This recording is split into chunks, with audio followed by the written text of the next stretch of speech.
You're now standing within the containment field of a different kind of reactor. We've moved beyond the split atom. Tonight we're splitting the seconds between heartbeats to find the frequency of the infinite. Humanity has spent centuries charting the stars, mapping the cold reaches of the void and the dead stones of distant moons. We've conquered the flesh, we've mastered the earth, but tonight we push past the physical maps. We're charting the soul. Beyond the stars, beyond the flesh, beyond the very earth beneath your feet, there's more. We're taking a journey from the edges of the galaxy to the edges of sanity, from the freezing extremes of fear to the blinding, stabilizing balance of love.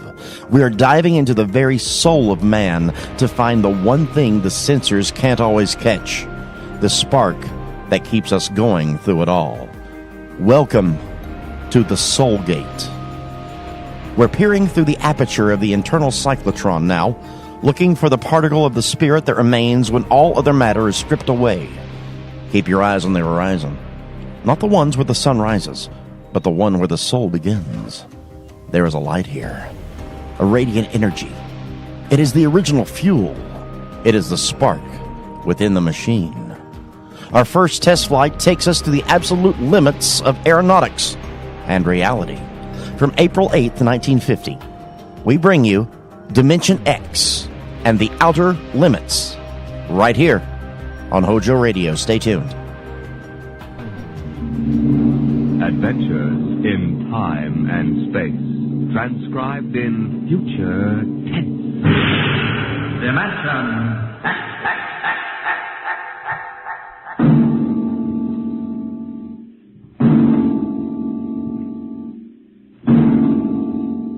Can you predict what will come in 100 years, or in 10, or in the next minute?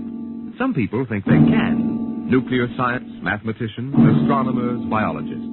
They'll predict the shape of the future because they make the future. Because they see beyond the known dimensions of time and space into the unknown, Dimension X.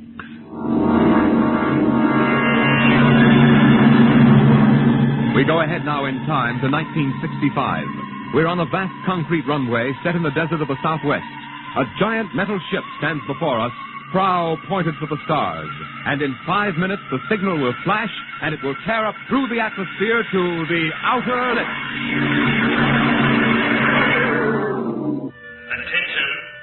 Attention. Clear field for takeoff. Clear field. 5 minutes, Steve. For takeoff. Warm her up, Charlie. I want to go over procedure again, Steve. Don't worry, I got it straight. We'll just make sure. Okay. I take her up on jets to 50,000, then I cut in the rocket. No lower, or your tail blast will burn out 3 counties. I climb 4 minminutes on rockets, then start maneuver tests. Remember that, no more than 4 minutes. Right. This ship isn't like those strata rockets you've been testing. She's the first one built for outer space. If she works, she can go clear to the moon. If I'd have known that, I'd have brought my toothbrush. No, not this trip. Now get this, Steve. You've got power there to clear the Earth's gravitational field. But remember, after you cut in the rockets, you've only got 10 minutes fuel. If you go beyond the outer limit and don't save fuel for the return... I know, I won't get down again. That's right, Steve. You'll drift off into space. Get that now. 10 minutes fuel. Gotcha. As far as I'm concerned, this project is a lot more important than that cosmic ray bomb they're testing out in the Pacific tonight. The Security Commission brass doesn't think so. I don't see any undersecretaries under anything. Don't worry. In the long run, our ship will make the CR bomb back-page stuff. But in the meantime, it's just as dangerous. Remember, half the principles in this ship are pure theory, Steve. Slide rule stuff. If anything goes wrong, we may have to scrape you off the landscape with a soup spoon. You have a charming sense of humor. And here's what I'm getting at. We're risking your neck in this test. If anything blows, we don't want to have the next man pull the same boner. I know, Hank. So keep your mic open and keep talking. If anything goes wrong, we want to know exactly why.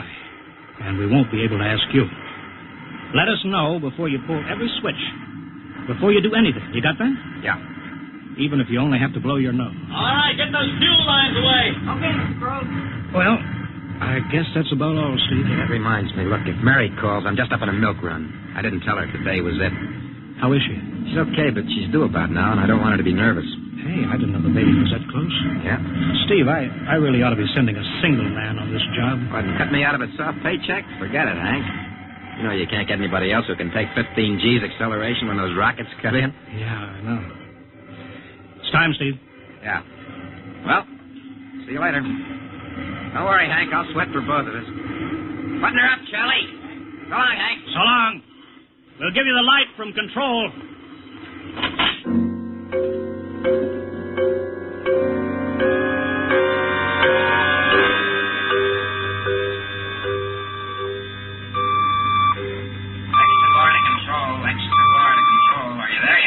Okay, Steve. Got you on the speaker.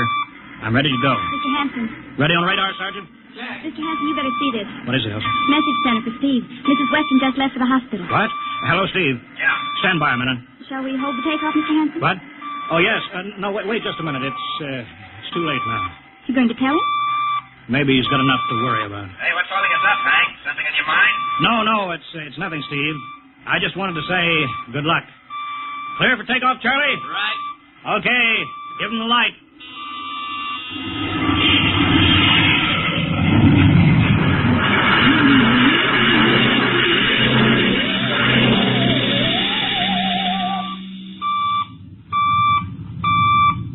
All right, Steve, I'm reading you clear. 40,000. Airspeed 600. She's running fine. Soundproofing works. There's a third-degree waiver of the AGY pressure. Got that, Charlie? Check. Dead center on radar, Mr. Hanson. 50,000 now. Cutting out the port jet. Now the starboard. Off jets. Airspeed dropping. Opening the rocket ports. Switch sticks a little, Charlie. Oxy alcohol pressure is 350. All right, now I'm advancing the ignition key. Here goes rocket one.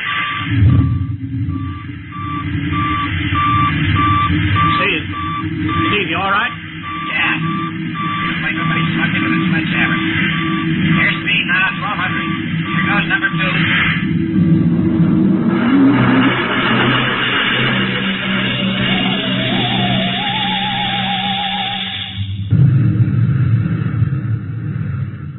Hello, Steve. Elapsed rocket time is now 4 minutes. What's your altitude? Over to you. Speed 4,400. Still climbing. Altitude 297 miles. All right, you're at the outer limit. Level off for maneuver test. You've got exactly 6 minutes fuel left. Okay. Starting a 3-degree left bank. It's a little sluggish. There, it's all right now. There's a low vibration someplace. Maybe the cockpit hatch. Now I'm straightening out. 5 minutes fuel left. Now I'm starting a 3-degree Hey! What's the matter? What's wrong? There's something up here. Something shining. What are you talking about? There's something above me, Hank. I'm going to chase it. Steve, you're at the outer limit now. I can see it plain now. Steve, don't go any higher. You've only got 4 minutes left. You've only got... Getting static. I can't hear you, Hank. It's dead ahead now. I'm going to make a pass at it. Get a good look. Hey, it's swerving to meet me. It's dead ahead now. It's dead ahead.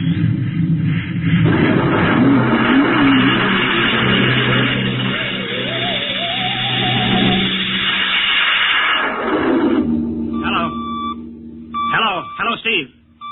Steve, come in. 9 minutes fuel gone. Still no sign on radar. Hello, Steve. Steve, what's happened? Charlie, get out the crash squad. Tell the Army squadron to alert their search planes. Right. 9.5 minutes gone. Hello, Steve. What's happened? Who the devil is it? Charlie, Hello. for Mr. Hanson. Come in, Steve. We need a search squadron. Come in. No, Mr. Hanson's busy. Hello, Steve. Hello, Steve. 10 minutes, Mr. Hanson. That's the end of his fuel.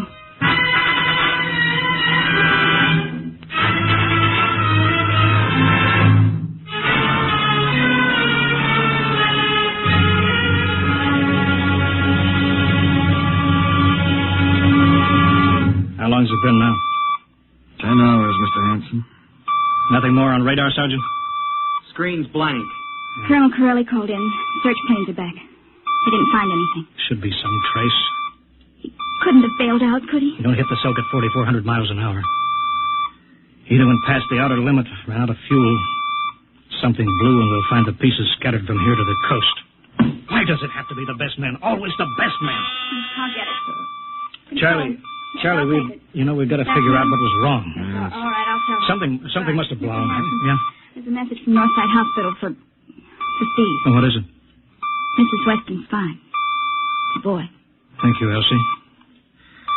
It's a boy, Charlie. Oh, Fine. It's a boy. He didn't even know she went to the hospital. How am I going to tell Mary that? Wasn't your fault, Mr. Hanson. Ship had to be tested. Yeah, we'll build another one, and some other flying fool will shoot past the outer limit into space. Oh, I'm getting old, Charlie. You can remember when I used to take them up myself. Now I've got to send other men. It's a job, Mr. Hanson. Now I'm afraid. Every time I hear a jet go off, I jump. Every time I have to send someone up in a new model, I start to sweat. Mr. Hanson. Yeah? I think there's something on the radar. No flights scheduled in, either, Elsie? We have the whole day cleared. It's coming in behind her. Here it comes over the building. What crazy jockey is buzzing the field like that? Is that an Army plane, Charlie? I can't see. It's turning. Charlie, alert the field. I know that engine. Steve. That's impossible. Look, that's his ship. It can't be. Well, there's no other model like that. It's Steve, all right. It's coming in. Thank God. Thank God.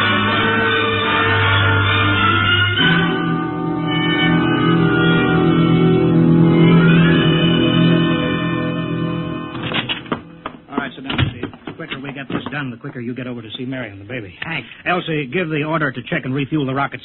I don't want anybody in here till I get Steve's reports. Bury any calls. All right, let's have it. What the devil happened to you? Hank, does that cosmic ray bomb still go off tonight? What are you talking about?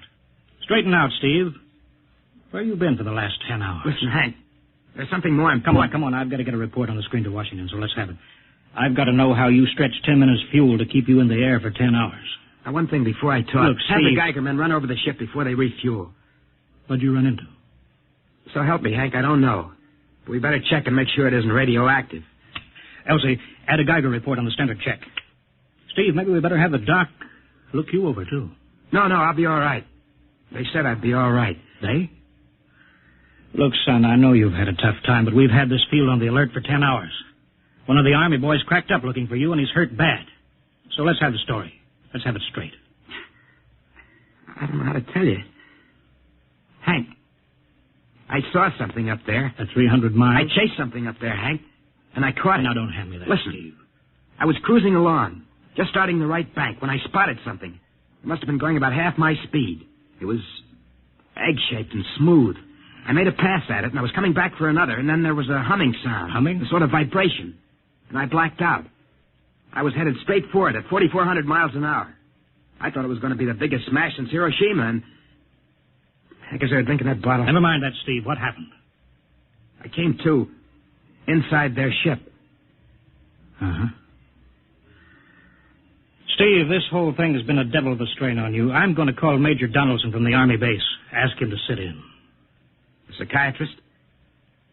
Yeah, that's a good idea. Let him run his tests. He'll tell you I'm not kidding. Because, Hank, unless I miss my guess, I've just been tipped off to the way the world ends.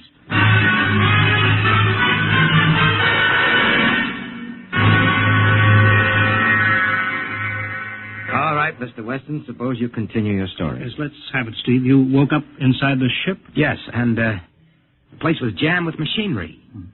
Dials, blinkers. I couldn't recognize anything. And you were surrounded by these men from Mars? I didn't say anything about men from Mars. I didn't even say they were men. I couldn't see them clearly. They were just there. Where did they come from, then? Another galaxy. Millions of miles outside of our solar system. That's all I know. You figure out where they came from. And they came all that distance to find the Earth? Yes. Did they tell you that? Yes. You mean they spoke English to you? No, they didn't. It's funny. I hadn't thought. They didn't really speak to me at all. They just planted the thoughts in my mind. You mean thought transference, telepathy? Yes, that's right. Well, Steve, what brought them here? We did, Hank. We rang their bell. We brought them in. Well, how? With our atomic explosions. Hank, that's why you've got to stop that bomb test tonight. I'll give up. Look, you've got to believe me, Hank. Oh, how can I make you understand? Maybe I can help, Mr. Weston. Would you submit to narcopsychometry? What's that? Under proper drugs, I can put you back in this, ship. By suggestion. Then we can get a playback record of your memory pattern on the audio circuit. And how long will that take? Half an hour. We'll have to go over to the lab. Will you believe me if it checks? It will give us an accurate memory picture of what your mind reports. All right, let's go. Hank, you gotta believe me. We haven't got much time.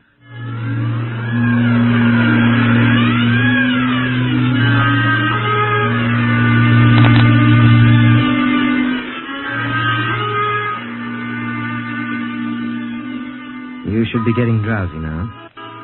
Count backwards from 10. 10, 9, 8, 7, 6, 6.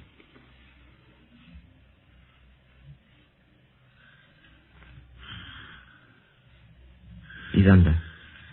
Now we attach the head plate electrodes. The cortical pickup. Look out for that wire, Mr. Henson. 3-0 setting. 31.3. Now throw that switch, Mr. Henson. I have to start him off by suggestion. All right, Steve. You're in your ship now. You're in the rocket. You're in the rocket. You're in the rocket. And you've just sighted something strange. Now I'm starting a 3-degree right. What's that? Hey, there's something up here. Something shining. His memory pattern. We're picking it up electronically. There's something above me, Hank. I'm going to chase it. It's piped through the audio circuits. I'm getting static. I can't hear you, Hank. This is where we lost contact with him. I'm going to make a pass at it and... Hey, it's swerving to meet me. It's dead ahead now. It's dead ahead. Now what? This is where he blacked out. There's no telling how long, minutes or hours. What's that noise? I don't know, quiet. Where? How did I get in here? What? Who are you? Is he seeing things? Intergalactic Patrol. What's that? What are they saying, Steve? What are they saying? It's about nuclear fission. They know about it. They know the danger of it. Long ago, they had wars that almost destroyed them. But finally, they learned. Now they've outlawed war. Go on, Steve. They patrol space. When their detector picks up an atomic explosion, they send a patrol. What are they going to do? They've quarantined us. Quarantine? They've isolated the Earth.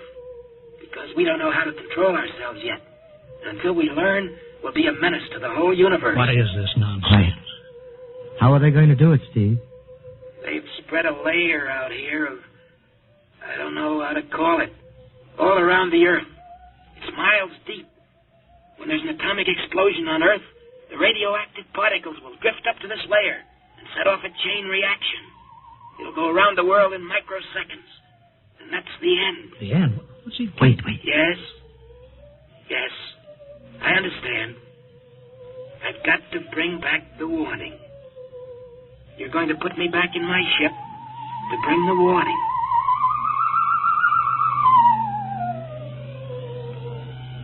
Now what? Blacked out again. I guess that's all. What does all that mean? It's what he remembers. You don't think that really happened? No. Narcopsychometry, sir. It's produced what he remembers. It just means that Steve believes this happened. I don't like to see this. I've seen too many top pilots snap. Steve is the best I've known. How bad do you think he is? Frankly, outside of the presence of this well-organized hallucination, there's no sign of unbalance. May not be too serious. If he had a more plausible story, I'd be inclined to believe him. Warning. Hank. It's all right, boy. Did you hear it, Hank? You understand? Sure. We've been quarantined. Let me give you something to make you sleep, Steve. Don't you understand? They fixed it so that if we set off one more nuclear explosion, that'll be it. Of course. Don't roll your sleep down. You don't believe me. Now, take it easy, Steve. But the test tonight. They're setting off the CR bomb. Hank, what time is it? 11:20. Well, it's scheduled for midnight. Hank, we gotta stop that bomb. Steve, let Donaldson give you the hypo. Hank, you've gotta believe me. I saw them. I got the warning.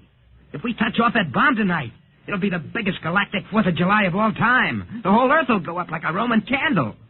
April 10th, 1965, the end. Now, look, Steve, you better calm down. Don't you want to see Mary and the baby? You've got a new son, remember? Yeah, that's just it, Hank. I want to see my son. I want him to live. If that bomb goes off... Hank, we've got to stop them. Mr. Hanson, I think we'd better get over to the base hospital. Hank, you've got to believe Yeah, me. sure, Steve. Maybe there is something to it. Look, it's out of your hands. I'll put it in a report and shove it into Washington in the morning. In the morning? There isn't going to be any morning, Hank. Don't you understand? You've got to call Washington now. Get the head of the Security Commission and postpone that test. Now, you know I can't do that, Steve. My neck would be out a mile. Besides, this is 1965, not 45. 20 countries have atomic bombs now. What's the use of stopping just this one? The rest will keep right on popping them. Well, off. we'll have to call an international conference. Can't you understand, Hank? The first one that goes off finishes us at the end. They've given us the quarantine warning. Steve, I think you'd better go with us to the base hospital. Look, Steve, we can call up for a detail if we have to. All right. I'll go with you. You don't need a straitjacket. That's the way, Steve. You'll probably feel better by morning. Let's go.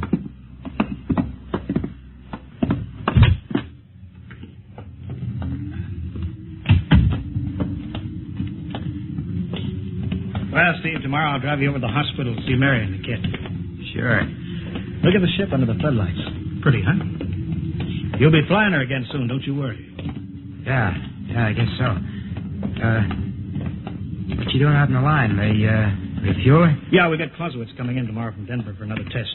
I figure we give you a day off. That's good. That's... Why? Steve, come back. Come on, Donaldson. Steve, wait. He's heading for the rocket. Look, there he goes up. That crazy fool. We can't get at him now. That covers armor glass. He's waving. Yeah, towards control. It's the radio. He needs the radio. Come on. I should have gotten help. The radio's still hooked up here. Hello, Steve. Listen to me, Hank. You gotta call Washington now. Come out of that rocket, Steve. I'll call my men. Don't try anything, Hank. They've refueled the rocket for tomorrow. Take it easy, Steve. Listen, you know what'll happen when I fire the rocket tubes down here? Steve, don't. It'll burn out every building for 5 miles. All of us in one big blast. Steve, what do you want? You've got to stop that bomb. You got to call Washington right now. They won't believe me. You make that call or I cut in the rocket. Now, I mean it, Hank. Now, hook my screen to yours in parallel. I want to see exactly what you're doing. All right. Just don't fire those rockets. Get going, Hank. You got 12 minutes to make that call and stop that bomb. All right, I'm making the parallel hookup right now. Donaldson, you think he'll really blast? I don't know. Up to now, I'd almost say he was normal, but now he's liable to do anything, Hanson. Steve, there, you getting it on your screen? Yeah. Now, put that call through. All right. Operator, Visit screen to Washington. the VisiScreen circuits are busy, sir. If you'll try again in half an hour. This is Security Commission priority. Break in, get me a line. Yes, sir. Just a moment, please. 10 minutes, Hank. Listen, Steve, I'm trying. Ready to take your call, sir. Washington, Security Commission 3. This is urgent. I want Undersecretary Herbert Ames. Washington 3. 1 moment, please. Hurry, will you? 1 moment, please. What time is it, Donaldson? 11:51. Do you think he'll fire those rockets? He might. Washington, Visit screen 3. Mr. Herbert Ames, please. that is a coded exchange. I cannot accept your call without clearance. Get it through, Hank. Listen, Washington, put it through. This is Mr. Hanson at San Marco Air Base. This is a priority call. I'm coded. 1 moment, please. I will check your code number. Get that through, Hank, and that bomb goes off at 12. Will you be reasonable, Steve? Your call has cleared, San Marco. Washington, visit screen 3. Herbert Ames, please. Security Commission Ames. Listen, Ames. Hello, Hank. Ames, you got to get me to the chief. Are you kidding? He's at the test control room. Yes, I know, but get him for me. What's up? You look lousy. Or is it a bad circuit? There's no time. I've got to get him before the test. It's about the CR bomb. I can't take that responsibility. Get that through, Hank, or I Hey, blank. what's going on there? Ames, my project has a high enough rating. This is a priority A call. What? Okay, it's your neck. I'll try to get him for you. He's in the control room, so you'll have to switch off your screen and speaker and go on earphones. Too much going on in there. Security ruling. You hear that, Steve? I've got to cut the incoming screen. All right, but don't try anything. 8 minutes, Hank. Hello? What? You got him, Hank? Yes. This is Hanson at San Marco. No, sir. Priority A request to cancel the bomb test. No, I'm serious. This is deadly serious. We sent the X2 JTR up today to the outer limit. We uncovered evidence. Yes, on the automatic instruments. What's that? No, possible chain reaction. No, I can't tell you the whole story. There isn't time here. Yes, I'll bring the readings into Washington in the morning. You've got to postpone the test till you see them. Look, I've worked on contracts with the Commission for 10 years. Yes, I have complete confidence in my information. You can record that. All right, I'll call you back immediately. Bye. Hank? He's agreed to cancel, Steve. The bomb won't go off. All right, boy. You can come down out of that ship.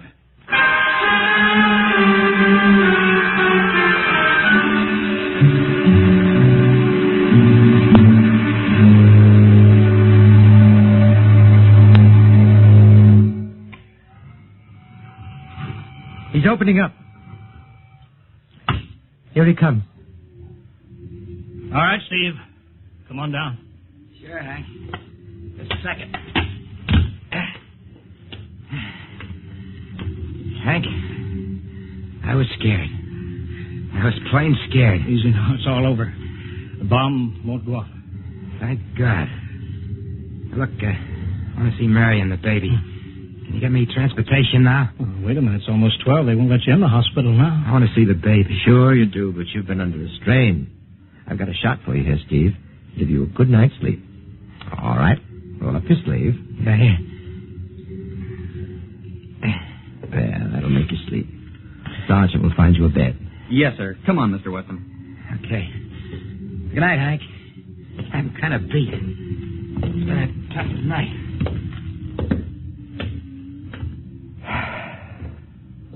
It sure has. I thought for a minute he was going to blast those rockets and send us all to Kingdom Come. Yeah. Quite a stunt getting the ray bomb test called off. It isn't called off. But the chief said... Ames couldn't get the chief. I was talking to a dead circuit. Bomb goes off in a couple of minutes. Oh. Poor Steve. He was one of the best. He was the best. 1 in 10 million. Some story of this, poor guy. For a while, he almost had me believing that quarantine. That's a very common delusion. End of the world. Yeah, I suppose so. It's a nice night.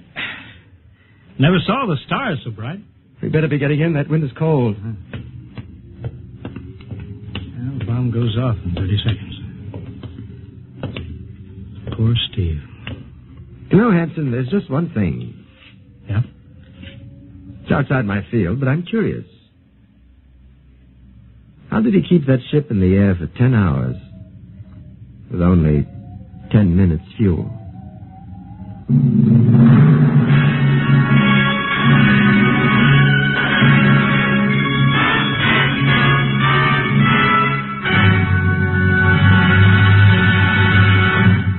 You have just heard another adventure in time, space, and the unknown world of the future. The world of Dimension X.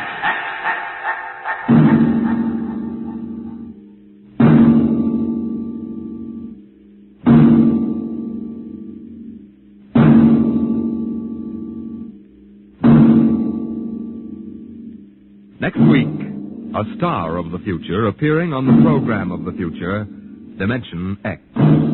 Next week, Miss Nancy Olson, the talented young actress whose performance in Sunset Boulevard marks her as one of Hollywood's most promising young actresses, becomes the first of a group of rising young artists of stage and screen who have been invited to make an appearance in this series. So listen then for Hello Tomorrow, starring Nancy Olson on Dimension X.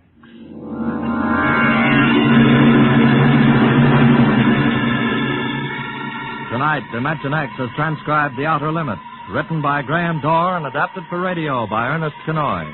Featured in the cast were Wendell Holmes as Hanson, Joseph Julian as Steve, and Joe DeSantis as Donaldson. Your host was Norman Rose. Music by Albert Berman, engineer Bill Chambers. Dimension X is produced by Van Woodward and directed by Edward King.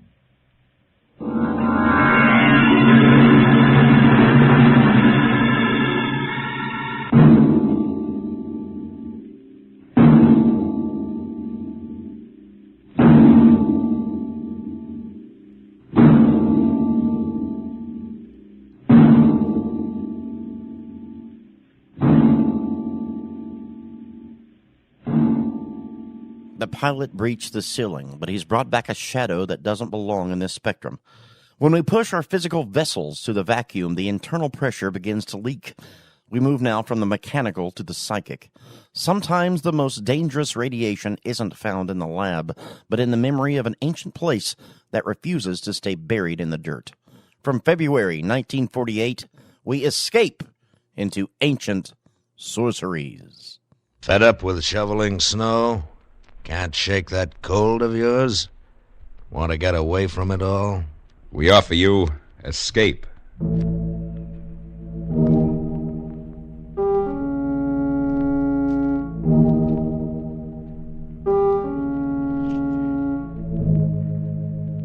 You were alone in a remote village on the Welsh border, surrounded by silent townspeople who were watching and waiting for you to decide to lose your soul.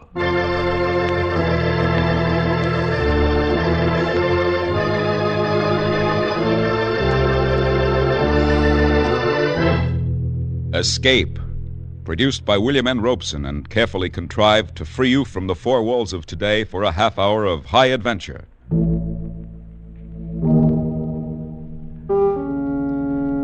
Today we escape to a remote section of Wales and a strange village between two worlds, as Algernon Blackwood described it in his eerie story, Ancient Sorceries.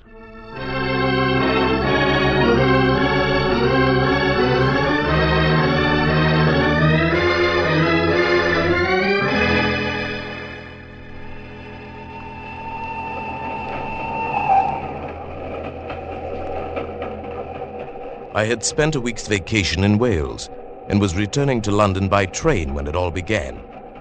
It was late afternoon.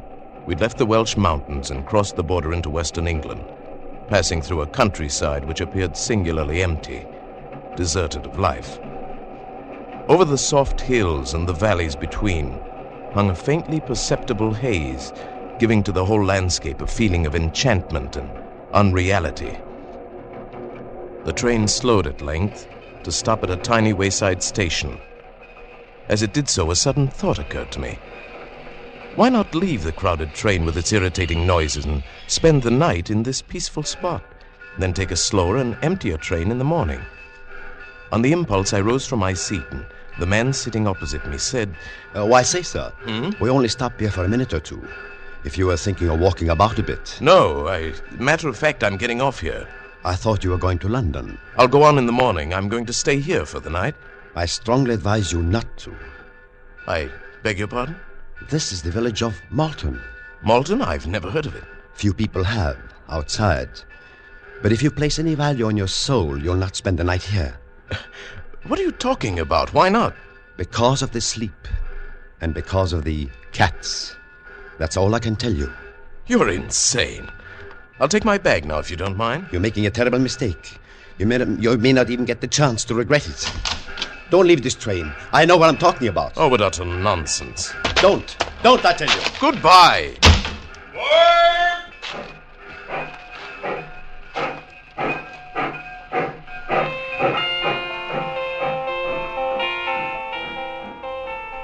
I stood there on the embankment as the train pulled away.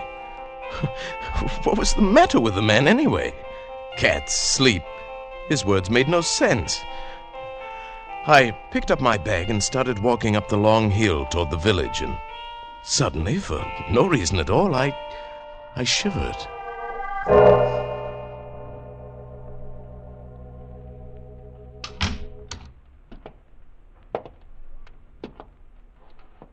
Hello?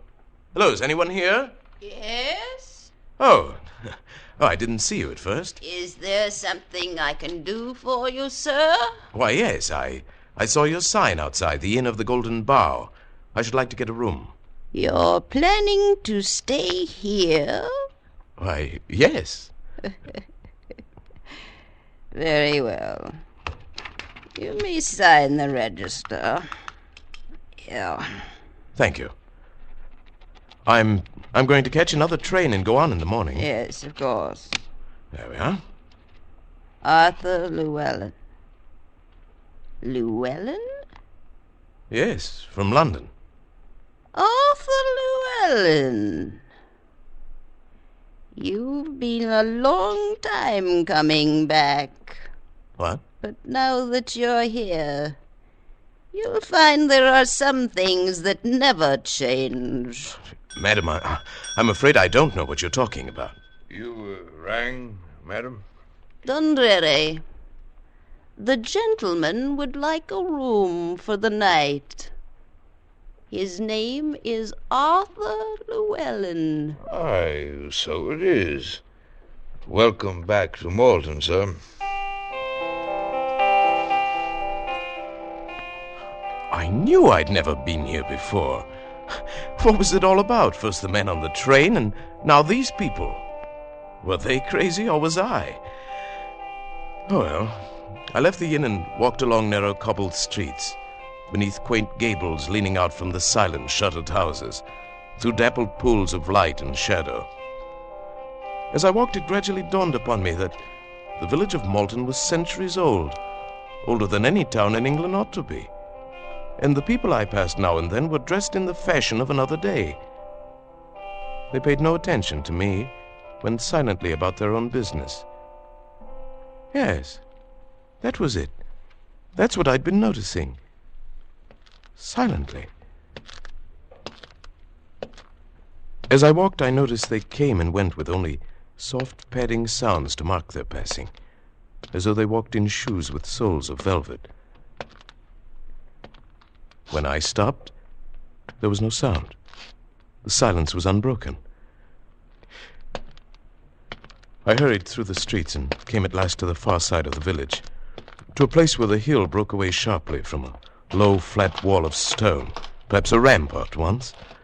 I sat down upon it, and the dreamy tranquility of the place stole over me. Presently, I don't know how much later, I became aware of the sound of weird music rising out of the vale below me. I looked down from the rampart. The sunken plain at the bottom melted away into a sea of gathering shadow, blurred into a swirl of thickening mist.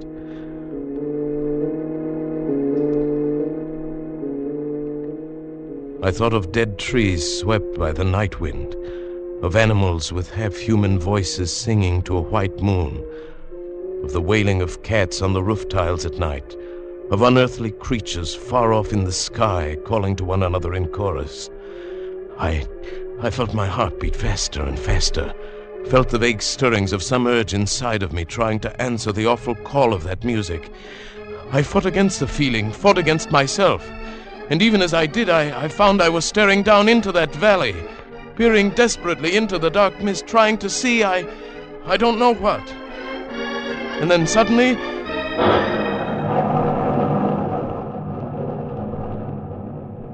the music ended. I stood on the rampart alone, dusk fallen about me, and the early night wind moaned with a chill breath. Quick terror rose up in me. I turned and ran on through the darkened streets, ran with heart pounding, dodging its shadows, through one dim alley after another, and arrived at last panting and almost breathless at the door of the Golden Bough. You've been a long time returning, Mr. Llewellyn. It's past 7. Yes, I guess I walked farther than I meant to. I didn't realize it was so late. You heard the music, didn't you? Yes. Yes, the strangest music I've ever heard. How did you know? Who plays it, anyway? Then you didn't remember it? No. Why should I? The thing was becoming irritating, this quiet insistence that I was someone else. I went into my lonely dinner and ate as quickly as possible. Then, taking the candle Dundreary gave me, I crossed the lobby, climbed the stairs behind the desk, and walked past silent doors down the long, empty hall that led to my room at the end. I was halfway to my door when suddenly the flame of my candle went out. I stood stock still in the pitch blackness, fumbling for a match. And at that moment I knew that someone or something was there with me in the darkness. I held my breath and listened. There was no sound, no movement. I reached out and found the wall and moved along and feeling my way in the inky blackness. It was then I touched it. Near my face, another soft, warm yielding. And alive. Who is it? It is I, Ilse. Who? Ilse. Don't you remember me, Arthur? No. But wouldn't you like to remember me? Don't you want to see me again?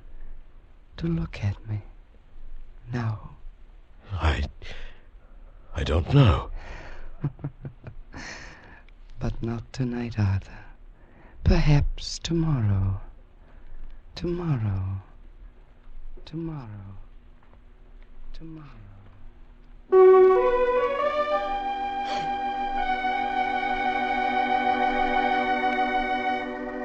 I stumbled blindly through the door of my room and shut it behind me. I lit the candle and flung myself across the bed.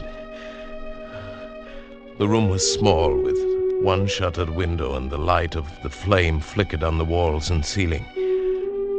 I stared at the hand that had touched her out there in the dark hall. I lifted it to my face and smelled the barbaric scent that still clung to my fingers. It was evil and maddening. The candle sputtered and burned, and the melted minutes dripped away. Who was I? Who were these people? Who was Ilsa? I fell asleep finally, and dreamed of soft-moving creatures and the silence of life in a dim, muffled world devoid of all feeling but ecstasy. And I dreamed, too, of cats.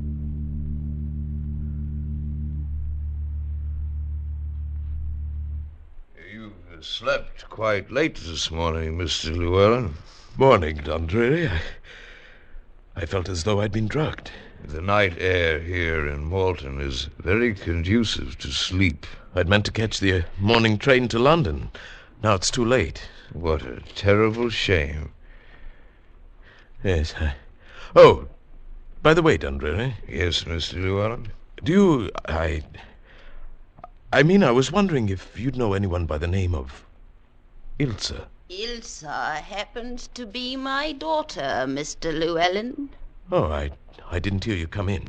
I hope you were able to sleep well, without unpleasant dreams. I guess so. I'm so happy to hear it. Perhaps then you may decide to stay with us for a long time. That's very kind of you. No, it's not kindness, Mr. Llewellyn. But all of us are hoping that you may decide soon. Decide? Decide what? It was no use. None of them would answer my questions. They seemed to think I should know already. I left the inn as soon as I'd eaten, walked around the streets of the village. I began to notice I was never completely alone. If I turned down an empty street, someone always stepped from a doorway or entered from the opposite end. Wherever I went, within 5 minutes, a dozen people were strolling near me. And I realized these people were watching me tensely, as a cat watches a mouse or another cat.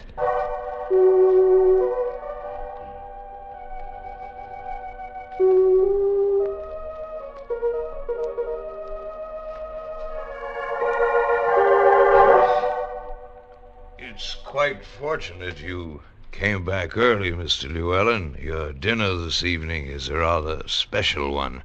Special? What do you mean by that? You ought to have a guest. Oh, who? An old friend. She's coming now. The girl who came toward us across the room was lithe and slim. She moved with the sinuous grace of a young panther. She was lovely, exotic, and terrifyingly beautiful. May I present Mr. Arthur Llewellyn, Miss Ilsa? He's been with us for 2 days. Yes, I know. My mother told me. May I sit down, Mr. Llewellyn? Hmm? Oh, yes, please do. Here, permit me. Thank you. You may serve us, Dundreary. Thank you, Miss Ilsa. Then, you're Ilsa? Yes. Don't you remember me, Arthur? From last night. It was you last night, wasn't it? Yes, and other nights. Can't you remember all the other nights? No. No. Then we shall have to try that much harder. It's been such a very long time. Please, Ilsa. What is it all of you talk about? I don't understand any of it. You will, Arthur. Unless you leave, of course. Weren't you planning to take a train to London in the morning? Yes. No. No, I've changed my mind. I'm glad you did. We'll try to make you happy here, my mother and I. And then perhaps you'll stay a long, long time. No. I must leave for sure in a day or two. Suppose we wait and see. And meanwhile, if there's anything you want, all you have to do is ask me. All right. Why don't you tell me about... Yes, Arthur? About what? No. No, I don't want to know. I don't want you to tell me.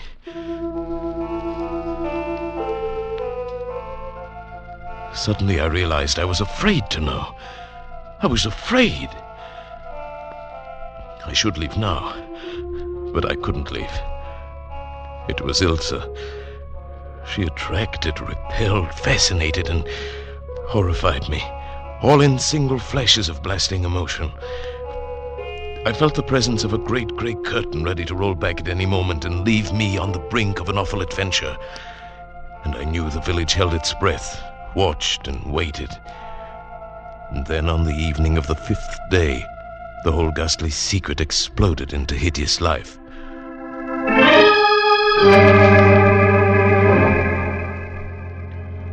After dinner, Ilsa had asked me to walk with her. It was the first time I'd been outside the inn after dark. We walked through the village in the moonlight, saying very little, and came finally to the stone rampart above the sunken plain. We were quite alone. Look, Arthur. It's a full moon tonight. Do you know what that means? Yes. It means I can see more clearly how beautiful you are. Do you really believe that? Do you think I'm beautiful? Like a soft, sleek leopard in a warm jungle of shadows. But wait, I'll see you even better in a moment. Arthur, what are you doing? These dry leaves by the wall. They'll make an excellent bonfire. There. There, you see? No. No. What's wrong? The fire. No, Arthur, put it out. All right, Ilsa. Don't worry, it's all right. There. Didn't even get a chance to get started. There, you see, it's out. Yes, I see. Why did it bother you so much? Don't you remember the fire? No. What fire? No. Don't talk of it. Look at me instead. Look at me, Arthur. Yes, Ilsa? Arthur, do you love me? Yes. Yes, Ilsa, I love you. I'm glad. That means you'll come back to us then. I don't know what you mean, Ilsa. You can know everything tonight, if you want to. Yes, I do. I do, Ilsa. You must know a part of it already, down inside. You must remember some of it, don't you? Yes. It's like something buried for centuries, deep inside of me. Now it's beginning to come alive. Let it come alive. Don't fight against it. You belonged to us once, long ago, and you still belong. Yes. I seem to know that. That's why you came back. You heard me calling. You heard them calling. And you came seeking the old life again. Yes, but... Ilsa, I'm afraid. Are you afraid of me? Look at me. Ilsa... Will you live the old life again? With me tonight? Yes. Yes. Oh, I've known that you would, because I own you, Arthur. You belong to me, and I want you to come with me. I shall never let you escape from me again. Yes, yes. Go back to the inn, then. Wait for me, Arthur. I shall come for you. Tonight.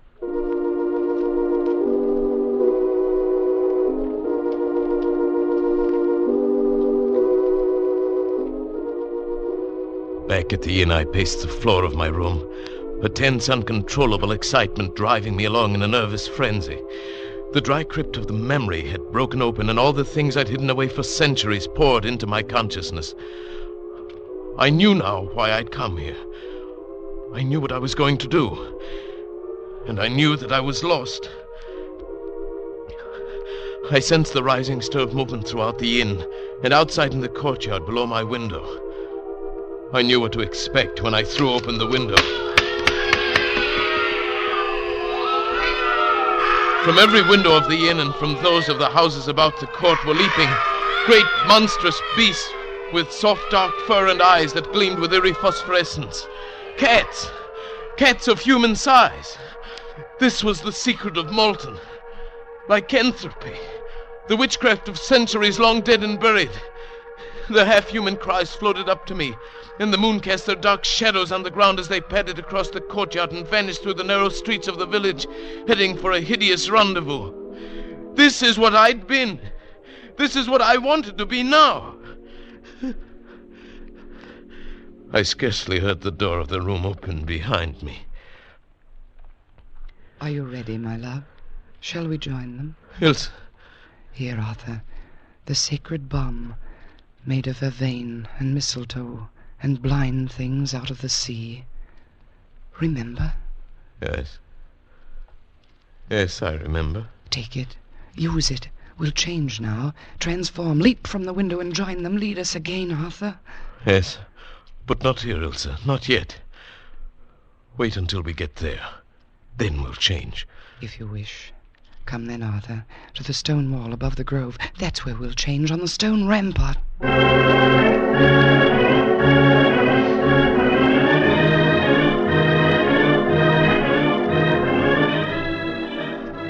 In the grove on the sunken plain beneath the wall, insane shadows writhed in the moonlight and postured in the luminous mist. 1,000 of the Devil's Own were dancing in the unearthly music born from the harmony of the black sacrifice, crying out in delirious abandon, calling to the thing that now lived inside of me and struggled screaming in my skull, trying to answer them back. I fought against them, fought against Ilse, pleading and clinging with her soft arms about my neck. Now, Arthur, come with me now if you love me. I love you, but I can't do it. I can't do it, not again, Ilse. Yes, my love, only an instant to change, and then we'll live forever. Is it living without a soul? Does it matter when I'm here? No. No, once before I escaped. But I could never escape again. This time there'd be no turning back. Am I not worth it? Look at me, my love. I clung to the very edge of sanity, thought that I'd not be lost and damned forever. And at that very moment I knew what I could do. Wait. What are you doing? I found a match in my pocket, struck and dropped it into the dry leaves that lay banked along the whole length of the stone wall. No, Arthur, don't. I can't come to you through the fire. You're driving me away. Yes, go into the valley, Ilse. Goodbye, Ilse. Goodbye. You fool.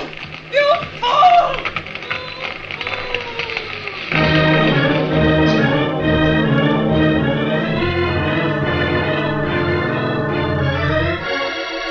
I turned from the wall of flame that for a few minutes would shut me off from the valley, ran through the moonlit streets, not back toward the Inn of the Golden Bower, but down the long road that led away from that cursed village of Malton.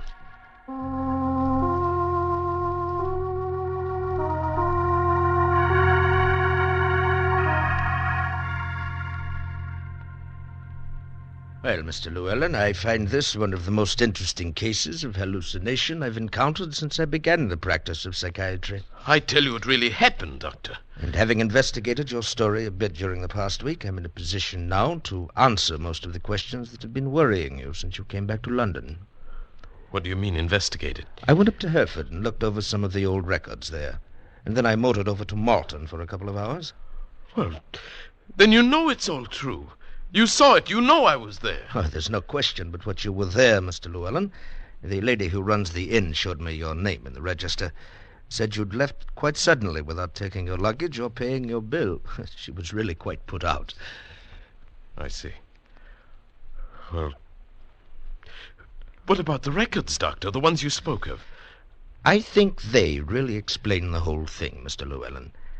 It seems that during the 14th century, the village of Malton became a kind of headquarters in that part of the country for the practice of witchcraft.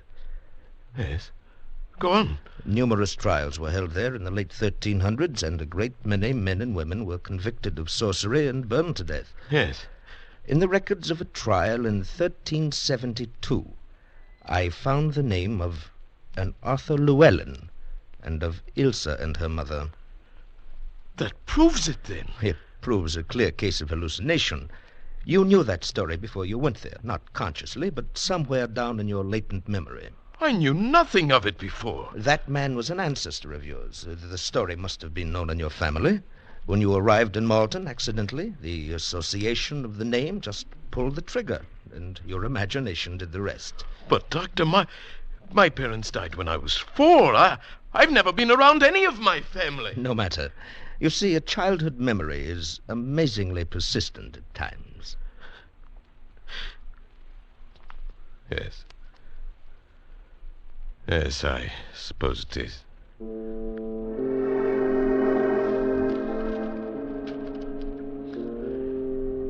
I knew then what I had to do. The only thing I could do. There'd be no use in talking further with the doctor. He'd find some phrase of science to cover everything. He'd even try to explain away the mark I still carried across my shoulder, where Ilsa had thrown her arm about me in those last mad minutes on the rampart. A mark that was covered with a soft gray fur, like the fur of a cat.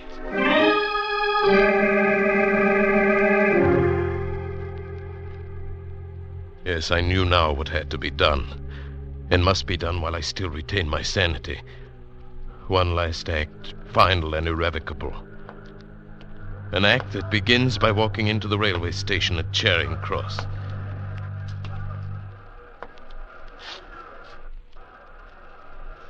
Good evening, sir. May I help you? Yes. I'd like a ticket to Malton. Malton? I don't believe I have. It's a village on the Swansea line near the border of Wales. Oh, yes. Yes, here it is. I don't believe I've ever sold a ticket to Malton before. I don't doubt it. Let's see now. 4 and 6. Single fare. First class. Did you wish a return or one way? What did you say? Oh, I'm sorry. I make it one way.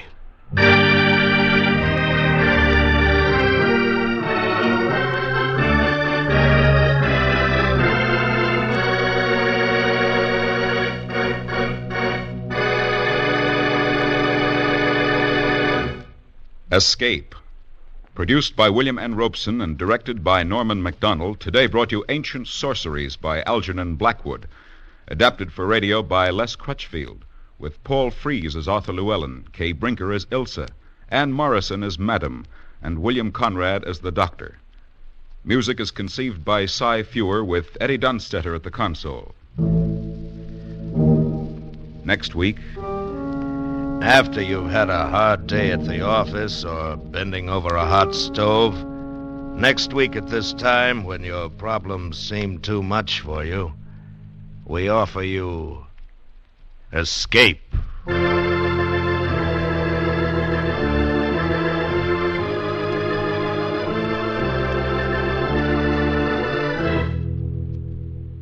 Next week, we bring you another exciting story of high adventure.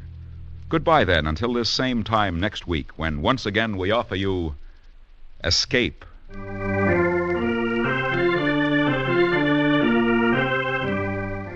This is CBS, where 99 million people gather every week. The Columbia Broadcasting System.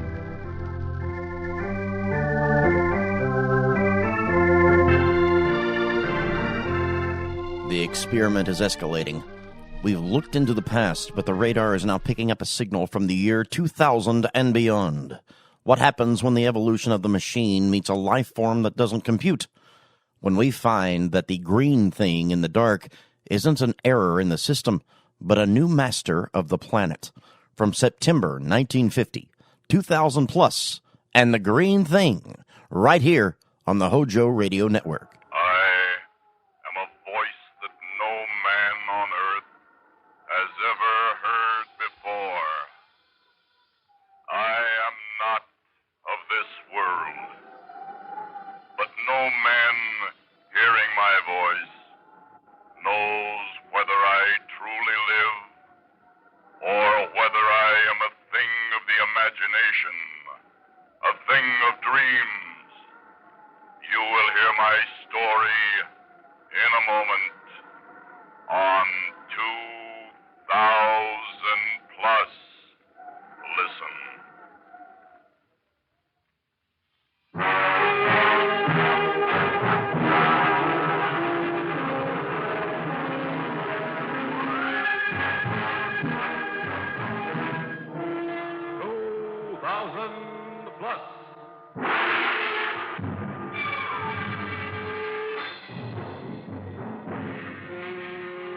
adventures in the world of tomorrow.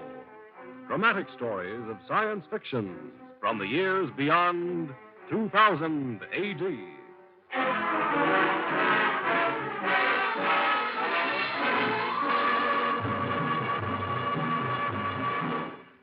Today, the story of a horrible nightmare that wouldn't stop, even when the dreamer woke up. A story called The Green Thing.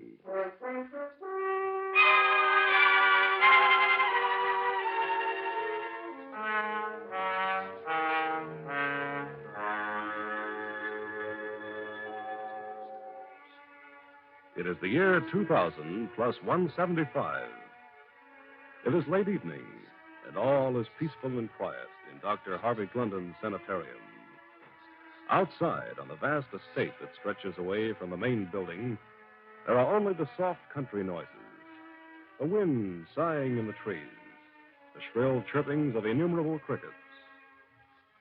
In the well-furnished rooms, the patients sleep, stretched out on comfortable mattresses and clean white sheets, the country breezes straying over their forms. In room 32B, Mr. Summers sleeps peacefully with his head on a fluffy pillow. He sleeps and he dreams. Help me! Help me! Please!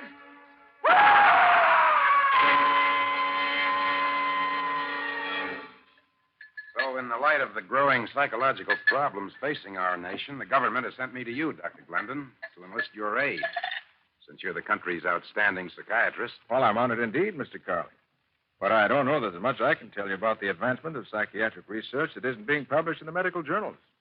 Well, Dr. Glendon, isn't there anything that you're working on now, something definite? I know you're a cautious scholar, but... Look, Mr. Carley, it isn't possible to announce sweeping new generalizations in our kind of science. Our work is painstaking, complex, highly subjective. You take the case of one of the patients here in the sanitarium. Oh, Betty, will you bring our records of Mr. Summers? Oh, yes, Dr. Glendon, just one moment. Summers is about 40, 41. He was admitted 5 months ago, suffering from a melancholia. Here are the records, Doctor. Oh, thanks, Betty. Now, as you can see from these notations, he's been feeling much better the past few weeks. Mm-hmm. Yes, I see. Until last night, when he suddenly woke up screaming in his bed. He was being attacked, he shouted, by some sort of green devil. We had the hardest job getting him under control.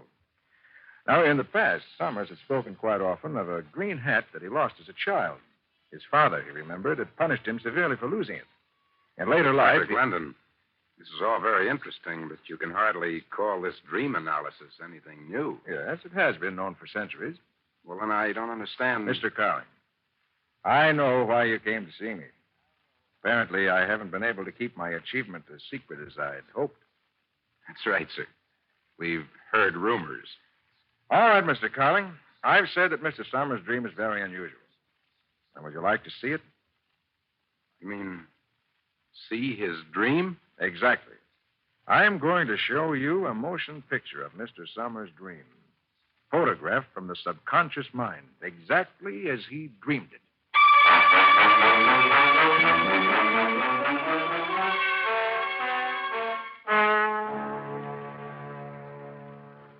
I attach special nerve electrodes, and these electrodes pick up the current impulses of the brain. Then these impulses are transmuted back into pictures on the film of the machine. Really very similar to the method of wireless photography. Here's Mr. Summers' dream reel, Doctor. Oh, fine. Thanks, Betty. The projector tube is ready, so I just place the dream reel in it. And there. Hold on to your hat, Mr. Carling. You're going to see an actual dream. Yes, very well, Mr. Klauber. 3 slices of lemon drops will do. He thinks I don't see him putting the pennies in his pocket when he knows they belong to me. 3 slices of lemon drops it is, little boy. I'm not a little boy, Klauber, and you know it. I'm all grown up, and I don't come to your store anymore. I don't even live here anymore, and you steal pennies. All right. Get out now, little boy. Take your lemon drops and get out. Get out. Music. I didn't know Klauber had music in his store. I don't like his music. I'll slam his door. I'll go out in the street. Now there won't be any more penny-stealing music. Oh, what's that? It won't go away. It won't go away. Summers, I am calling you. What's that? It's not Klauber. It's green. It's a monster with great pink eyes on long stalks. It's standing in front of me. It has claws. You're not the little boy anymore, Summers. Oh, no, don't touch me with your claws. Come with me now, Summers. You are mine. You belong to me. No. You're touching me. Don't. Don't help me. Help me, please. Betty got to him at that moment, and the dream machine shut off. Phew, some dream. What effect will the discovery of this dream machine have on psychiatric research, Dr. Glendon? Well, I've only just perfected it about 4 or 5 months ago. We've got perhaps 40 or 50 photographed dreams in our files. 40 or 50? Yeah. However, as far as developing new techniques and treatment, it may be years before I can get them analyzed and correlated so that overall theories can be drawn from them. As long as that? So now you understand, Mr. Cowling, why it's a little difficult for me to answer your questions. That dream was fascinating. I've never seen anything like it. Doctor, I know I'm presuming on your time, but I'd like to see just one more. I'll have to report on these at the Government Bureau. Well, only one more, though. I'm sorry, but I'm quite busy. What about this one here? The purple tag. What's that for? I haven't seen that one myself yet. Purple tag means it's from the violent ward. Mr. Rolfe. Sick man. Well, we'll try it. All set? Three white mice. How'd you do, Mrs. Kemp? For I'm climbing a wall, and there's only 2 of us. Now 1. Me, I'm all alone. Don't take that balloon. Don't make much sense of that. Gibberish, I'm afraid. Rolfe's a difficult case. Homicidal tendencies. Comes from a good family. Was a very successful businessman. Shame. Can you do anything for him? Oh, I think so. There are times when he can be reached, lucid moments, and some of his dreams provide clues. Here, see? Now 74. That'll show him. 74. You're not frightening me. I don't believe you. You can't scare me. Oh, no. Don't touch me. Your claws. Your green claws. Oh, your green claws. Doctor, look. On the screen. Look, there it is again. That green thing. No. It can't be. It's impossible. 2 people can't possibly have the same dream.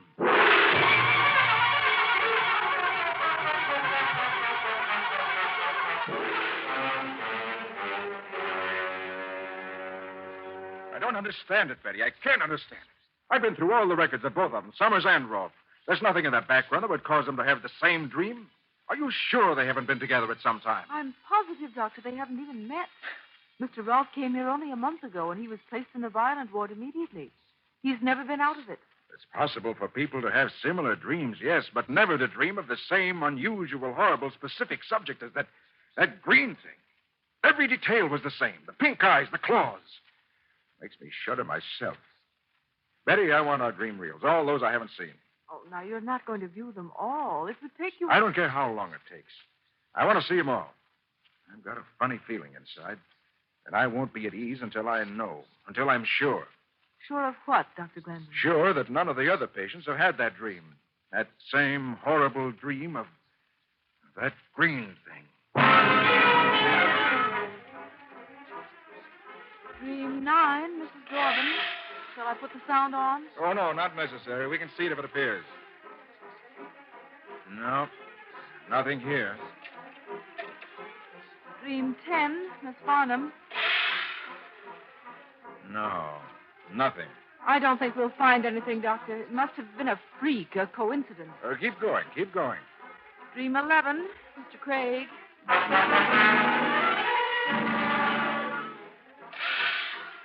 Dream 21.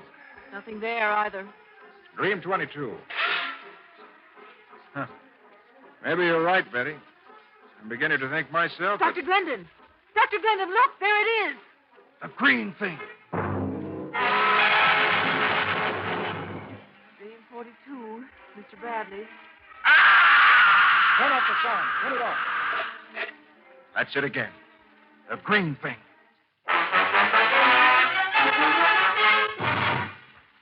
Four of them, Carling. 4 dreams of that monstrous green thing. Each one from a different patient? And each one during the past week.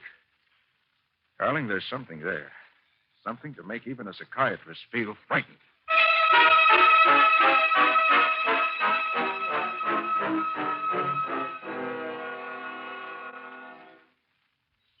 Carling, the patients weren't having a dream.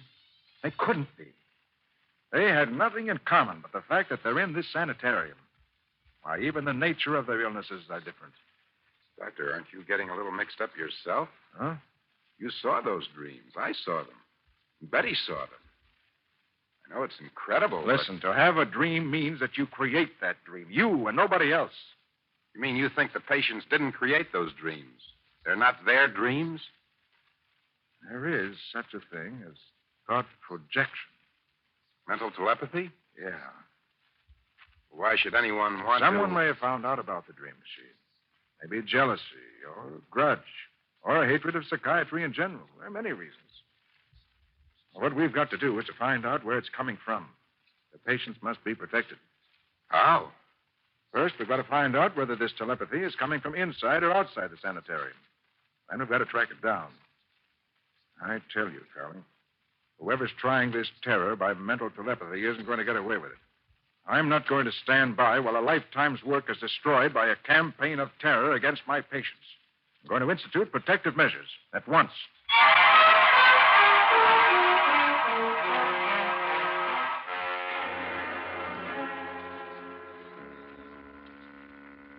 Anything yet, Doctor? Oh, I still have the Garda screen beamed on the area directly around the main building. I didn't expect to find anything so close, but I want to search every inch of the grounds. You still feel whoever it is on the grounds? Can't be sure of anything, except that I'm convinced that the staff is loyal, and I have a hunch that whoever is transmitting these thought waves will want to be close enough to judge the results. Shall I bring the patients down now, Dr. Glendon? Oh, yes, Betty. Go get them, will you, please?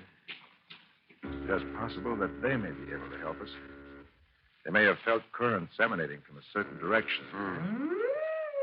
I think the Garda screen has reached its range limit, Doctor. It's repeating itself. All right, I'll give it wider focus. I'm going into the grounds now.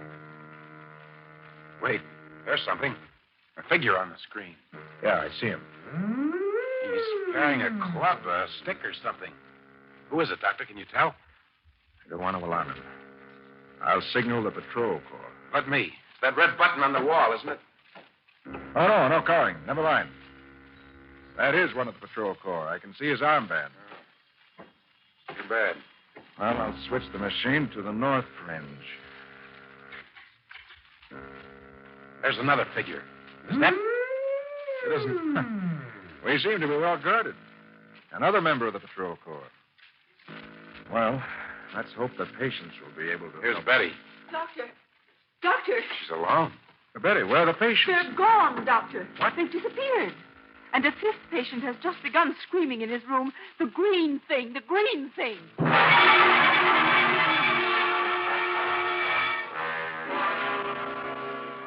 64, all accounted for, Doctor. The 4 that are missing would make 68. That's how many patients we have. I checked the nurses, 8 besides Betty. And they're all here. And the patrol corps have checked the rest of the staff. And no one has left the grounds except the 4 patients. Unless somebody got in and carried them off. No. No jetmobiles and no jet ships have been in the vicinity between the time the patients were last reported and now. The patrol corps will vouch for that. There's the village. Linfield? Oh, it's the only village for 100 miles. But it's a backwoods country village, a quaint place, never kept up with the times. No, I doubt that they have any jetmobiles in Linfield, much less jet ships. But you can arrange for transportation there, can't you? The inn? Why, that's where they'd go. Why didn't I think of that before? It's the center of the village, the gossip spot. If the patients entered town at all, news of them would spread to the inn. Betty, you take charge here. Carling and I are going to Linfield. How long will you be gone, Doctor? Until we find them.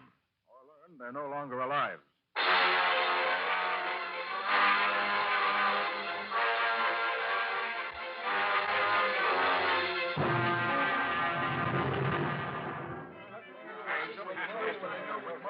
Sorry I can't help you none, Doctor. I ain't seen no strangers, spoke to no strangers, or heard of no strangers. Well, how about transportation, jetmobiles, or jet ships? Ain't put in any calls for jetmobile service nigh on to 2 months. Not since Miss Jennings busted her leg, and we had to send her to the hospital in the city. Oh. Jet ships? Why, last time one of them flaming monsters landed here, we nearly had a riot in Linfield. Darn fools all thought 'twas invasion from Mars. Just ran a wild goose chase, Doctor. Yeah, so it seems. Well, thanks anyhow, Mr. Barker. You've been very helpful. Haunts, he says. The blasted idiot believes in haunts. I do. Everyone knows there's ghosts everywhere. Idiot! There's no such thing as ghosts. There are ghosts. There are ghosts in every village and town. Quiet down, you boys. You'll be getting right into bad reputation now. Hey, there's the doctor. Dr. Glendon talking to Mr. Barker. I put it up to him now. What'd you say, Doc? There's no such thing as haunts, ghosts, are there now? Hey, you tell my ignorant friend. I wasn't listening very carefully. But if it's ghosts you're talking about, well, there's never been any scientific evidence that they exist. Haunts don't exist. That's what you're trying to say, ain't it, Doc? That's right. Oh, come on, Carling. Let's get out of here. Hey, there ain't no ghosts. This Doc's an educated man. He knows. Yeah? Then suppose you tell me what that green thing was floating around down near the caves. And we ain't the only one who's seen it. Right, boys? A green thing? Where? Where are these caves? Right down the river. Why, Doc? You ain't going there. It's nighttime now. Carling, will you risk it? I've got my ray gun. Doc, you're crazy. I'm telling you, there's a haunt. Why, there ain't a man in this whole village go with you tonight. Well, if it's only a ghost, you needn't worry. But if we're not out of those caves by dawn, you better come for us. It won't be a ghost that's holding us.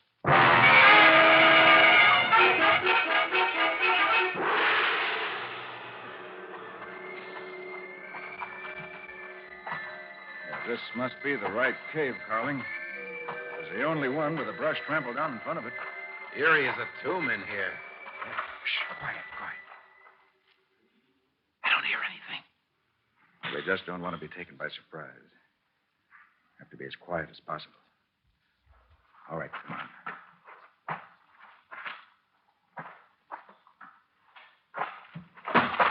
Hey, what's that? Carling, where are you? Carling, are you all right? Oh, it's coming for me. The green thing, it's gone. It's terrible. No, Carling, no, there's nothing there. You're on the floor of the cave, but there's no one near you. Nothing. He's asleep. He's having the dream. That same dream. The green thing. Come on, Carling. Come on, snap out of it, Carling. It's only a dream. Only a dream. Coming. I feel dizzy, tired. What's the matter with me? I'm falling asleep. No, I won't hurt myself. Dr. Glendon. Dr. Glendon, I am calling you. You must come with me. No, I won't. I'll fight you. Come with me, Dr. Glendon. I control you now. Oh, Claus! No, it's just a dream. I know it's a dream. I'm going to wake up.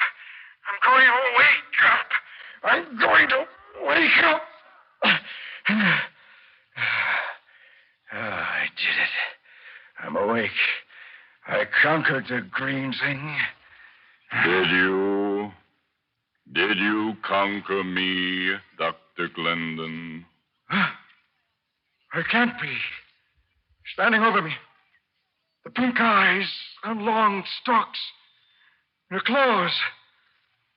The green thing.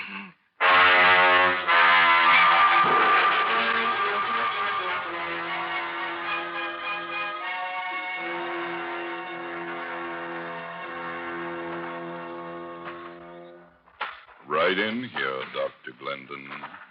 Into this rock chamber. And you, Mr. Carling, don't worry.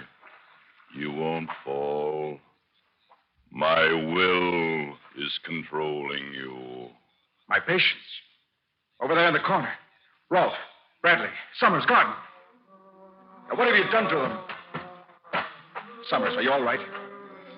Bradley, this is Dr. Glendon, your doctor.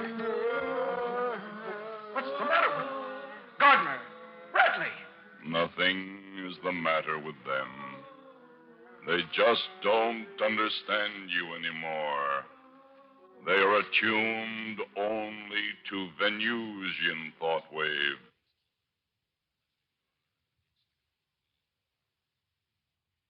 Venusians? You're from the planet Venus? That is right. For a long time, we have been observing your Earth, your resources, and your remarkable technology. But we did not know how to conquer you. For we of Venus have no strength or physical dexterity, only mental power. You shouldn't have told me that. I'm going to beat that horrible body of yours to a pulpy green mess. You hit only air, didn't you? I'm growing tired of this game. Stop. I will that your arms obey me and not you. I can't move them. Carling, help me! Do not be foolish again, and I will return their motion.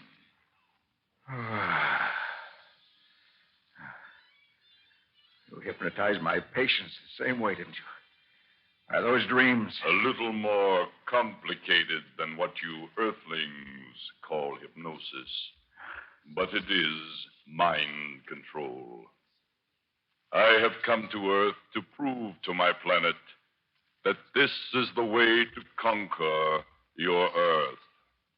We will control the minds of its inhabitants and thereby control their strength, their physical dexterity.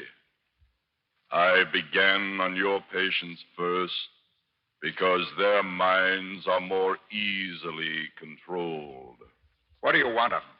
Their bodies. They can perform physical acts that I cannot. With their bodies, we Venusians can continue our investigation of your planet at close range. And we can also study the structure of the Earthling when I bring them back with me. Bring them back? To Venus? Do not worry, my dear doctor. I shall not separate them from you. I will also take you and your companion with me to Venus as rare prizes. Earthling, bind these two men. No, don't do it, man. I'm your friend, your doctor. No, let me go. Let me go. Carling, you shot him. You shot the monster. Forgot about me. Maybe he didn't know the Earthlings had weapons, too, like ray guns. Well, why doesn't he fall? He's still standing. Did you really think you could hurt me with that? Your death rays have no effect on my body. Drop your weapon. Bind them, men. I'll shoot them. I'll kill you, slave. You cannot. But if you could, I would not care. There are millions more to choose from.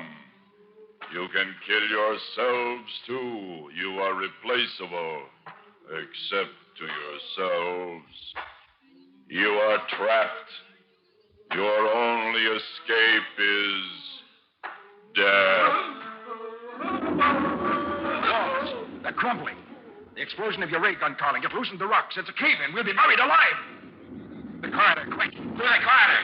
Grab the patients before the green thing controls us again. Make them follow us. It's our only chance.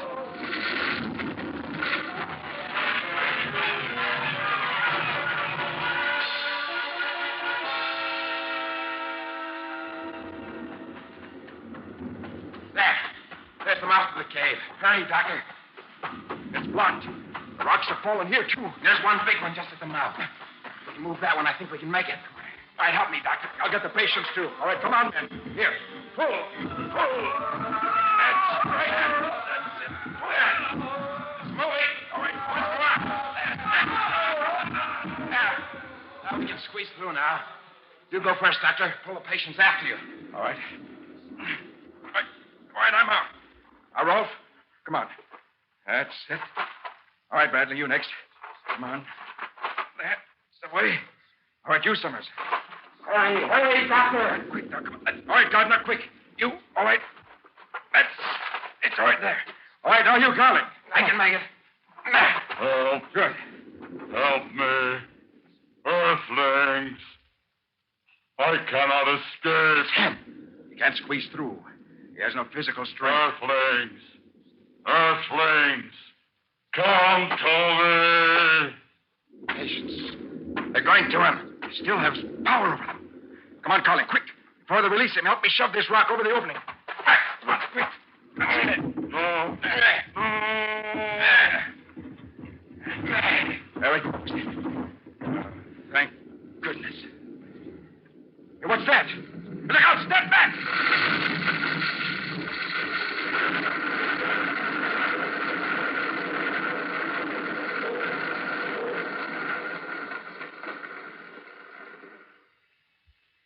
It collapsed. The entire cave fell in. We were just in time. Yes, Curling. In time to save Earth from the horror of green things.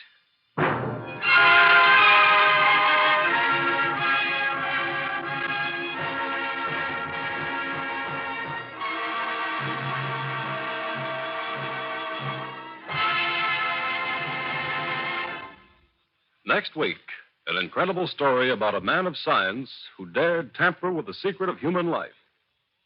Be sure to listen to That Which Lived in a Head of Steel.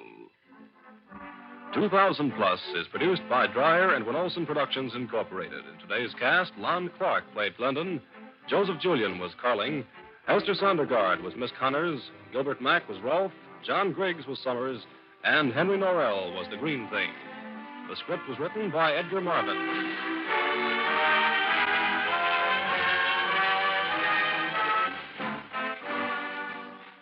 The music was composed by Elliot Jacoby, the orchestra conducted by Emerson Buckley. Sound, Walt Shaver and Adrian Penner. Engineer, Bob Albrecht. This is Ken Martin.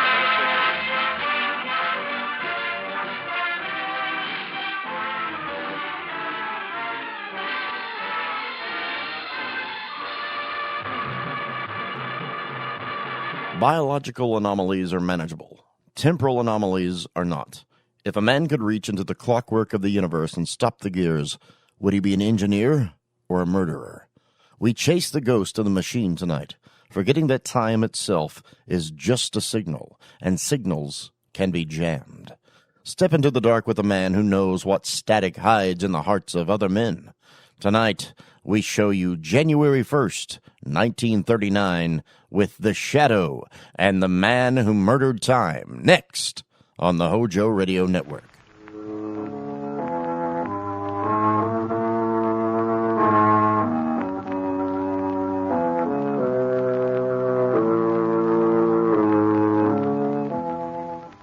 Who knows what evil lurks in the hearts of men? The Shadow knows.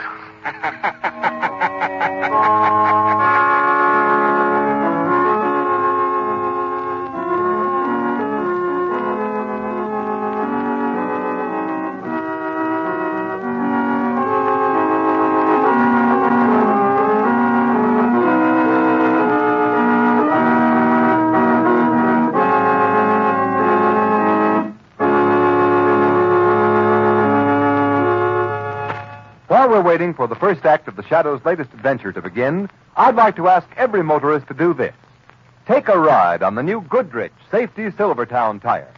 See for yourself how it grips wet, slippery roads like you never felt a tire grip before. That's because the amazing Silvertown Lifesaver tread acts like a battery of windshield wipers. Sweeps wet roads so dry you can light a match on its track.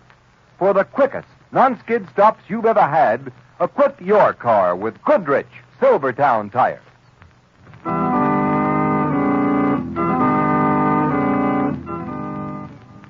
The Shadow, mysterious character who aids those in distress and helps the forces of law and order, is in reality Lamont Cranston, wealthy young man about town. Cranston's friend and companion, the lovely Margot Lane, is the only person who knows to whom the unseen voice belongs. The only one who knows the true identity of that master of other people's minds, the Shadow. Today's story, The Man Who Murdered Time.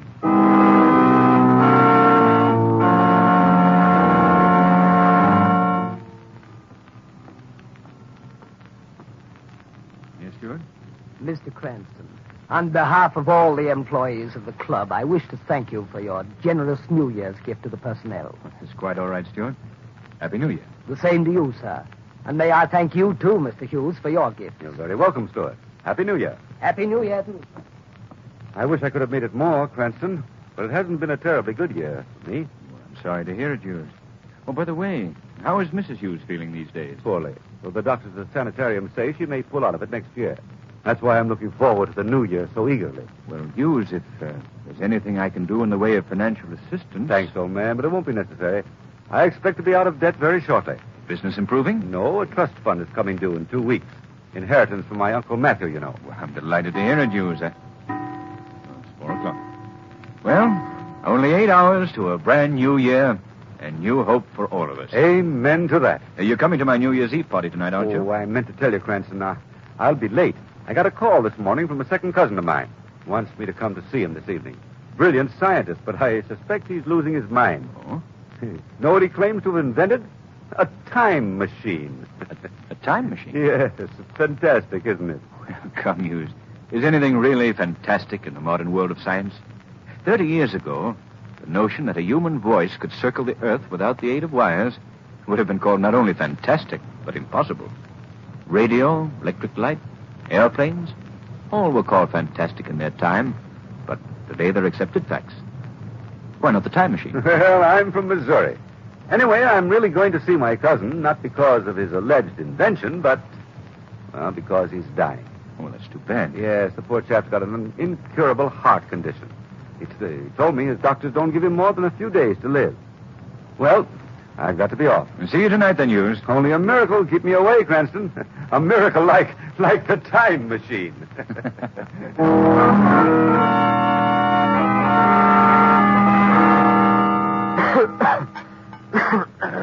Oh, here, Willard.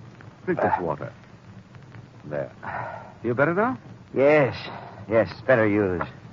Perhaps you'd better get into bed, Willard. Frankly, I didn't expect to find you up and about, dressed to kill. Dressed to kill. Very good. Such an apt phrase. Well, why not? This is probably the last day of my life. Well, I'm sure it's not as bad as all that, Willard.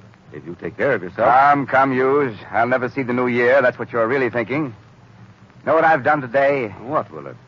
The things I've wanted to do all my life. Packed them all into this one long, glorious day. I've smoked $2 cigars, eaten the finest foods, bought thousands of dollars worth of completely useless things just for the fun of indulging myself. Willard, I thought that I'm broke? I am. Then how did you... Borrowed, dear cousin. Spent other people's money, incurred enormous debts. Payable next year. Next year, which will never come. I'm sorry, Willard. What are you sorry about? I'm not. Matter of fact, I've just begun to celebrate. And you must join me, Hughes. Absolutely insist. I bought a marvelous sherry today, a rare vintage. You rang, sir? Really, Willard, you needn't bother. The sherry, John. Yes, sir. I have it here, sir. Fine. Put it on the table. Shall I pour, sir? No, I'll do it myself. That's all, John. Very good. Here you are, Hughes. Drink hearty. Thank you. How do you like it? Nectar. Ambrosia, huh? It has a peculiar flavor, hasn't it? Oh, it'll grow on you. Finish it, Hughes. Drink to my last day on Earth. Oh, no, Willard, not to that. To my last day on Earth. And yours, my dear cousin. My last day? Hughes, I told you that today I meant to satisfy every ambition I ever had. Well, I've left for the last my greatest ambition of all. To kill you. To kill me? Why, you're joking. Think so, Hughes? But why? What have I ever done to you? What haven't you done to me? You've been a bone in my throat ever since we were boys together. I believe you're really If it serious. hadn't been for you, I'd have been Uncle Matthew's fair-haired boy, his favorite, his pet. He would have raised me in luxury instead of you. You quarreled with him. You were He would have unreasonable. left me his money, not you, you Judas. You had everything while I starved, scraped, suffered. I've brooded over that, my fine cousin, a whole lifetime. And now, this wonderful day, this last day of the year, I'm going to kill you. I'm going to kill you not once, but 1,000 times. You see that machine in the corner? I see, Willard.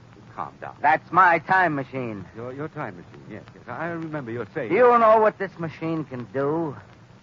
It can prevent the future from happening. The future from happening? Oh, now, look, Willard, look. Let me call your physician. Don't be Let a me- fool. I'm as sane as you are. That's a scientific machine, not a madman's toy. Do you know how it works? Of course not. I'll explain it in simple terms. Hughes, what is time? Why, time is... Time is like a railroad track. A straight railroad track, Hughes. And the world is a train running along that track. On the track behind us lies yesterday, December 30th. Today, we're traveling along that section of track we call December 31st. And at midnight tonight, the train, you, I, the whole universe, is scheduled to plunge straight ahead into January 1st of the new year. You follow me so far, Hughes? Yes? What has this to do with your so-called time machine? Just this. By using a revolutionary principle of physics, my own discovery, my machine bends the straight track of time, curves it, so that the time track forms a perfect circle. Incredible. You fool, it's a scientific fact. I've done it. Oh, mad, I say, mad. Listen to me, Hughes. At midnight tonight, when I turn on the switch, time will instantly be curved back on itself, so that instead of continuing into January 1st, we'll go back 24 hours. We'll live December 31st over again and again and again like a phonograph needle caught in a You groove. expect me to believe that this day will never end, that you can make December 31st repeat itself forever? Laugh, you fool. You won't laugh long. Today, I've been especially careful to make it the fullest, happiest day of my life because I'm going to live this wonderful day forever. I'll catch time in that groove and hold it there. The future will never come. I'll never have to pay my debts. Despite my bad heart, I'll never die. I'll have to be as insane as you to believe that. Would you like a demonstration? Playing the farce out to the end, are you? Well, go ahead. Demonstrate. That's the proper scientific spirit, Hughes. I'll set the machine to affect merely this house and ourselves. What incident of the last half hour do you want me to make repeat itself? Choose. Oh, the butler and the sheriff. John and the sherry, eh? Very good. And I want you to bear in mind that just as time will be repeated here in this room for the next few moments, so can I repeat time throughout the whole world, not once, but again and again. Now, let me adjust my machine. There. Now to close the circuit.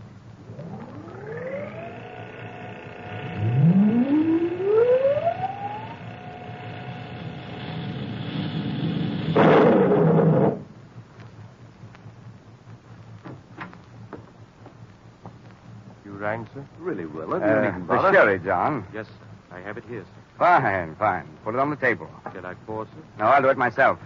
That's all, John. Very good.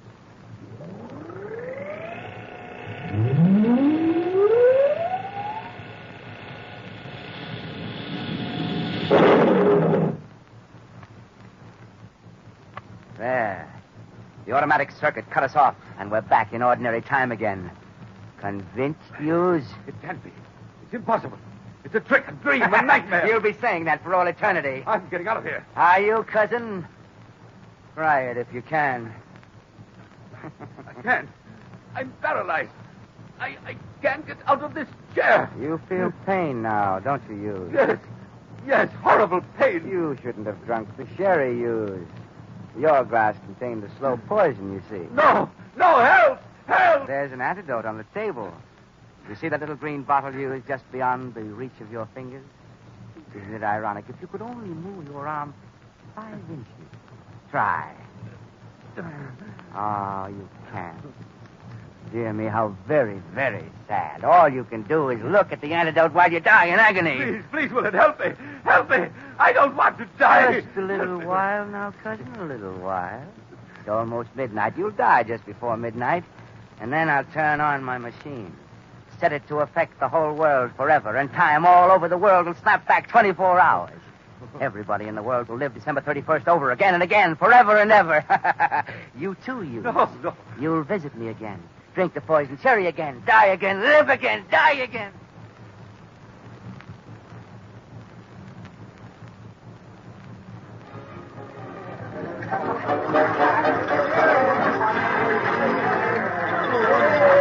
Oh, Lamont, this party of yours is the loveliest New Year's Eve party I ever attended. Margot, you danced beautifully. Thanks, Lamont. I wonder what's happened to yours. He said he'd be late, but I didn't think... Hold it, everybody! Here comes the new year!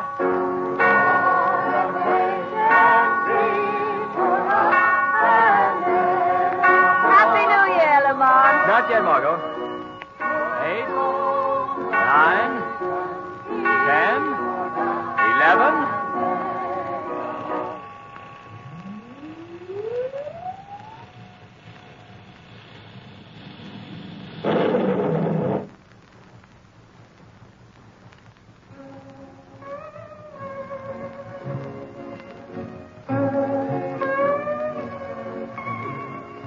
Why, Lamont, where are we?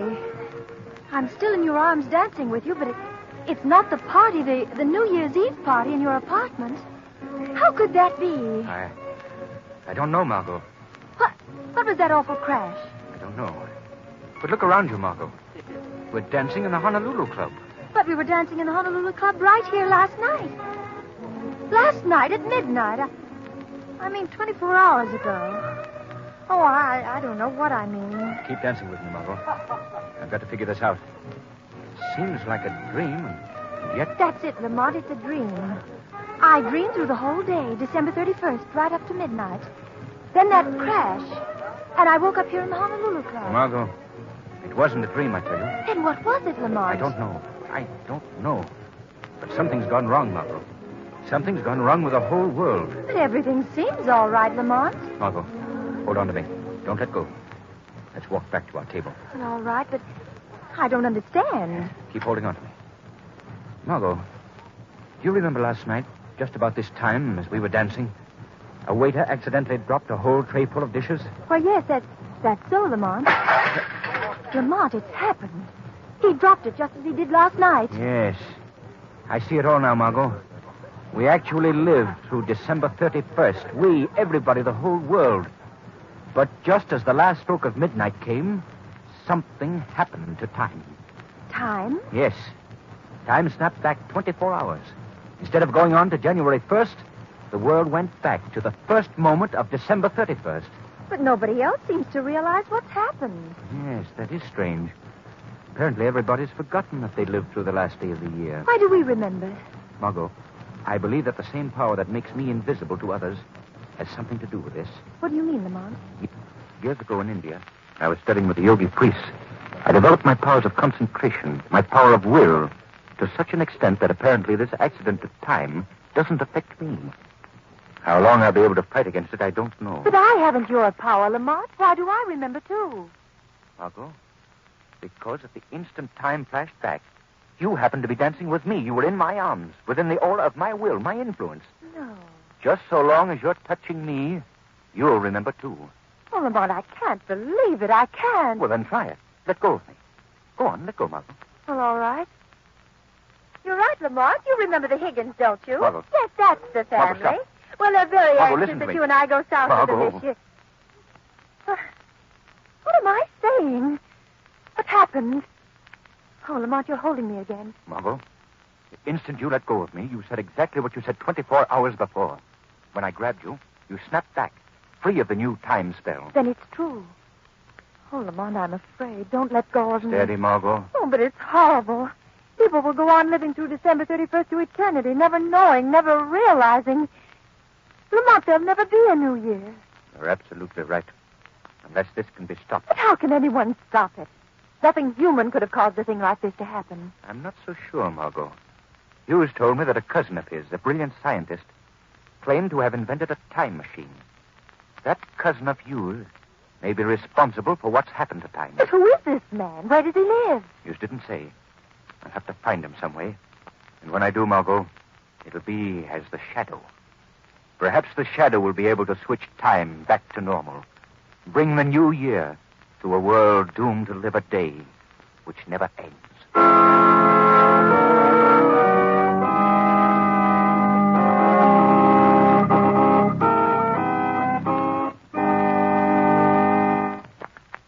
In just a minute, the curtain rises on Act 2 of The Shadow's adventure.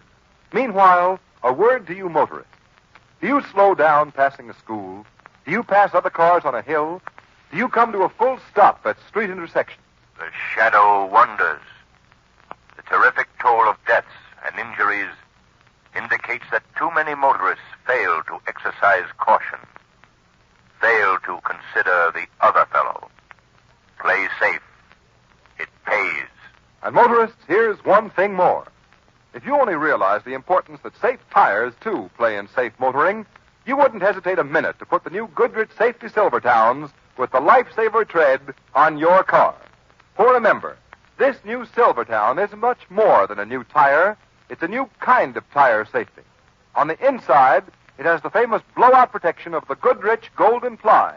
And on the outside, it has the amazing new Lifesaver tread. The tread that sweeps wet roads so dry, you can actually light a match on its track. Yes, sir, that's plenty dry. So it's hardly surprising that Silvertowns will give you the quickest non-skid stops you've ever had.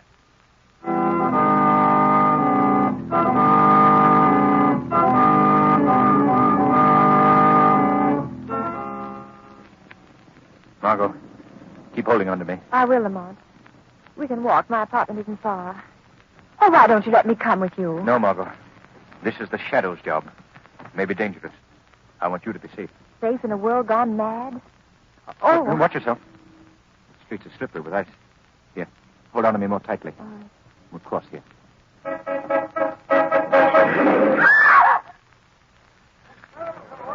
What happened? He must have hit by a cab. Hey, here comes a cop. Somebody call an ambulance. That woman's hurt. Oh, how awful. Come on. Do you remember, Margot, last night, on this very spot? Same taxi, the same corner, same poor woman struck down. It's happened all over again. Yes, Margot. And it'll happen all over again every 24 hours from now until doomsday. Oh, it's frightening. Think of that woman over and over. Unless I can put time back on its track, Margot. I must. Let's hurry. Oh, look at that poor man shivering in the doorway there. He hasn't even an overcoat. He looks hungry, poor devil. Margot, remember last night? In a moment, he'll step out of that doorway and ask me for a dime. Excuse me, mister. Could you give me a dime for a cup of coffee? I'm so cold, I'm freezing. Oh, thanks. Thanks, mister. There's one thing I'm glad of, Lamont. He doesn't know. He doesn't know he's doomed to shiver and freeze and starve like that forever. And millions like him. Millions of unfortunates shivering and starving all over the world tonight. That machine. I must find that machine. Well, here we are, Margot. Don't bother to take me up. There's so much for you to do. So much, Lamont. The doorman will let me in. It's exactly the same time we got home last night. Good evening, Miss Lane. Bad night, ain't it? Hurry, Lamont. Find Hughes's cousin. Since time's repeating himself. Well, I always say when... Hughes will meet me in the afternoon at my club, just as he met me yesterday. We'll talk as we talk then. Perhaps he'd be able to tell me... Lamont, what's the matter? You're so pale suddenly. It's funny, I felt weak just then. As if my strength of my will were fading away. Could it be that Lamont, I, too... you mustn't. You've got to be strong. The world needs your strength. Let go of me, Margot. All right. You're draining my power, my strength away. Let go. The wind is very biting, Miss Lane. Yes, it is. Fred, will you take me up to my apartment? Yes, sure, Miss Lane. Go on. Safe upstairs. Goodbye, Margot. Until tomorrow. Tomorrow ever comes.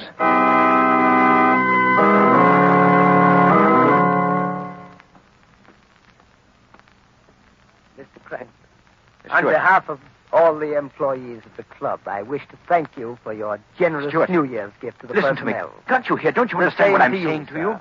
And may I thank you, too, Mr. Hughes, for your gift. You're very welcome, Stuart. Happy New Year. Happy New Year to you. Stuart, stop. I wish I could have made it more, Cranston, but it hasn't been a terribly good year for Hughes, me. let me take your hand. You're merely repeating what you said 24 hours ago. Poorly, though Now the listen to doctors me. say she may pull out of it. Who is your next year. cousin? That's why Who I'm is he? looking Where forward does he to the live? New Year so eagerly. Oh, hopeless. He's not attuned to my will. I'll have to follow him. Make him lead me to this cousin of his, Expect to the to be time out machine. of debt very shortly. I must concentrate. My willpower seems to be failing. I must hold on until Hughes visits his cousin.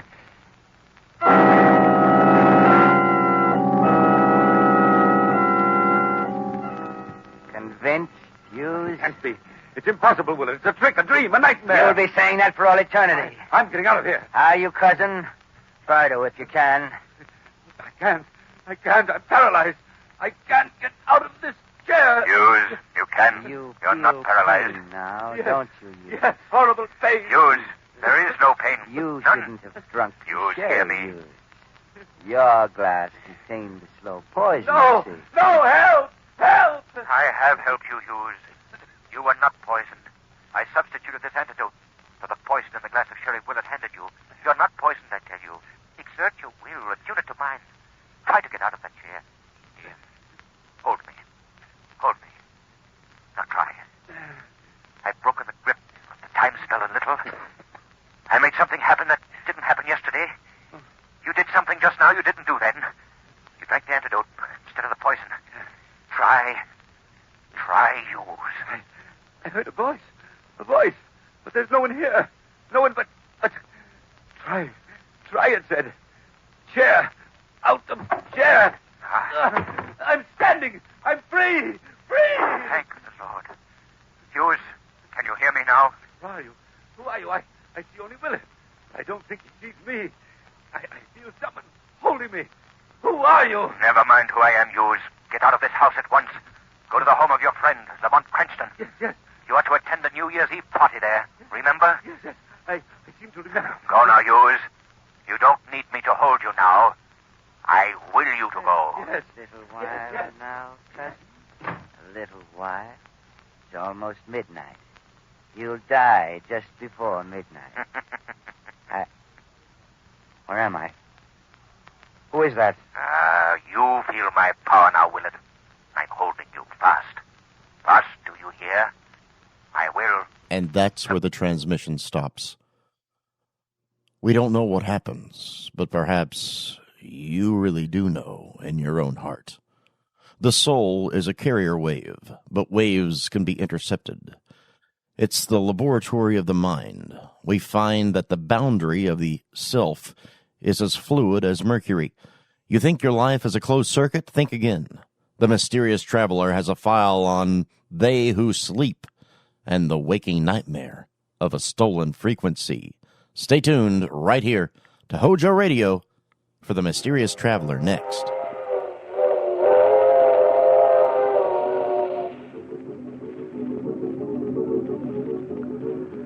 The mysterious traveler.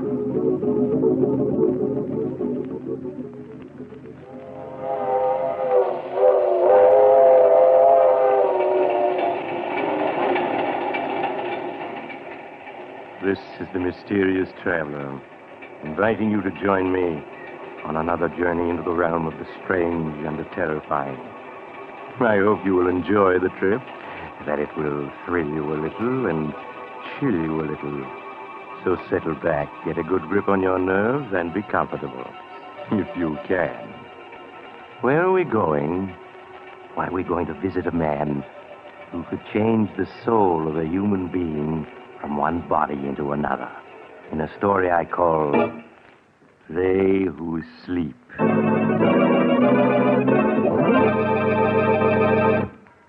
My story begins late one foggy night in a dingy little room in the slum section of a great city. The occupant of the room, a small man, white-haired, his cheeks hollow from hunger, has just admitted a visitor whom he does not know and whom he is trying to send away. An expensively dressed young woman with a heavy veil hiding her face. But, my child, it cannot be me to whom you wish to speak. You have made some mistake. I haven't made any mistake. I've been hunting for you for days. I spent a good deal of money tracing you here. But I do not understand. Why should you wish to find me, Alexander Thomas, a penniless old man You did not always use the name Alexander Thomas. Once you called yourself Chadwin the Great, hypnotist beyond compare. Chadwin the Great? Yes. I once used that name. But Chadwin the Great no longer exists. I am only Alexander Thomas now. Listen to me, Chadwin. We've met before.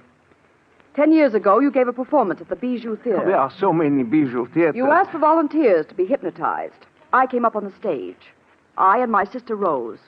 You hypnotized her easily, but you could not hypnotize me. There were so many, I cannot remember. No, but you can remember this newspaper clipping. That old story from the newspapers? Where did you get it? It says that you, Chadwin the Great, once performed the experiment of exchanging two men's souls.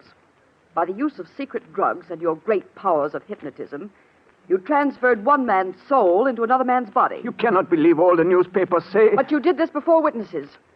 And one of the two men died. You went to prison for 5 years for manslaughter. Why do you come here to remind an old man of his tragedies? Go, please. Leave me alone. No, Chadwin. For years I've kept this clipping, for years. Never knowing what impulse made me tear it out and save it. Until last week I found it again. And then I knew. You speak not like a woman, but like a soul possessed by devils. Perhaps I am.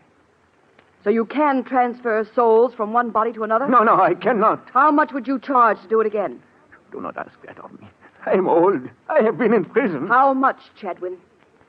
Could you put my soul into another's body for $10,000? $10,000? Yes. Then you could live like a man again, not like a starving animal in this hovel. Once before I tampered with the eternal laws. I paid the penalty. And so did one of those I experimented upon. But which one, Chadwin? The which weaker one. He died. The other, the strong soul in its new body, lived. Then I am ready. When can you do it? Tomorrow night? But, my child, why should you risk your life for that which cannot be, which was not meant to be? Look, Chadwin, I shall raise my veil. Would you call me beautiful? Even pretty? No. I'm ugly. You are not ugly. Your face is strong. But if it were not twisted by bitterness... Enough of talking. How can you know what it means to a woman to be ugly? To lose the man you love to a woman you hate? Because you are plain, and she is so beautiful. Chadwin, will you do as I ask? To help you change with one who is beautiful. To help you to be loved for just a little. My child, perhaps it is not such a great wickedness to do that. And you'll do it?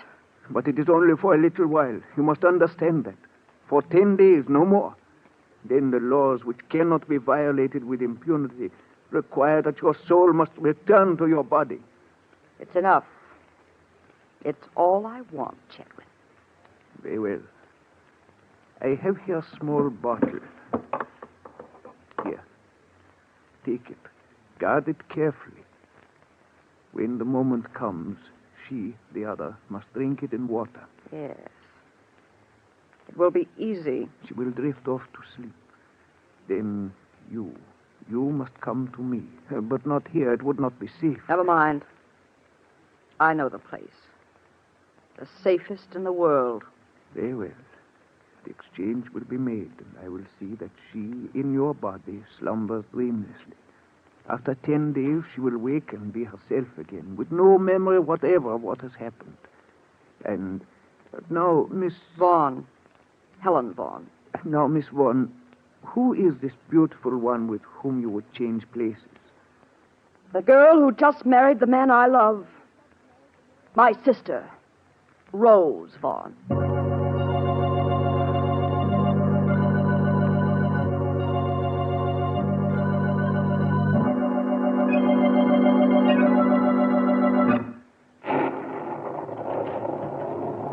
morning, Bessie. Good morning, Miss Helen. Where's Miss Rose? She's gone downstairs yet?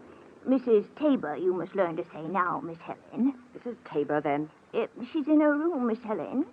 Is Mr. Tabor with her? Yes, he is. All right, Bessie, thank you. Helen, is that you?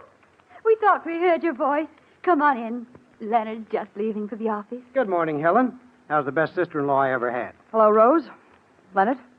Darling, what's the matter? I know. Did you hear what time this young lady got in last night? It must have been quite a party. Leonard, I hope you aren't keeping tabs on Helen. No, but I did hear the clock strike 3 just as her door closed. Well, me for the office. First, a goodbye kiss. Oh, gosh. I sure picked myself a beautiful wife. Oh, run along, you silly. Bye, Helen. Got a sisterly kiss for me? Leonard, don't put your arms around me, please. Well, there's sisterly affection for you. You'd think she hated me. Oh, run along, Leonard. They probably need you downtown to polish off a big deal. Yeah, they probably do at that. Okay, I'm on my way. Bye, you two. Bye, darling. Well, Helen, you are in a mood this morning. I just think you two carry this lovey-dovey business to a ridiculous extreme. Helen, it's as if you disliked seeing Leonard kiss me. You don't have to be constantly kissing him in front of other people, do you? Helen, oh, my dear, I didn't realize. Didn't realize what? Didn't realize it. Oh, Helen, darling, believe me. Someday the man will come along who'll mean just as much to you as Leonard does to me. You'll find him. I'll help you find him. Listen, I'll give some parties and invite a lot of new men. men. Rose. Let go of me. Don't go gushing over me, you idiot. Helen, how can you be so cruel? Oh, stop sniveling like that. I'm sorry, Helen, but you're always so sharp when anybody tries to be nice to you. And you're always so nice to everybody, so soft, so sweet. Oh, I'm sorry, Rose. I always forget how the least quarrel upsets you. Well, here. Drink this, Rose. There's a sedative in it. Something quite harmless. It'll soothe your nerves. Oh, all right. Oh, nasty stuff. Now lie down in your bed. That's it. Just a few moments now, and you'll be drifting off to slumberland, my beautiful sister. Oh, it is quick, isn't it? I feel drowsy already. You do? Huh. And you must give in to the feeling, you hear? Don't fight it. I feel so queer. It's as though I were on a boat. A little boat. Rose? Can you hear me? Yes. Yes, Helen, I hear you. You seem such a long ways away. Such a long way. Rose, you're to come to me when I call you. Do you hear? You're to sleep for a while. Then when I call, no matter where I am, you're to come to me.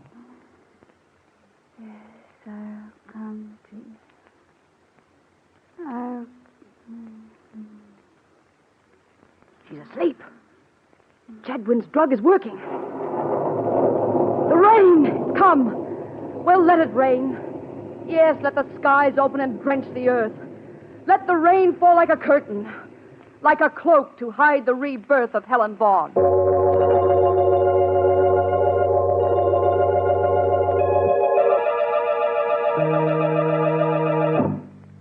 Leaving her sister Rose in a slumber so deep it was almost death-like, Helen Vaughn hurried to her room. There she wrote a note addressed to Rose and Leonard, explaining that she had decided suddenly to go off by herself on a trip to Mexico, and that they would probably not hear from her for some time. Then she put on her hat and coat and slipped out. All day she waited in a hotel. Then when night came, she picked up Chadwin the Great in a rented car and drove him through the storm into a spot well outside the city, where she turned into an ancient cemetery.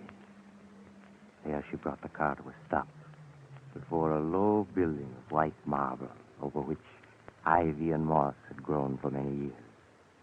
With a heavy key, she opened the massive padlock, and they entered, shutting the door behind them.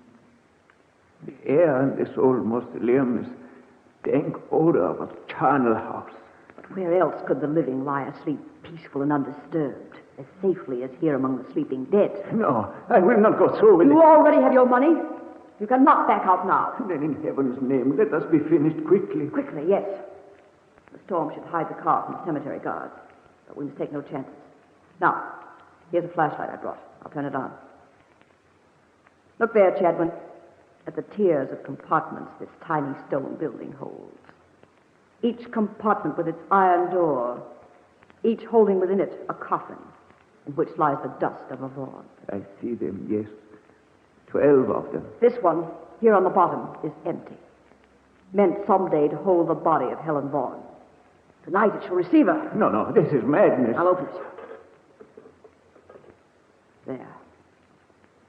See that narrow, dark compartment?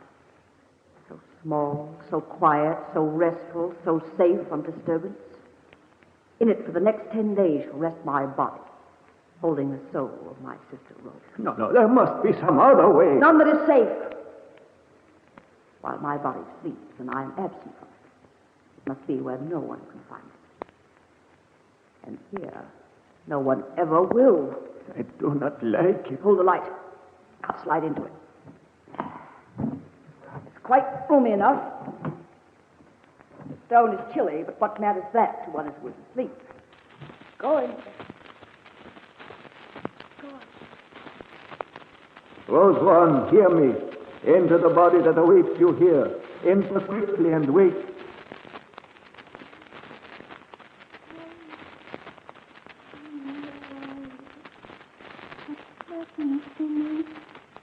So cold, I'm lying on the stone. So cold and dark. Helen. There is nothing to fear. Sleep, my child. Please. Yes, I sleep.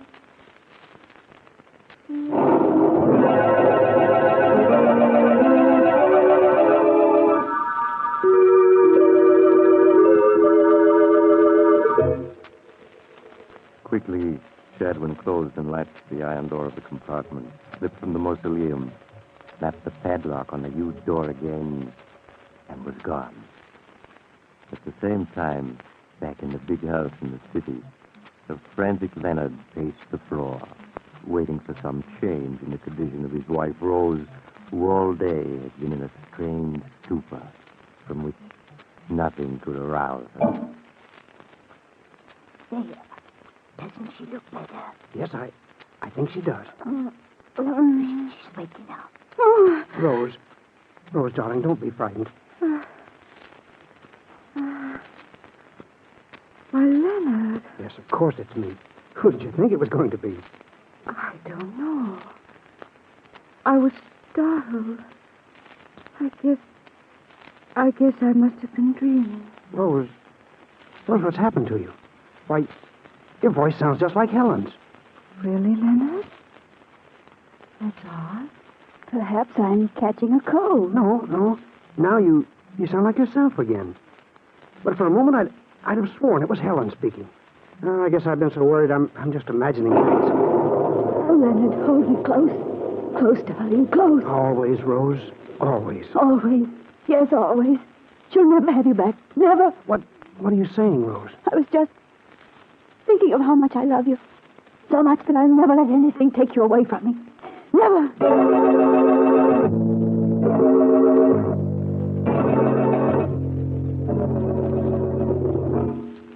In the days that followed, Leonard found his beautiful wife, Rose, strangely changed. You've been different somehow these last 10 days. In fact, ever since Helen went away so unexpectedly. Have I, Leonard? How? Well, you've been gayer, more headstrong, too. It's almost as if you'd acquired a whole new character. Well, perhaps I have. And how do you like this new wife of yours? Well, I do, and I... Don't? Oh, please, I don't mean it. It's just that... Well, I was so in love with the old Rose, it's a little hard to get used to the new. And all these bills that you're running up. Why, that's not like the Rose you used to be. Oh, Leonard, I do hope you're not too mad at me because... Well, what is it this time? Another fur coat? Worse than that. We're going to give a party. Another? Why, there's 3 in 10 days. Rose, I forbid it. You can't, Leonard, because I've invited everybody already. Rose, it's so unlike you. You used... Why, you act more like Helen than like yourself these days. Never mind, darling. You'll get used to the change in me. In time.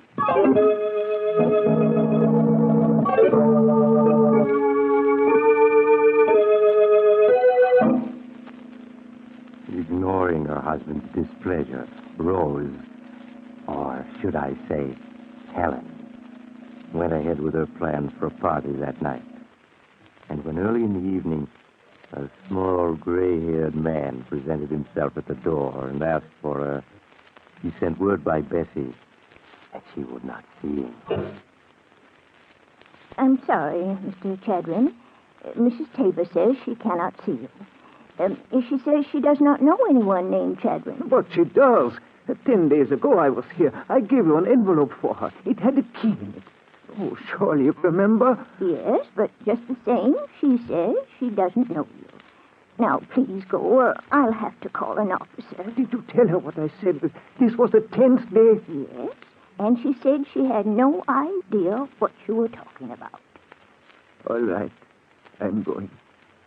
I must do what I can by myself.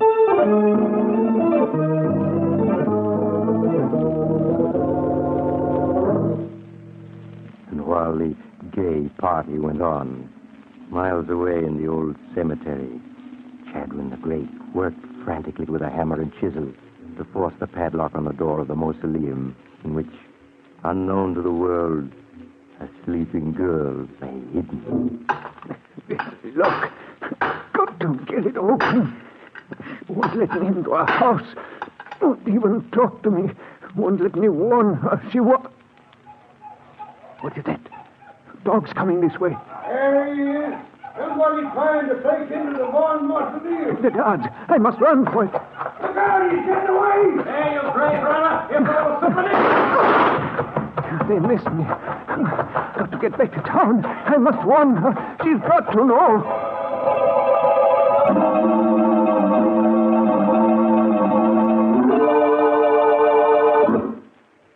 Miss Vaughan, thank heaven this time you heeded my message. I won't have you coming around to my house this way, do you hear? You must never come here again. But you do not understand. The 10 days is up tonight. Now. Your time is over. Are you trying to scare me, Chadwin?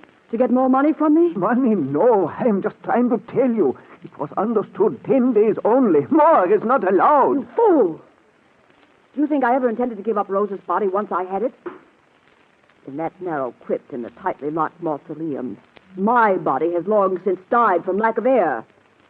And Rose has died with it. But I remain alive. So, that is what you planned. I should have guessed. But it is not so. Your body is not dead. It is in a sleep so deep that it scarcely breathes. It needs no food, no water. But sometime tonight the dog will wear off, and your sister Rose will claim her body again, while you, Helen Vaughan, will wake to find yourself locked within a burial crypt. No.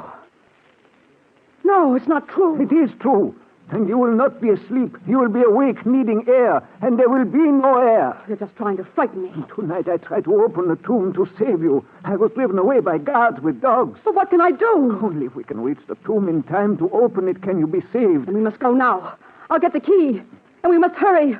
Hurry!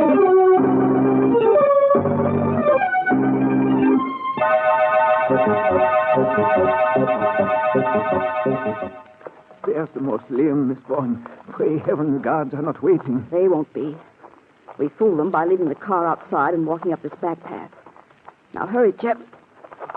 What is it, Miss Vaughan? I don't know. For a moment, I felt so dizzy. So weak. It's Rose. trying to return to her body. We cannot waste an instant. Hold me up. Something is pulling at me, tugging at me. Helen, where are you? She is speaking through her own lips. No, not yet. Go back, you hear me, Rose? Go back. Here's the mausoleum. The key. Give me the key. Here it is, quickly. She's pushing at me so hard. No. Helen, help me. Everything is so dark. Where are you? Go back. Go back, I say. Chadwin, have you got the lock out yet? It won't unlock. It must. They put a new padlock on. Oh, dear heavens, they've changed the lock. Helen. No. It's getting dark. Dark. It's hopeless. We cannot enter. Helen, where are you? No. We can't both be in the same body. Go back. Helen, I'm frightened. Don't force me out. Help me. Go back where you were. Help me. Wait, Rose, wait. Help me. Helen. No, don't. Rose, you mustn't. You mustn't. The guards, they're coming back. Where am I? What's happened to me? Sleep, child. Sleep a little longer and wake without memories. Please. Yes. Please. For her will, I can do nothing now. And the guards, they must not catch me. They must not. There he is. We got him this time. Holy cat. It's a girl. It's Mrs. Tabor. Asleep on the steps of her own family mausoleum. Say, we got to get her out of here. Help me lift her out. Hey, wait. Did you hear something then? Like somebody calling a long ways off? Listen. I can't breathe. Chadwin, help me. I'm not dead. Well, do you hear anything? Nah, I can't hear anything, just the wind. Come on, we got to phone Miss Tabor's husband. She may be sick. Come on now, no time to lose. Help me, Chadwin. Help me.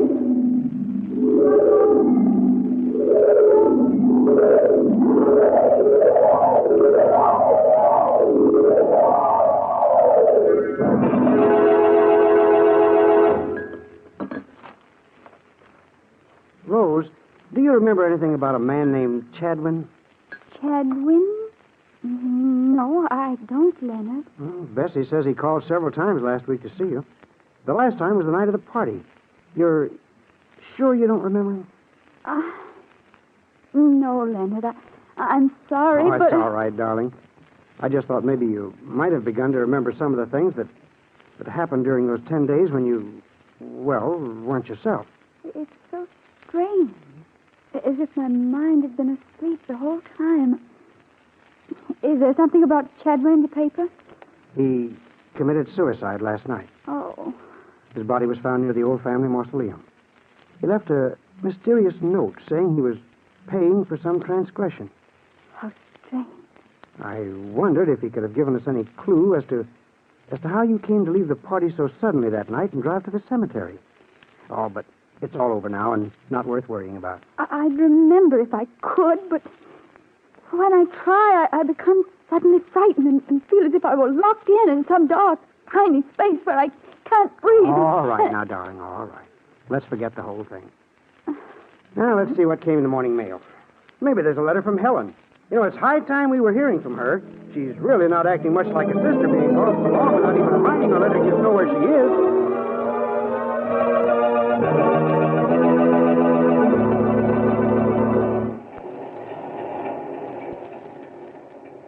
This is the mysterious traveler again.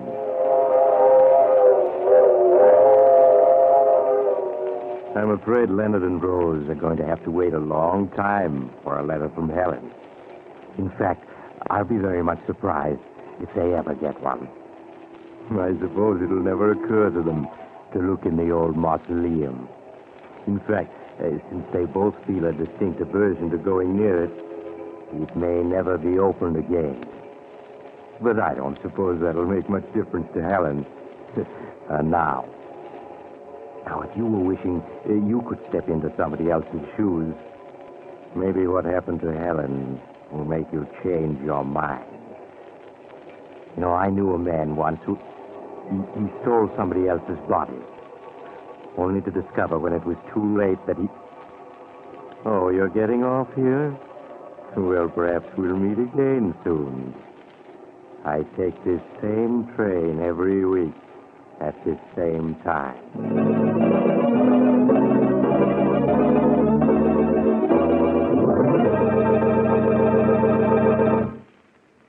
You have just heard Chapter 55 of The Mysterious Traveler, a series of dramas of the strange and terrifying. In tonight's story, They Who Sleep, Philip Clark played Chadwin, Gertrude Warner played Helen, and Helen Clare played Rose. The Mysterious Traveler is written by Bob Arthur and David Cogan. Original music is played by Henry Silverne, and the entire production is under the direction of Jock McGregor.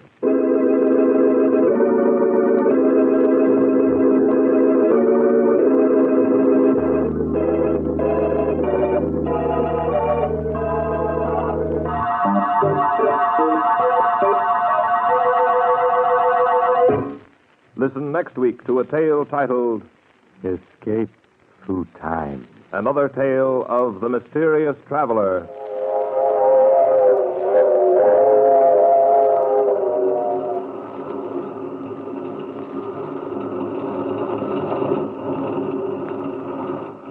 The Mysterious Traveler is presented by WOR Mutual from the WOR studios in New York. This is Mutual.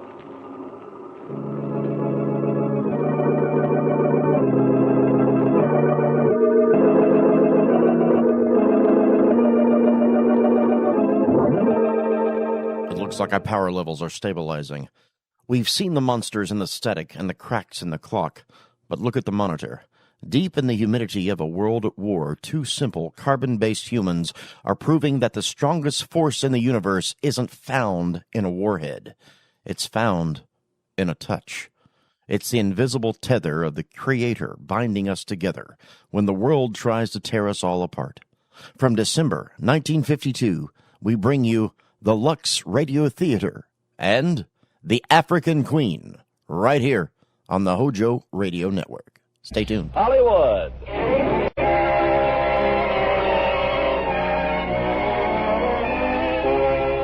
Lever Brothers Company, the makers of Lux Toilet Soap, bring you the Lux Radio Theater, starring Humphrey Bogart and Greer Garson in The African Queen. Ladies and gentlemen, your producer, Mr. Irving Cummings.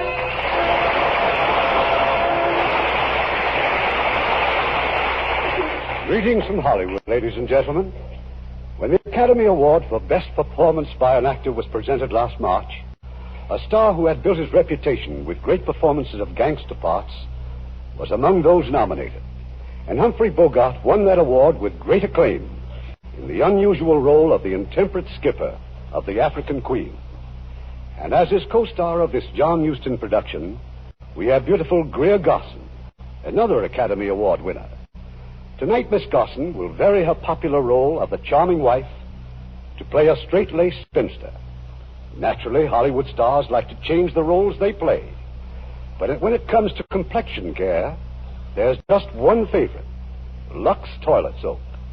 Our most glamorous stars know they can count on daily Lux facials for the finest in complexion care. Care that really leaves skin smoother and fresher. So try Hollywood's own beauty care, Lux Toilet Soap. Now, The African Queen, starring Greer Garson as Rose and Humphrey Bogart as Charlie Allnut. The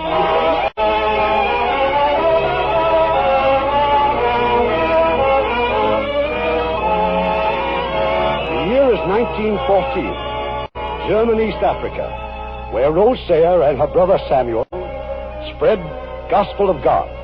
For more than a year, the missionaries have seen only one white man, Mr. Allnut, pilot of the African Queen, a filthy, dilapidated launch that gasps her way up and down the river. Do have some more tea, Mr. Allnut? Thanks, miss. I don't mind if I do. Just listen to this stomach of mine. I mean, the way it keeps growling and squealing, the way it sounds, you'd think I had a hyena inside of me.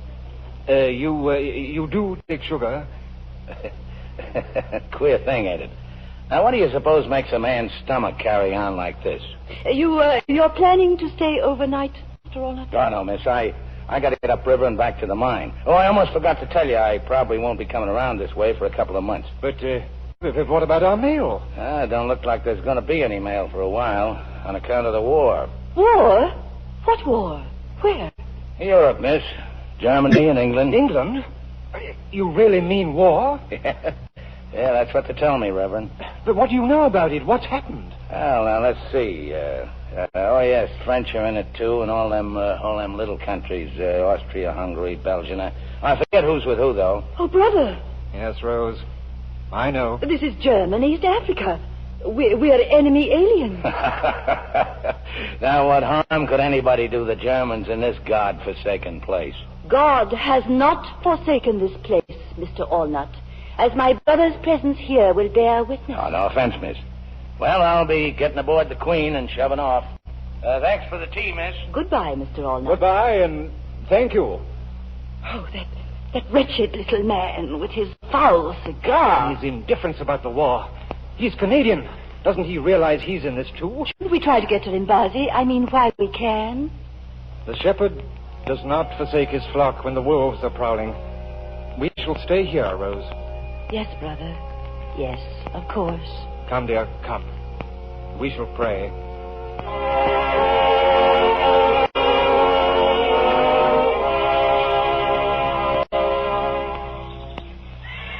Miss, it's me, miss. I come back a lot sooner than I said. Oh. So the Germans have been here, too, eh? Yes. They've been here, Mr. Allnut. When I got to the mines at Limbazi, everything was a shamble. Deserted. Burnt to the ground, just like the village here. Reverend around, miss? My brother is dead. Oh, well, now ain't that awful. If them Germans will shoot a Reverend, there ain't nobody safe. They were here 3 days ago. They didn't shoot him. They struck him, and his heart was bad, and... Oh, well, that's certainly too bad, miss. That's all I can say. I tell you what, miss. You get your things together, we'll get aboard the Queen and clear out. Them Germans are sure to come back. But why? Why should they come back? Why, they'll be looking for the boat, miss, for the African Queen. She's not much, but they'd give a lot to get their hands on her, you bet.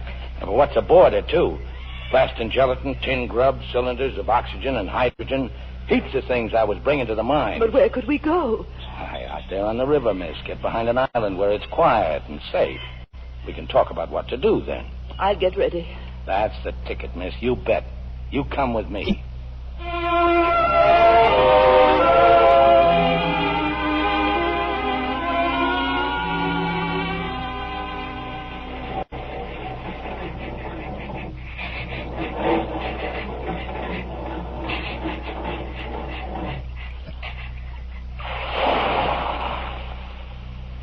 Well, miss, so far so good.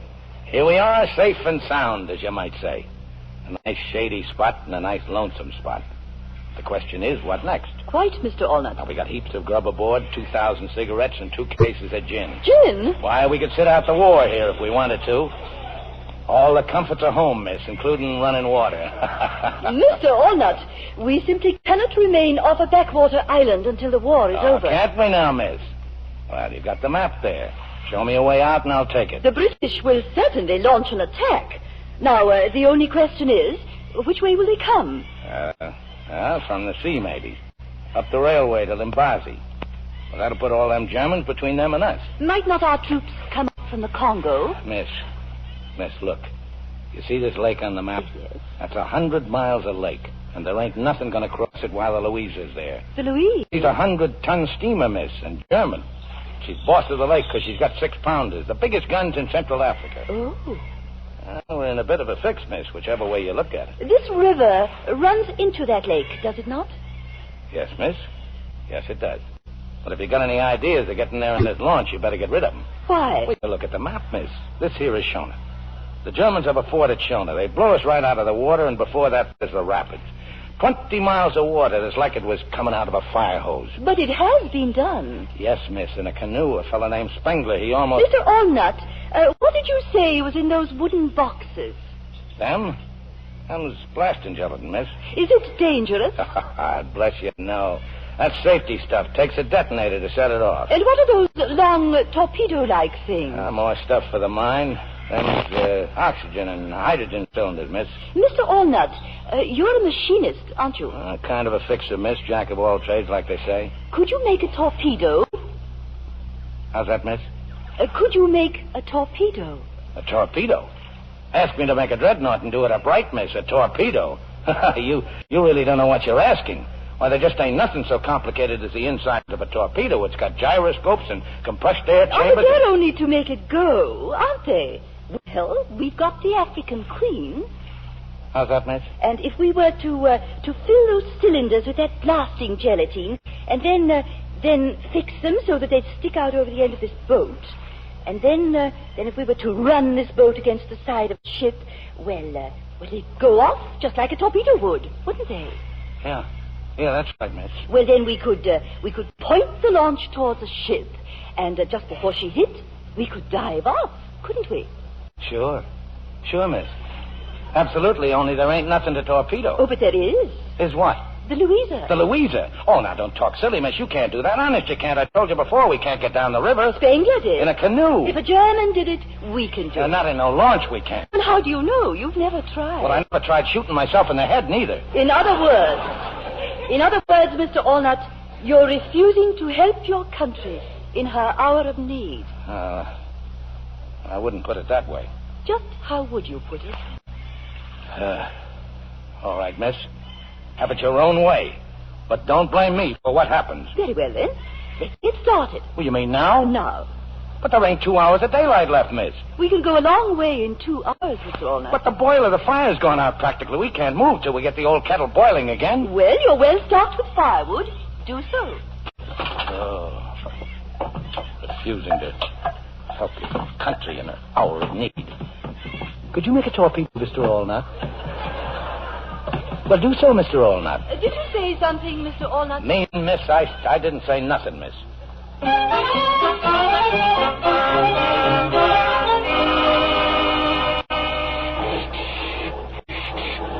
Anything wrong, Mr. Allnut? That's just this old boiler, miss. She's leaking steam. See? Oh. Why are you kicking the boiler, Mr. Allnut? Feed pump full of rust and scum. She gets clogged up. And that's all you have to do? Just kick it? It's knowing how to kick her, miss. She gets peevish now and then, ever since I dropped a screwdriver down the safety valve. What would happen if you didn't kick it? The whole boiler'd blow up. Then why don't you dismantle the safety valve and remove the screwdriver? You know, I'm going to do that one of these days. The only reason I haven't up to now is that I kind of like kicking her. She's all I've got. Well, she seems to be operating quite normally now. Yeah, like I said, miss, all she needs is a good boot. Well, you ready to call it a day? It's kind of like a lagoon up ahead. It's a real nice place when the bugs ain't too bad. I shan't complain, Mr. Allnut. We have much to be thankful for. And that's a fact, miss. It's like they say. It ain't never so bad that it can't be worse.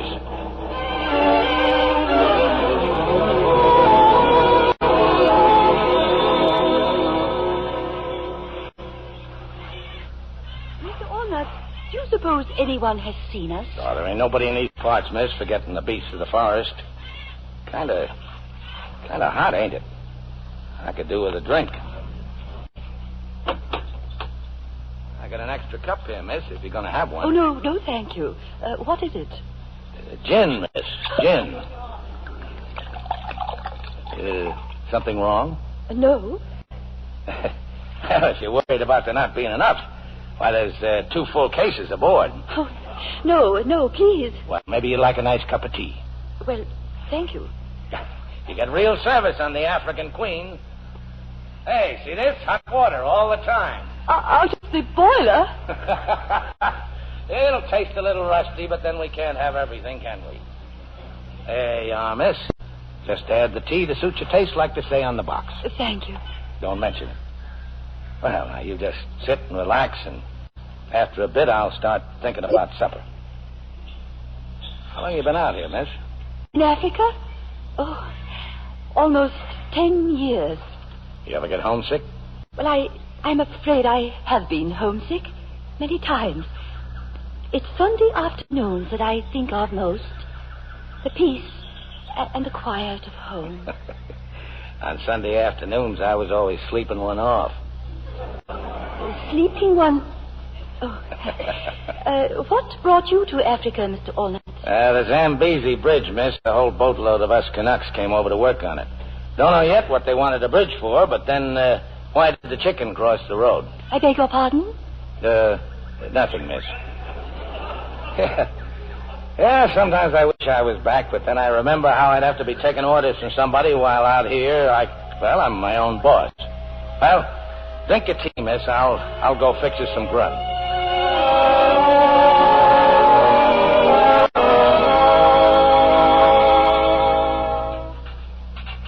Now, what do you think you're doing, miss? Well, if I may draw some hot water from the boiler, I'll wash these dishes. Mostly I just hold them over the side and let the current do the washing. If you will forgive me, that's about what I imagine. Cleanliness is next to godliness, eh, miss?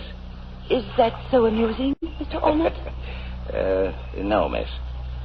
You don't see no crocodiles around, do you? Crocodiles? No. No, it's too shallow for them. Well, I could do with a bath before I turn in. I'd like a bath myself. Well, now, you do the dishes back here, and I'll go off the bow. So long as we don't look, it don't matter. Well, how about it, miss?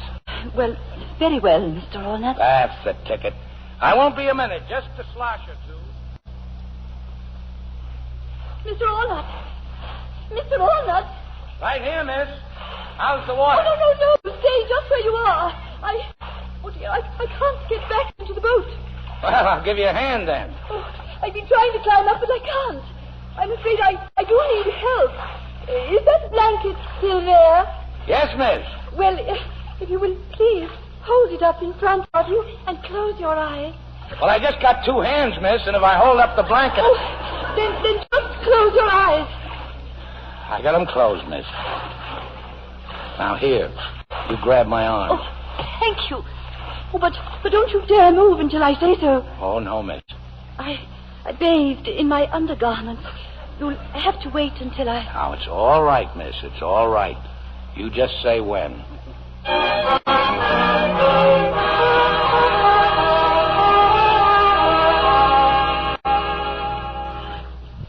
Well, you feel better, miss? Oh, yes.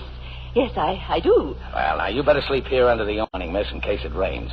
And here's a couple of rugs. There ain't no fleas on them. Where will you sleep, Mr. Allnut? Me all forward, miss. And if it'll make you feel better, you can hang up one of them tarpaulins like a kind of a curtain, sort of. Thank you. Good night.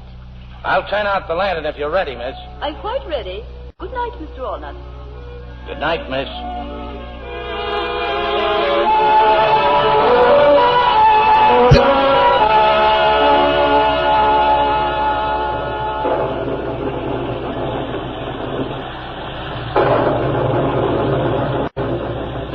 Mr. Allnut! Oh, I'm sorry I woke you, miss. What are you doing? Oh, I ain't doing nothing, miss. Just getting out of the wet. Well, go away this instant. Yes, miss.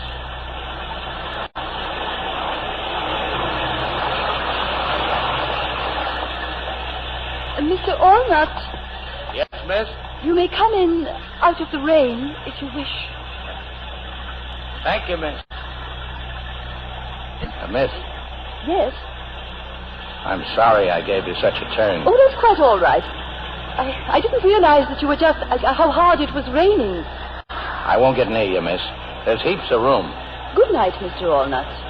Good night, miss.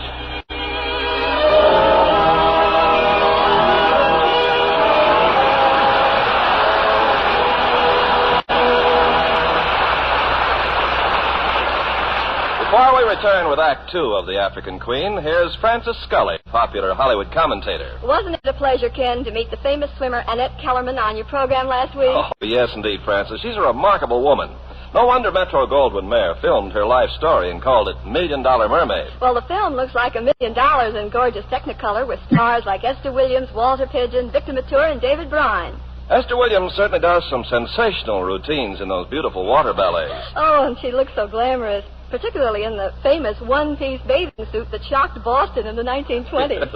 Well, I thought it was an exceptionally good love story, too, Francis, with both Victor Mature and David Bryan in love with Esther Williams, as she becomes the toast of two continents. Yes, and Annette Kellerman, Esther Williams, plays an exciting role, filled with glamour and romance in $1 Million Mermaid. Well, I can't imagine a mermaid more beautiful than Esther Williams. In Technicolor, her complexion looks like $1 million. And yet, Ken, Esther Williams' complexion care is one that every girl can use.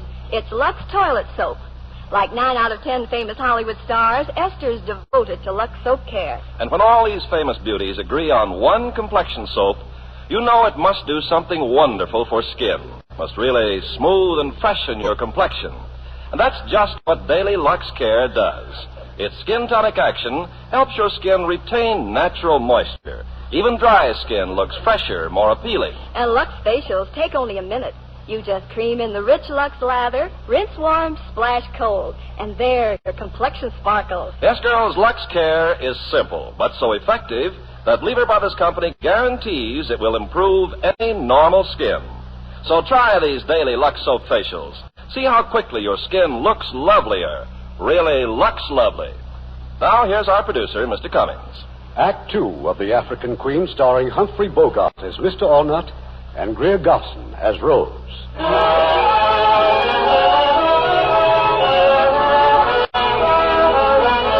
It's the following morning, and the African Queen wheezes her way down the river. Mr. Allnut is at the rusty engine, administering with tools and frequent kicks of his experienced foot. And now suddenly what he is dreading is upon them. The sluggish river has turned into whirlpools and rapids.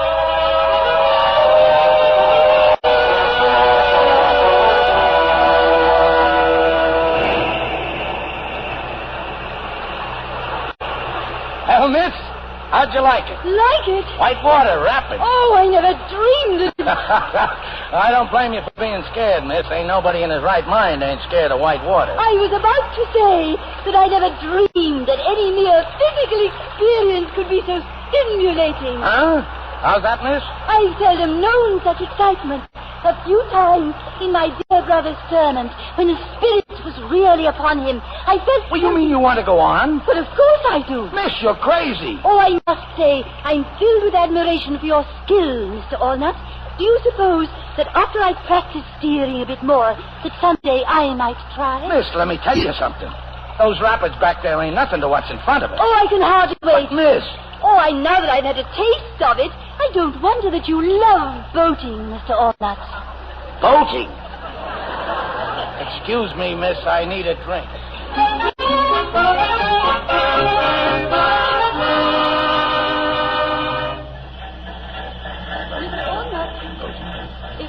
If something's the matter, please, I must know.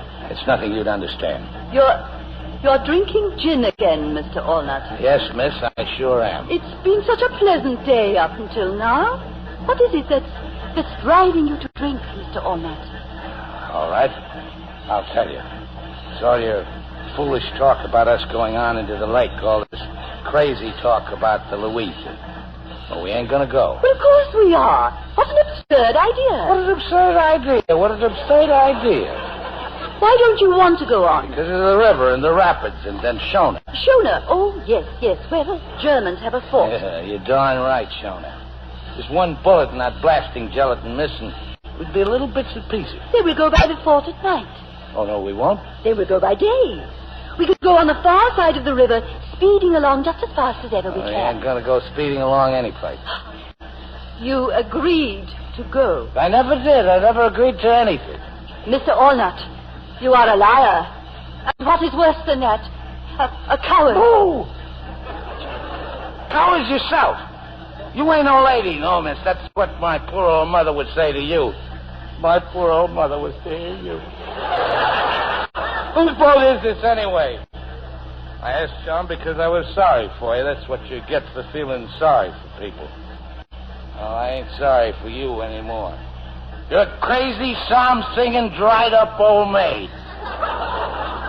Mr. Allnut, you are drunk. Not half what I'm going to be, either. There was a bold fisherman set sail for Port Pimlico. to catch the bold piggy and the gay back.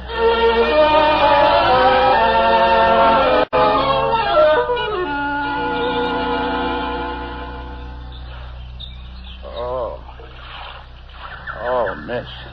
Oh, my head. Oh, have pity, miss. Mr. Allnut, you are still intoxicated. Oh, the gin. That's gin you're pouring into the river. Indeed it is. Oh, you don't know what you're doing, miss. I'll perish without a hair of the dog. Look at you, reeling about helplessly. Oh, my head. Oh, my head. I'm warning you, miss. That gin ain't your property. It's no one's property now. 21 empty bottles floating on the waves. And I'm glad. A criminal, that's what you are. Oh, I'll die. Then what'll you do? I'll suffer and die, and I'll float on the wave. It's all you're doing, you hear? You did it all. Oh.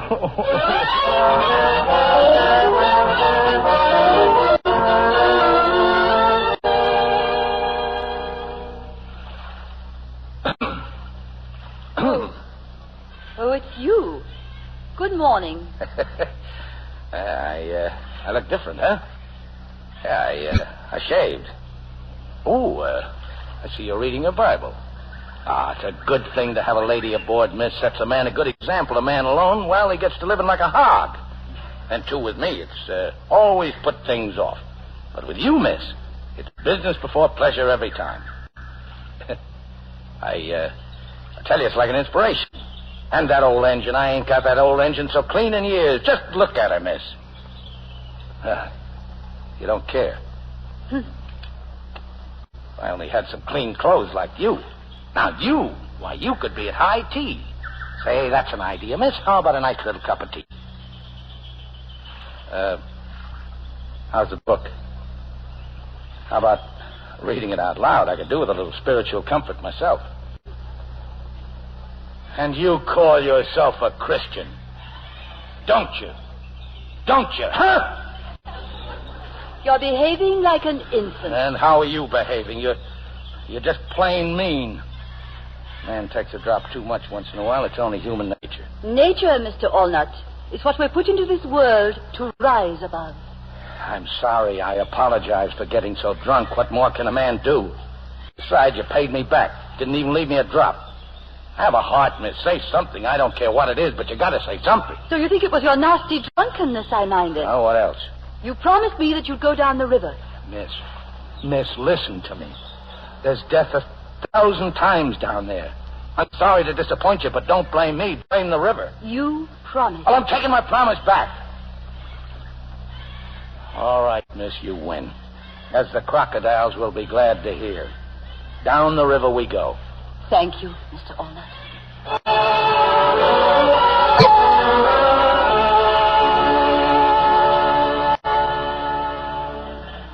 We're making splendid progress, Mr. Allnut. Look over there. Shona? Not yet, miss, but soon over there's a crocodile waiting for his supper. Which side of the river is Shona on? Starboard, miss. But good. Then the sun will be in their eyes. Oh, you're worried, aren't you? Oh, not me, miss. I gave myself up for dead back where we started. Well, that noise. What was that? Well, that fort's closer than I thought. They're just letting us know they've sighted us. Their next shot's going to be closer. Their aim's dreadful, isn't it? Their aim will be good enough unless we turn back. Mr. Allnut, I don't want to hear those words again. Yes, miss. Now put your head down. We'll get rifle fire, too, in a minute. Can't we go any faster? Well, we're sure going to try, miss, and if it's all the same with you, start praying.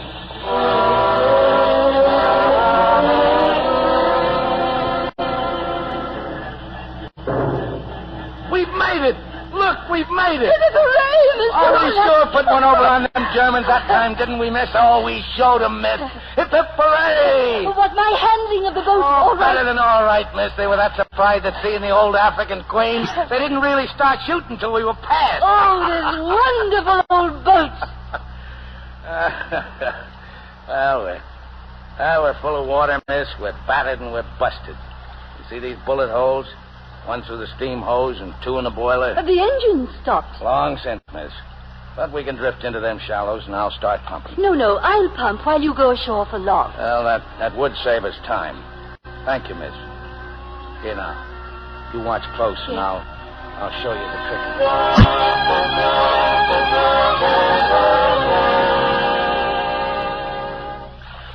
I've got almost all the water pumped out, Mr. Walnut. Come and look. Just let me see. Set these logs down. Oh. You've worn yourself out, miss. Well, so have you. Well, if it's all right with you, we'd better stay here till morning. Hey, where'd they come from? Them flowers. Oh, I just couldn't resist them. I waded ashore and I picked them. Do you recognize them, Mr. Walnut? I've never seen them before. Well, I can't say that I have either, miss. What if no one ever has? What if they don't even have a name? Well, name or not, miss, they sure are pretty. Here, put one in your hair. Catch. Oh, dear. Oh, I dropped it. No, I'll get it. No, I can pick it up. Well, look at us. Hands and knees in 3 inches of water looking for a flower. I could laugh and cry and Oh, you kissed me. Yes, miss. I sure did, miss. You kissed me.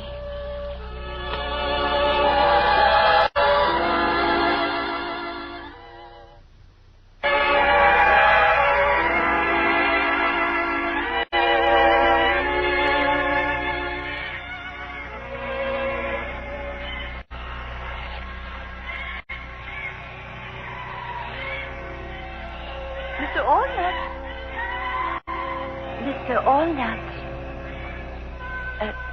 Dear. Oh. Hello, Rosie. You've been napping. Supper's ready. Rosie. Fancy you building a fire and all while I slept. Dear, what is your first name? Charlie. Charlie. Give us a kiss, Rosie. Charlie, dear. The more I look at this place, the prettier it gets. I expect it's about the prettiest place I've ever been to. Oh, not that I ain't all for going down the river, you understand? Oh, yes, Charlie, I know. Why, the sooner we blow up the old Louisa, the better. What I meant was I'd like to come back here someday. Then you think we can do it? Do it? Well, there's nothing a man can't do if he believes in himself. Never say die. That's my motto. I've had misgivings, Charlie. I was beginning to think that perhaps the whole thing was a mistake. How's that, miss? I mean, Rosie. Well, I had a moment of weakness. Oh, well, if you're feeling weak, Rosie, why, a day or two here on shore won't make any difference. Oh, no. We'll go on and thank heaven for your strength, Charlie. Thank heaven.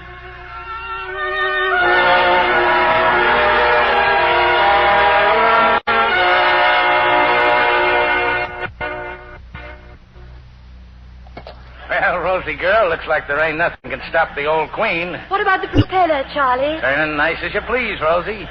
Why, we're going down the river just like Anthony and Cleopatra in their barge. This couldn't happen, Rosie, if it hadn't been for you. Don't you feel proud of yourself? Certainly not. It's you, Charlie. It's all you. I don't think there's another man alive who could have done what you've done. Oh, I'll never forget the way you looked when we was going over them rapids. Head up, chin out, hair blowing in the wind. The living picture of a heroine. Oh, fancy me, a heroine. Oh, Charlie, you've lost your mind. Lost my heart, too, sweetheart. Oh, what a time we've had, Rosie. What a time. We'll never lack for stories to tell our grandchildren. Charlie, how much further do you suppose it is to the lake? Well, there's no telling, Rosie. All depends on how much winding around this old river does. The river's changed, hasn't it? And that smell.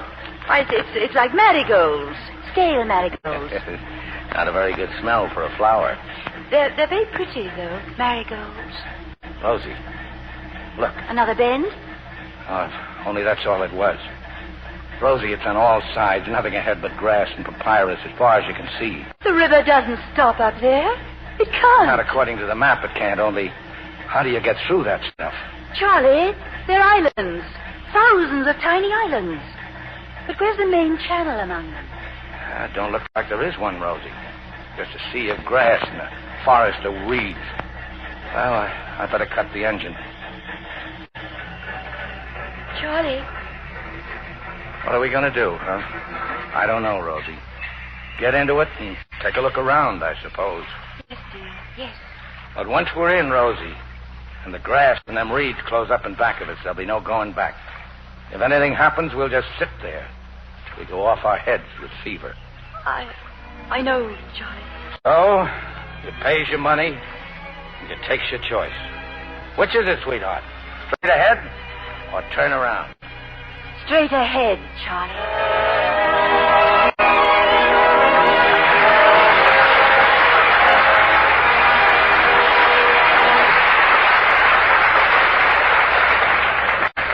We'll continue with Act 3 of The African Queen in a few moments. Now it's with great pleasure I introduce our guest, the lovely Zsa Zsa Gabor, who will soon be seen in United Artists' great new Technicolor picture, Moulin Rouge. Hello, Irvin. You know, I've just returned from Paris. That's where the picture was filmed, because it's about the famous French painter Toulouse-Lautrec. Yes, and his genius and reckless way he defied convention make one of the screen's most dramatic stories. You know, José Ferrer plays the actor, and now the new French star Colette Marchand plays the woman he loves. And I am Jean Avril, the famous singer and dancer in Toulouse-Lautrec's poster. It's a spectacular picture, Zsa Zsa. In Moulin Rouge, producer John Huston captures all the flavor of Paris left bank and the colorful artist life. Well, Zsa Zsa, you're a knockout in that red and white costume of Lautrec's famous poster. You set it off so perfectly with that creamy complexion of yours. It's a Lux complexion, I know. Of course, Ken. I'm devoted to the Lux toilet soap facials. And I really appreciate Lux for my bath, too. Especially after making this picture. My dance number required 93 rehearsals. Was I tired? But my Lux bath completely refreshed me. Yes, a bath with creamy white Lux soap is the quickest beauty pickup ever. It treats you to so many luxuries in one. First, there's the rich, abundant lather Lux gives, even in hard water. Second, there's that delightful mildness of Lux, the way its gentle lather leaves your skin so soft. The luxury I love is the Lux perfume. It clings so long, yet is so delicate. Flower fresh. Thank you, Zsa Zsa. Girls, try the big bath-size Lux toilet soap. Do it tomorrow. Be Lux lovely for the holidays ahead. We pause now for station identification. This is the CBS Radio Network. WCBS, AM and FM, New York.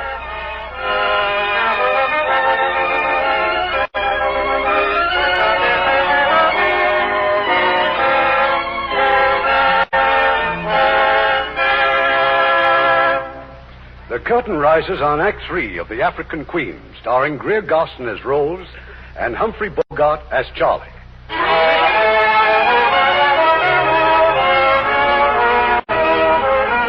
For days now, the journey of the African Queen has been halted.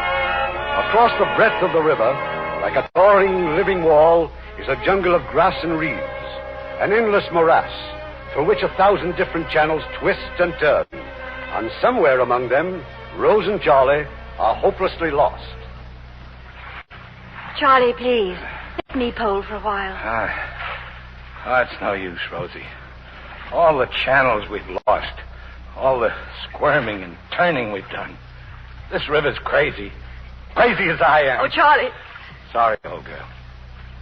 Well, the only thing that will put the roses back on our cheeks is to get out of these reeds. I'll go over the side again. You pull, Rosie, and I'll push.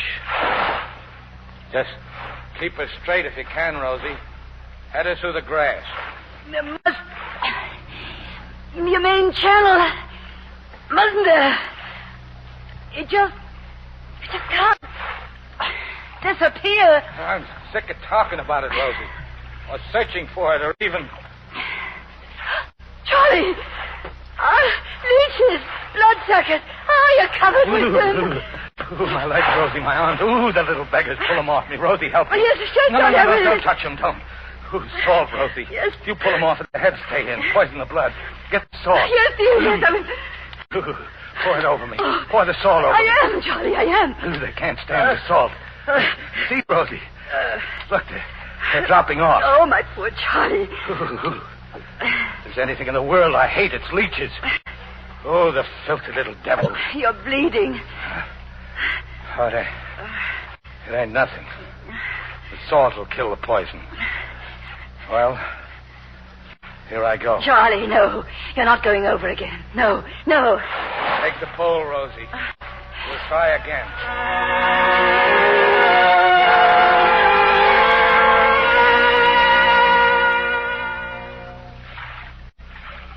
Rosie. You still awake, Rosie? I'm here, dear. I'm awful cold, Rosie. Hot and cold. Chills and fever. Fine specimen of a man I am, ain't I? You're the bravest man that ever lived. You're just overdue. That's all. Try to sleep. And when you wake up, we'll be on our way again. On our way. Even if we had all our strength, we'd never get the boat off this mud. We're finished, Rosie. I know it. But I'm not one bit sorry I came. What I mean is, it was worth it.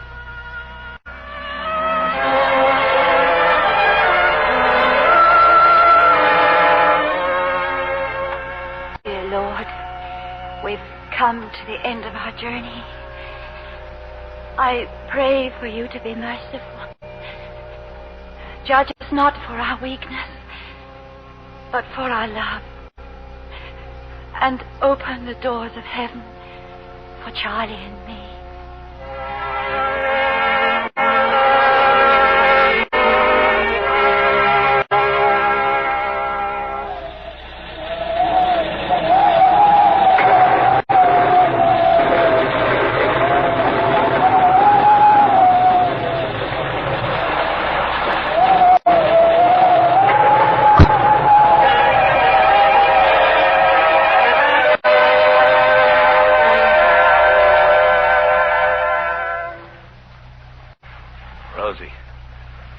Rosie, it's over, sweetheart. It is? The storm's over. Open your eyes, dear. It's daylight.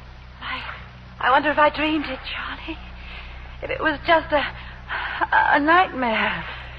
I saw animals and birds running, screaming. Oh, it's nothing you dreamed, Rosie. I never seen such a storm. Charlie, what are you doing? You mustn't work, dear.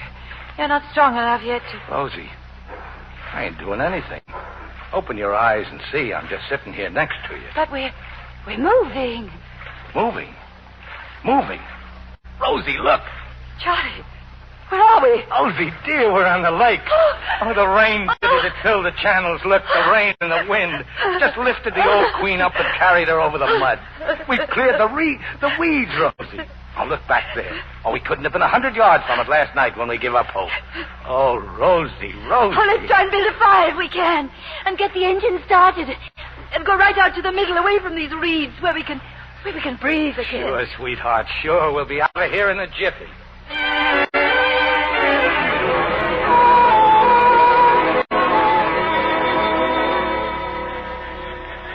Oh, this air. Oh, Charlie, it's wonderful. And this mist clears away. You see, the lake's as big as an ocean. And we're on it, Rosie. Oh, just to breathe again. Yes, like... I know you don't approve, but it's like a shot of gin. Makes your blood race and your spirit soar. Oh, I'm sorry I poured out all that gin, Charlie. Oh, forget it, Rosie. And just to show you there's no hard feelings, I'll make you another cup of it. What, Charlie? Rosie, there, to starboard. That's the Imperial German Navy. That's the Louisa. She's coming towards us, Charlie. We gotta make a run for it, back to the weeds.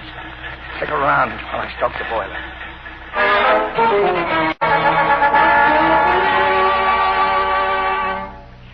Yesterday those weeds were our death. And Charlie, today they're our salvation. Oh, I was so sure they'd seen us. Look at the size of her, Rosie. See her guns? Why did they stop at the little island, Charlie? Well, likely it's just routine, or maybe just checking what the storm tore up. They'll be back again. You know how them Germans are. Methodical, yes. Yeah, that's them, all right. They lays down systems, and they stick to them. Mondays, they're one place, Tuesday, someplace else, and Wednesday, they'll be back here. Oh. Yeah, I know what you're thinking, Rosie. You're thinking of the next time the Louisa comes back here, aren't you, old girl? How long will it take, Charlie, to get the torpedoes ready? The Depends on the detonators. Well, I gotta rig up something. We'll manage it, Rosie. We'll manage it.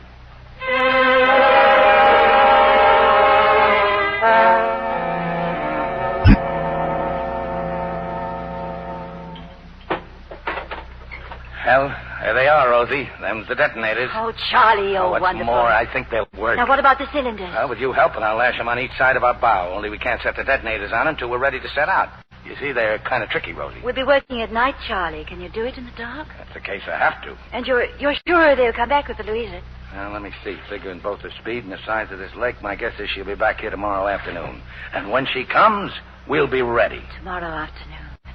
Charlie, let's make the Queen as clean as we can. Let's scrub her decks and polish her bra.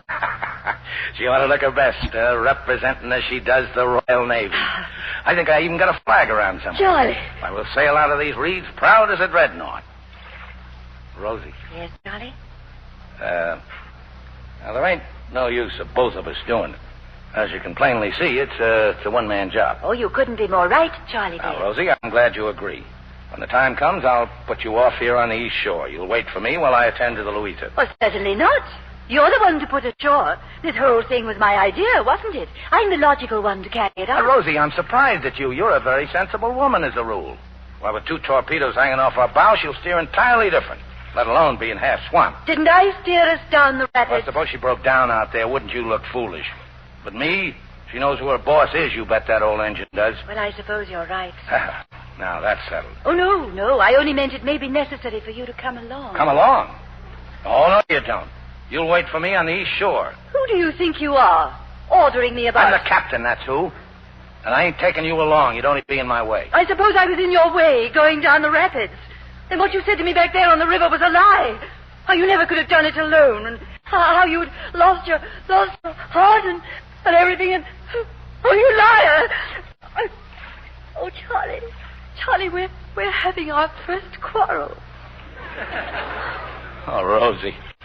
It's just that I can't bear the thought of you, well, supposing that anything should happen, not that anything will. Don't you understand, Charlie? I wouldn't want to go on without you. Oh, Rosie. All right. It'll be you at the tiller and me at the engine, just like it was from the start. I knew you'd see it, Charlie, dear. Thank you.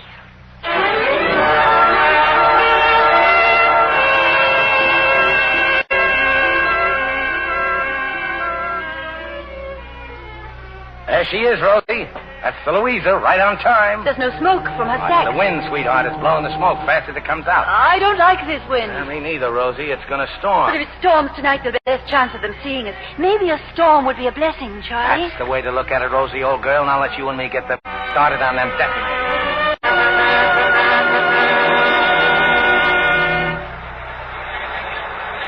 We're not making any time, Rosie. Something's wrong. I can't steer, Charlie. We're taking too much water in the bow. It's them torpedoes weighing us down. Charlie, look. Those waves. Hang on, Rosie.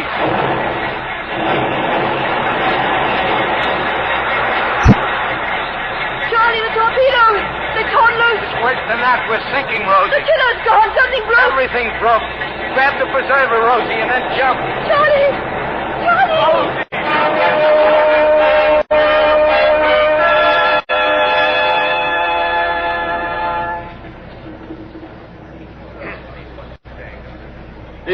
I will remind you just once more, you are a prisoner aboard the steamship Louisa of His Imperial Majesty's Navy. Yeah, I know. You will tell us the truth. Now, what is your nationality? French, Belgian, British?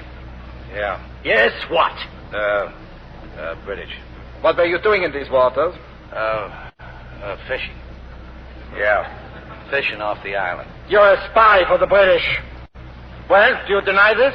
I told you I was fishing. Das ist das gesamte Beweismaterial der Anklage, Herr Kapitän. Fahren Sie fort mit der Verteidigung. Obviously you're lying, but it does not matter. This court will sentence you to be hanged. Eine Frau. Oh, scheint weiß zu sein. With you. There was a woman with you. Rosie! You will answer my question. Bring the new Frau her. Rosie! Charlie! Who is this woman? I don't know. You called her by name. I thought she was somebody else. Charlie! Who are you? Miss Rose Sayre. What were you doing on the lake? I ain't told them nothing, Rosie. Say it. What were you doing on the lake? We were boating. As your fellow prisoner is about to learn, the penalty for lying to us is death. Charlie. Very well, then. We came here to... Rosie, no. To sink this ship. Charlie, dear, at least let's have the pleasure of telling them. Don't you believe her, Your Honor? She's touched, you know. Fever. And just how, Fräulein, did you propose to sink the Königin Louisa? Why, with torpedoes. Torpedoes? Yes, Mr. Allnut made them. Made them? Amazing. Charlie, tell them how you made the torpedoes. Well, you see what I did was I took the heads off 2 cylinders of oxygen. I filled them up with live explosives, about 200 weight. Now, that was easy enough, but with the detonators took some doing. And you know what I used? Cartridges and nails and blocks of soft wood. Go on, please. Then I took the 2 cylinders and hung them port and starboard in the bow of the African Queen, so as when we rammed you, poof! And where is the African Queen? She sank last night in the storm. Too bad. I should like to have seen those torpedoes. Perhaps you will. They'll still be floating around somewhere nearby. Yeah, they could still sink this ship, Rosie. Enough of this torpedo nonsense. Das ganz klar, die beiden Spione sind. Ich schlage vor, wir geben in 5 Minuten Frist, diese Lügen zurückzuziehen. You have 5 minutes in which to reconsider. Tell us the truth, or you will both be hanged. We've told the truth, haven't we, Charlie? Yeah. And we got a favor to ask, Your Honor. Well? Well, you're the captain, I guess. I am. Well, then you could marry us. Oh, Charlie, what a lovely idea. What kind of craziness is this? Come on, Captain. It won't even take 5 minutes. And it'll mean such a lot to the lady. If you wish it. Absolutely. Very well. What are the names again? Charles. Rosie. Rose. Da ist eine Bibel auf dem Brett hinter dem Schreibtisch. Ja, Herr Lieutenant. Ich sehe sie. Bringen Sie her. Charlie, look. A Bible. Look at me, both of you. Do you, Charles, take this woman to be your lawful wedded wife? Yes, sir. Do you, Rose, take this man to be your lawful wedded husband? I do. Then by the authority vested in me by His Imperial Majesty Kaiser Wilhelm II, I pronounce you are man and wife. Proceed with the execution. Ab mit den beiden Gefangenen nach Achtern und los mit der Hinrichtung! Charlie, my husband. Rosie. Rosie. You will follow me now, at once. Charlie, the torpedoes.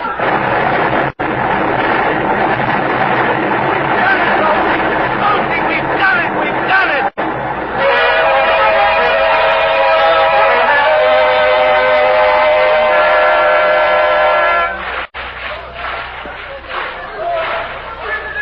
You all right, Mrs. Allnut? Can you keep swimming? Oh, yes. I never felt so good in my life. We blew her up, Charlie. I guess we did, Rosie. The wreckage of the African Queen, that did it. They ran the Louisa right into it. How do you feel, Mr. Allnut? Pretty good for an old married man. I'm all turned around, Charlie. Which way is the east shore? The way we're swimming, old girl. There was a bold fisherman set sail from off Pimlico to catch the bold piggy and the gay mackerel.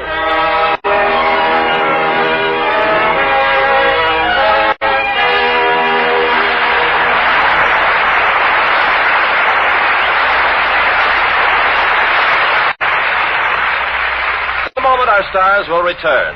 Are you blaming stocking runs on the stockings themselves? Well, perhaps you're making a big mistake. Yes, look, the blame may belong to the way you wash stockings. You may be wearing out your stockings in the wash. Harsh washings with strong wash day products were never meant for delicate nylons. Cobweb sheer nylons need delicate care, really special care. Always wash your stockings gently in pure Lux Flakes. Nylons thrive on gentle washings in safe Lux lather. You see, Lux Flakes melt completely into a silky cleansing foam, and each gentle washing in Lux has a special action that keeps nylon threads strong as new, washing after washing, wearing after wearing. Lux Flakes care double stocking wear. That's like getting an extra pair of nylons with every pair you buy. Start giving your stocking safe Lux Flakes care tomorrow. 95% of stocking manufacturers recommend Lux. Lux Flakes are guaranteed by Lever Brothers Company. Now, here's Mr. Cummings with our stars. And here they are coming forward for a well-deserved curtain call. Humphrey Bogart and Greer Garson.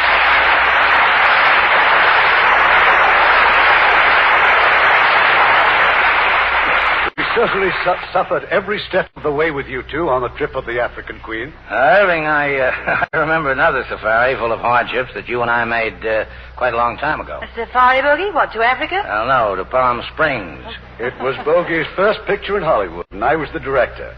We went on location to Palm Springs, and it was 120 in the shade. Only there was no shade. And you should have seen Bogey in his first love scenes. I couldn't see the girl for the water dripping in my eyes.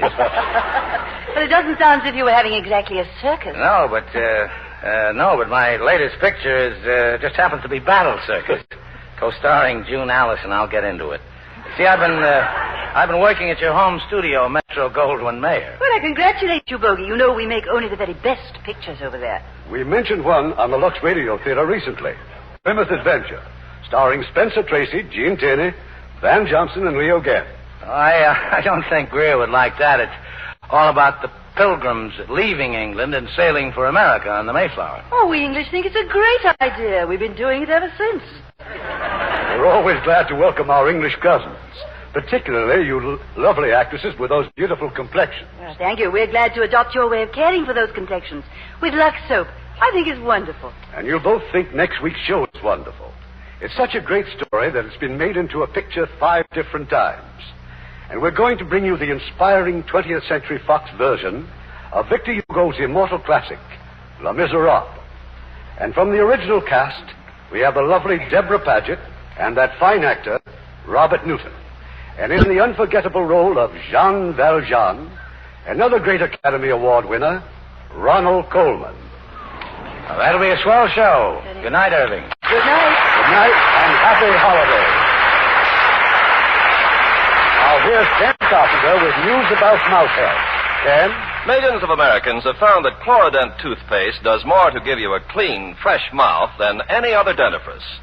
And now here is proof that Chlorodent gives you a healthy mouth, too. Wholly in the interest of child health, Chlorodent was tested under the supervision of dentists at Father Flanagan's famous Boys Town in Nebraska.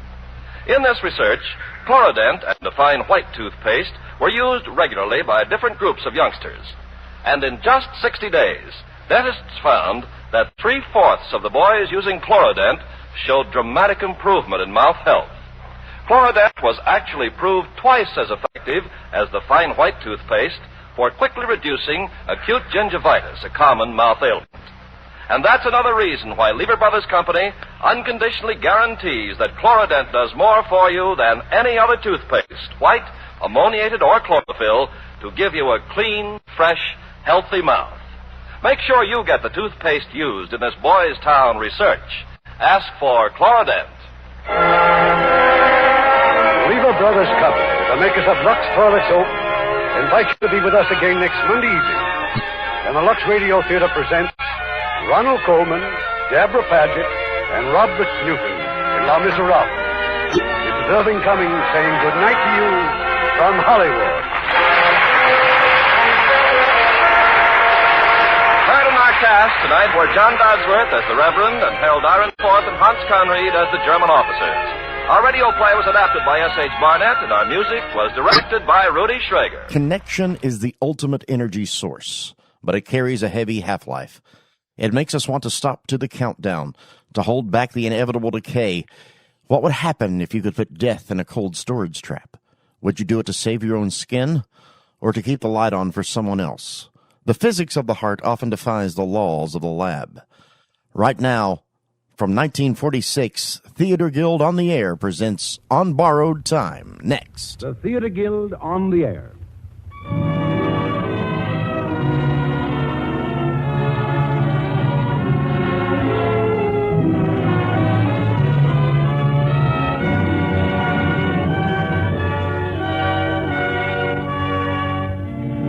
Tonight we bring you Paul Osborne's comedy, On Borrowed Time, starring Walter Houston as Gramps and featuring Glenn Anders as Mr. Brink.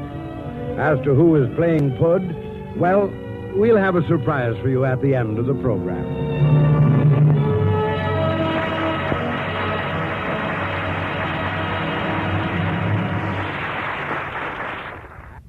The sea.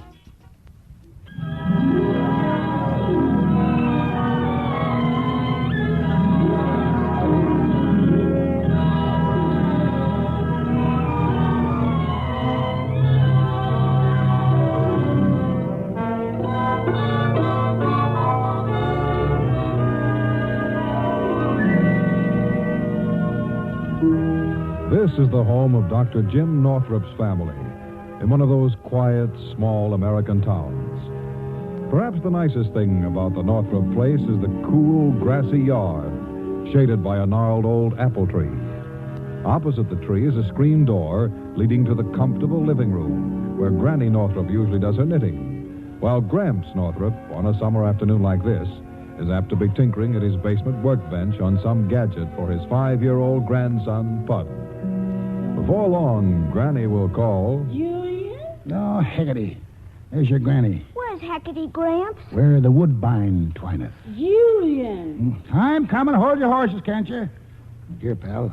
Hide my pipe under the workbench, will you? Sure. Who's afraid of the female species, howbeit more carnivorous than the male, huh? Not us.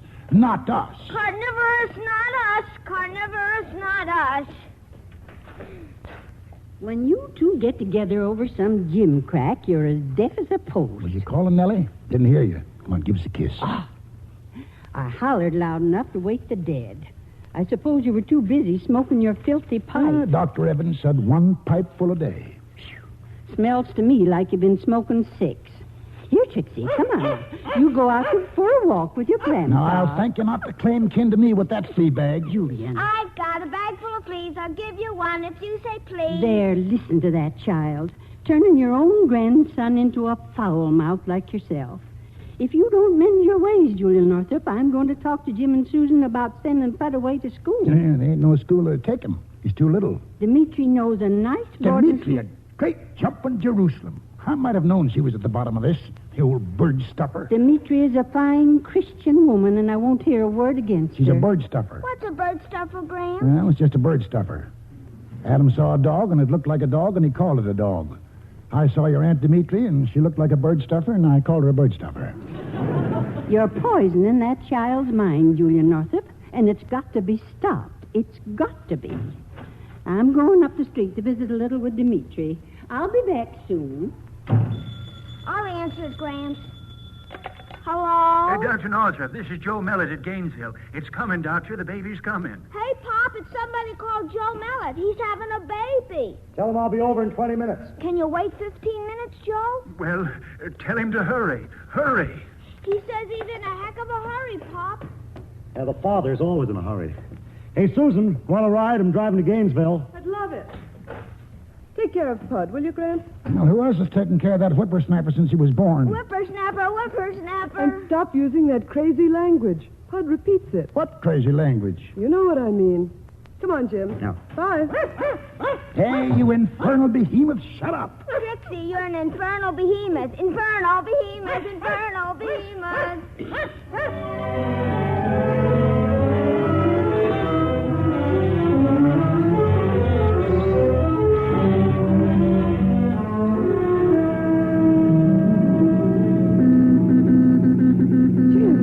This fast? Well, the road's slippery, darling. No. Oh, there's Granny and Dimitri up ahead. They're waving at us. But Jim, stop. Jim, listen to me. Oh, all right. But I'll give you just 1 minute. Hello, Granny. Hello, Demi. Oh, Jim, Susan, I'm so frightened. There was a man following us. Now, Nellie, that's all nonsense. What'd he look like? Strange, awful strange. And the way he looked at me with big black eyes like bottomless pits. I swear I don't know what's got into her. Must be the heat.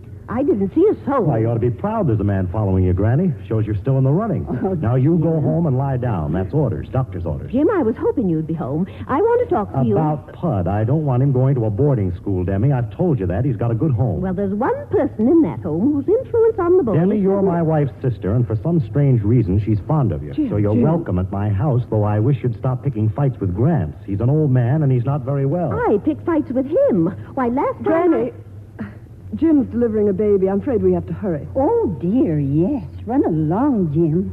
Goodbye. Come home early. Bye, Granny. Bye, Demi. Nellie. Look. There he is. Who? Where? That strange man who was following me. He's sitting in the back of their car.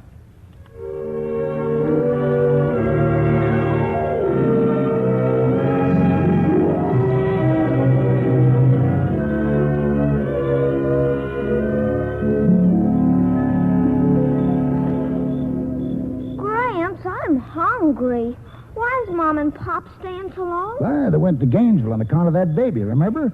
A baby's the dangest, contrariest thing there is. Well, why ain't Granny here? Oh, you know what happens when your Granny and Aunt Dimitri get together. Yeah, better go inside now, pal. Grass is getting damp with dew.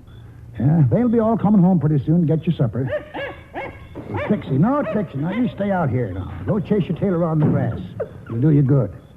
I'll sit here on the bench a while.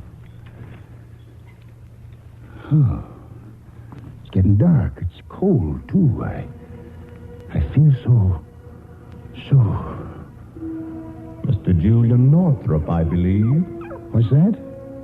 Did somebody say something? Most people don't hear me the first time. No. Felt tired all of a sudden. I must have... Say, who are you? You may call me Mr. Brink. I just dropped by to say that you must soon get ready to come with me. Where are you going? Where the woodbine twineth. Where the wood... Well, I just said that. I made it up. Now, looky here, Mr. Brink. I don't know you. I don't know as I like you either. Why should I go with you?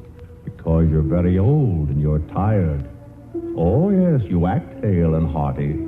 But I've watched you when nobody was looking. You're 79. 78.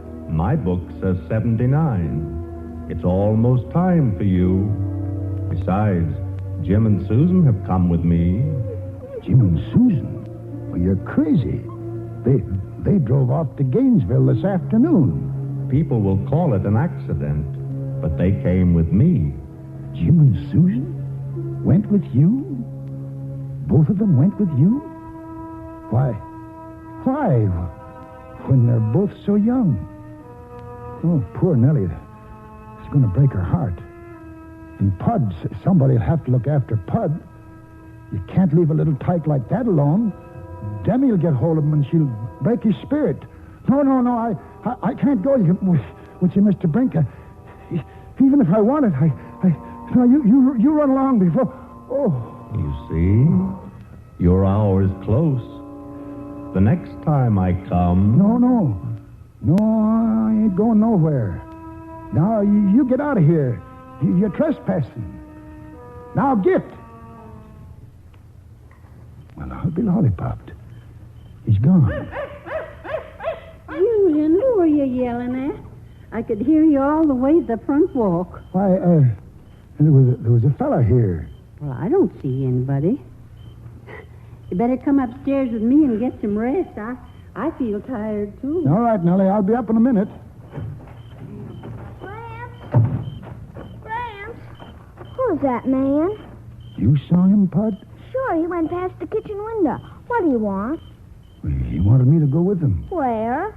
Where the woodbine twineth. Oh, I know. You mean Hecate. Are you gone, Gramps? Not on your life, I ain't. Sir, not on your sweet life.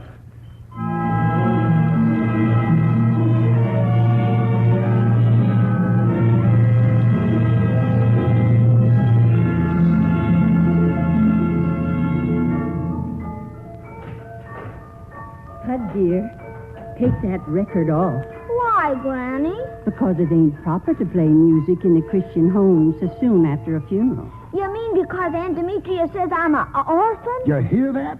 Aunt Demetria, why that skinny old harpy... Julian? Telling things like that to the boy. If I ever hear that poltergeist... Julian, if you swear any more... I'm going to swear when I'm 9. Pardon. Oh, but you said I could. Gramps have learned all the words. Julian, did you tell that boy? Tired. I'm writing a letter. Who you writing to, Julian? Reverend Murdoch. Looked kind of shabby when he was preaching that funeral sermon for Jim and Susan, so I'm sending him a check for $50. Now, that's a good deed, ain't it? Even if I say so myself. Hey, Gramps, if you do a good deed, you can make a wish and it'll come true. Who says so, boy? My picture book says so. Don't you remember? You read it to me, the story about the man who did good deeds and all his wishes came true. Must be true, then. All right, Gramps, make a wish, make a wish. Wish me a whole truckload of chocolate bars with almonds. No, wait. We'll just hold that wish till the time comes. And I'll think of something then. Something colossal. Julian, it's just come to me. What's that, Nellie? Pud, you take Trixie out for a walk. But, Granny, Trixie don't want no walk. Marcy just brought her back. Now do as I say. Oh, all right. Come on, Trixie. Granny wants to tell Graham something she don't want me to hear. Julian, it wasn't an accident that killed Jim and Susan. Now, Nellie, you don't believe they smashed up their car on purpose? Well, I was just sitting here asking myself why this cross had been put upon us. What had we done that was bad? And suddenly, it was like the hearing the voice of God. It's a judgment on us because of you. Me? You and me both, Julian. Well, what have we been doing that's bad, Nellie? I can't think of nothing, unless you've been up to something. Well, I've been closing my eyes to the way you're ruining Pud. Oh, we can't raise that boy, Julian, all by ourselves. We're too old. Oh, sure we can, Nellie. Same as we raised Jim.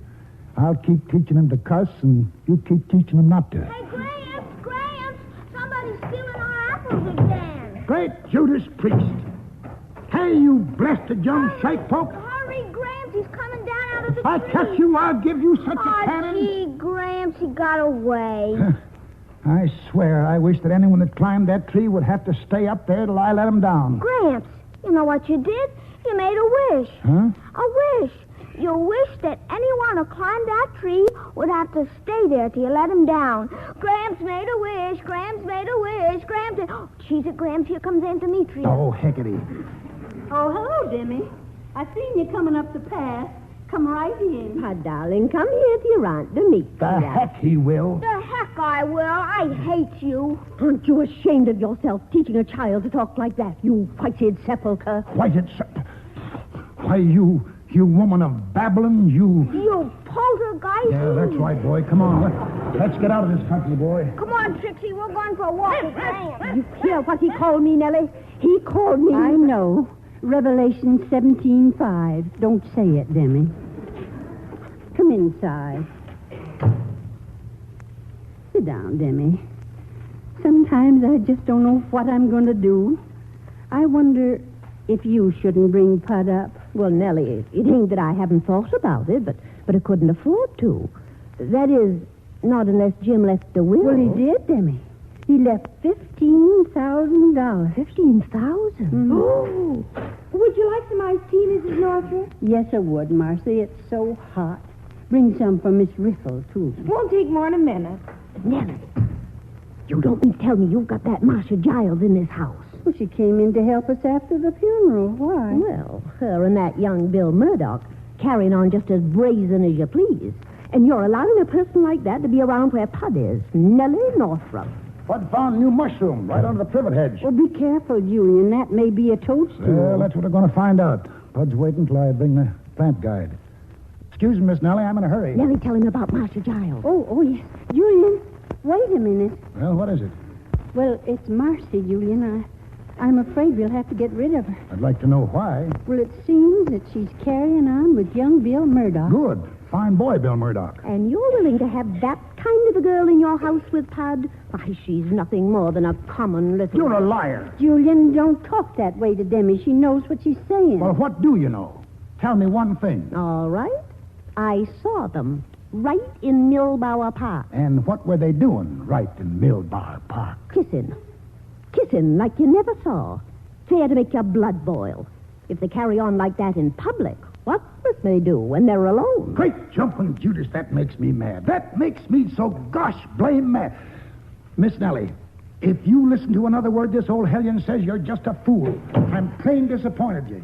I'm just plain disappointed in you. Oh, dear. He can't call me a fool. He can't say he's disappointed in me. I don't see why you stand for it, Nellie. Nellie, don't you think I should take Pud's things over now? Pud's things? Yes, and in the morning I'll go down to Lawyer Pilgrim's to have the papers drawn up. What papers? Why, about the will and the adoption and all. Now, see here, Demi, I didn't say anything about adopting Pud. You're trying to put words in my mouth. You just said that I should bring Pud up. Well, if I did, I was wrong. Julian didn't mean all the things he says. He's just a rough-spoken man. Oh, dear, I just don't feel right. Must be the heat. I think I'll go up to my room. You might tell Marcy to bring me some iced tea, Demi. Nellie, just look out that window. There's a boy going up that apple tree. Julian never catches him. He always hollers so as to give him time to run away. Well, I'll catch him. You nasty little thief. Come down out of that tree and take the whipping you deserve. I can't. Either you'll come down or I'll have the law on you. You'll do what? There's a boy up that tree. I'm going to whip him for trespassing. Oh, you are? Well, thanks for telling me, Demi. Because seeing as how there's two trespassers here, I'll begin with the one that's handiest. Hey, give me that fence pail, Pud. There, on the ground. Here, Gramps. Now hit her. Hit her on the rump. Julian Northrop, don't you touch me. Then you get off my property. You'll find out whose property this is someday. Now then, you young whippersnapper, why don't you come down out of that tree? Gee, mister, my britches is caught in behind. Gramps, your wish. You see, he can't come down. What wish? Your good deed wish, don't you remember? Rubbish. Listen, you Piccadilly apple stealer. You want to loosen your britches and come down out of that tree as fast as you can. But, mister, Gee whiz, that's funny. They're loose now. Well, what do you know? I'm coming. Now then, young feller, I'm going to teach you to steal. Please, mister, I didn't steal nothing. Here. And here. Why, they're apples. Ripe apples. Yeah, the next time you want some, just don't sneak around the back. Just ring the front bell and ask for them. Gee, thanks, mister. Well, so long. That's another good deed, Gramps. That makes your wish twice as strong. Who says so? My picture book said so. Well, must be true then. Marcy, come out here a minute. Yes, Mr. Northrop? Don't you know it's a sin to kiss men in Millbar Park? But I didn't. I didn't kiss men in Millbar Park. I kissed only one man in Millbar Park. What'd you kiss him in the park for? Because we were in the park and we didn't think anybody'd see us. Well, don't you know Dimitri's a born snooper? I say bring him up here and kiss him. What? Yeah, bring him up here and kiss him. It's time we had a little kissing around this house. How the heck's Pud going to learn about kissing if you don't never see any of it? Oh, Mr. Northrop. You in love with him? We've been engaged all summer. I thought I recognized the symptoms. Bill's got only one more year at law school, and then we'll get married. He took highest honors in his class last year. Tell that to Nellie, will you? And when you and Bill see Dimitri in the park again, make Bill give you a good big smacker right in front of her like this. Marcy, where's my tea? Yeah, now you go tell her that Bill got highest honor. All right, Mr. Northrop. Gee, Gramps, I wish Granny would knit 2 bumps on the front of my sweater the way Marcy's got on hers. What? Well, not that there ain't something in what you say. Say, Gramps. Say, I want to steal an apple, too. Boost me up the tree. Oh, you don't have to steal. Oh, all right. 1, 2, up you go. You know, Gramps, I can't get down till you let me. Why not? Because you wish nobody could come down till you let them. That was your good deed wish. And you did another good deed, and that made it stick double. Did it? Well, now, I'm liable to keep you up there all week. Maybe 100 years. Depends on how I feel. Well, I think I'll stroll down to Millbar Park and pick up a few fossils for our collection. Oh, wait a minute. I'm coming with you. Gramps, I can't let loose. Of course you can't. You got to hang up there on that limb till I release you from a magic spell. Let me down, Gramps. Please, my arms is tired. Oh, no, sonny, you can't go breaking my spell like that. Gramps, let me go. Please, Gramps, please. Oh, well, all right. All right, let go, pal. What's the matter, boy? What's the matter? I couldn't let go. Of course you could. No, I couldn't, Gramps. My hands wouldn't move. The tree was holding me. Now listen, you little puddle whooper. That old apple tree couldn't hold nobody. Yes, it could, Gramps. You wished it could. Your two good deeds wished it double. You think so, Pud? You really think so? Golly, I'd like to get Aunt Dimitri up that tree. Wouldn't that be something?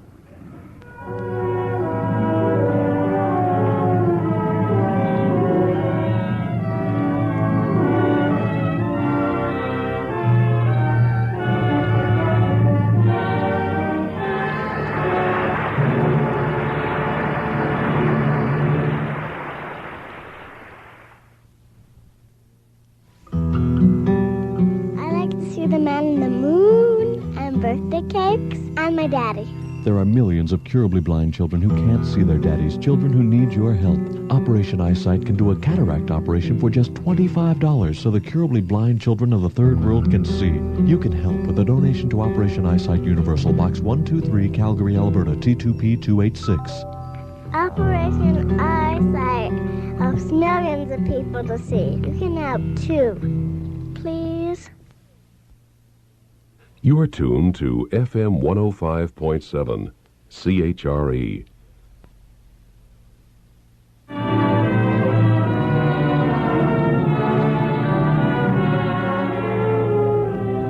The curtain rises on the second act of On Borrowed Time, starring Walter Houston as Gramps and featuring Glenn Anders as Mr. Brink.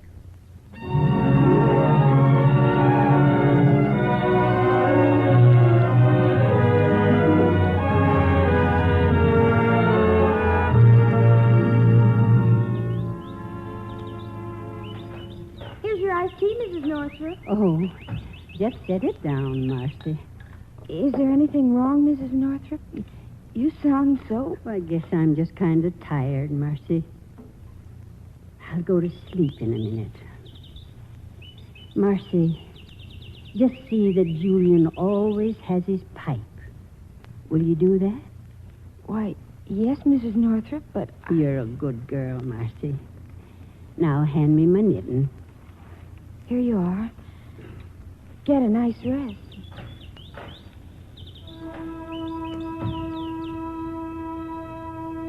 Don't you think you've done enough, Nellie Northrop? That you, Julian? Why is it grown so dark and the canary stopped singing?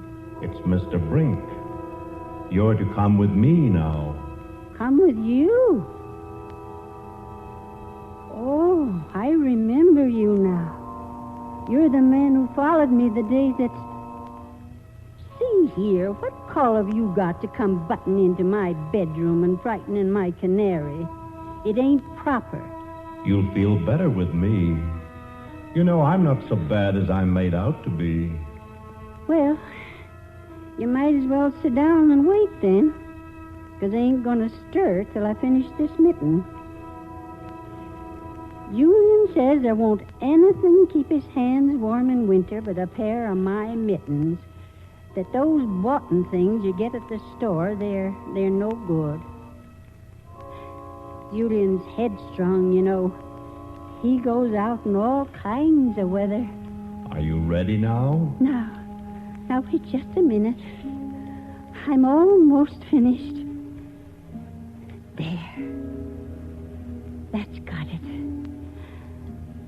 Don't that red stripe look pretty with the gray? Very pretty, my dear. Come now. Give me your hand.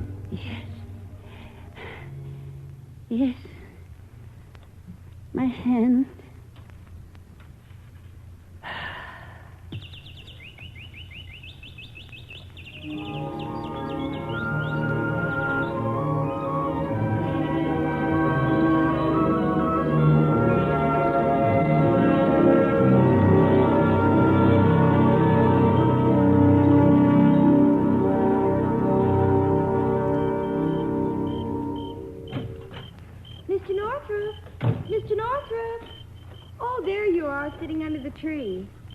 Don't you want to come inside now? It's getting dark. Supper's nearly ready.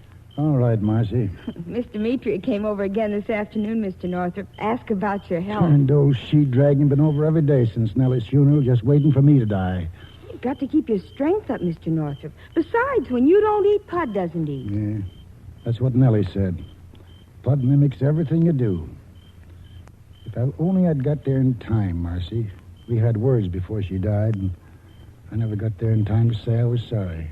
She would have forgiven you anything, Mr. Northrop. Oh, I forgot. Here's your pipe. My pipe? Oh, I don't think I'll ever smoke again, Marcy. Nellie didn't like it. But she did, Mr. Northrop. Just before she died, she took hold of my hand and said, Marcy, see that Julian always has his pipe. Did she? Give me that pipe, Marcy. I'll go finish supper.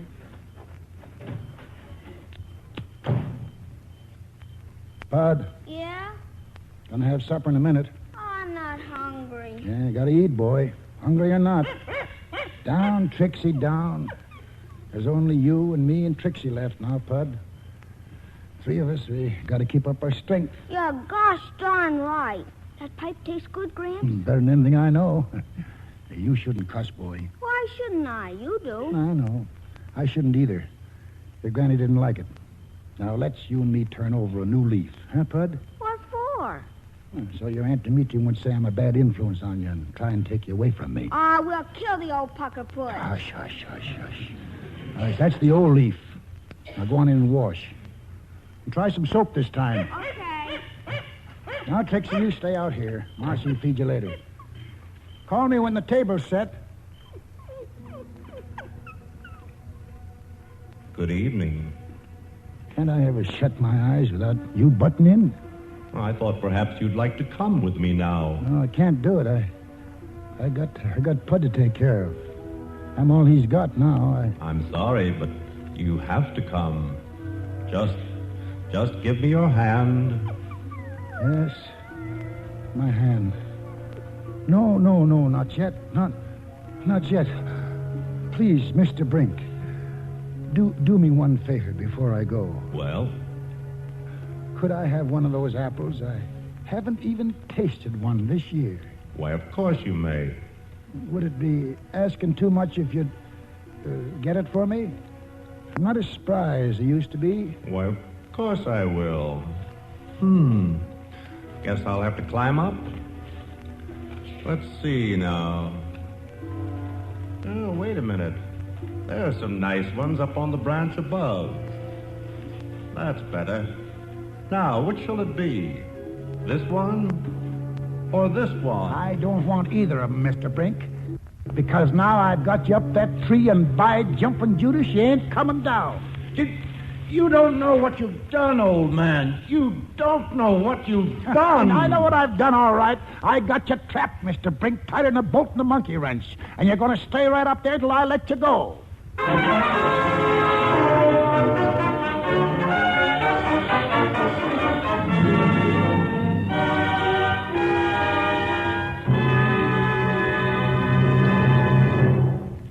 We pause now for station identification.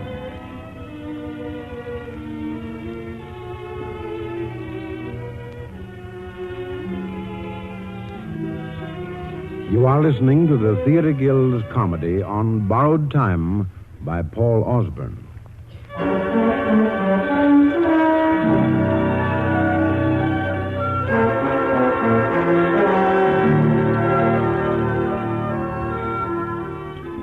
Julian Northrop, or Gramps, played by Walter Houston, has just tricked death in the beguiling person of Mr. Brink up in an apple tree. Gramps wants to keep on living so as to bring up his orphan grandson, Pud. But the boyish, shrewish Aunt Demetria wants to bring up Pud herself and get Gramps out of the way. Demetria Riffle, Doctor. I want you to meet me right away at Julian Northrop's house. But, Miss Riffle... Something terrible's happened, and you're his doctor. I'll be waiting in the yard beside the apple tree.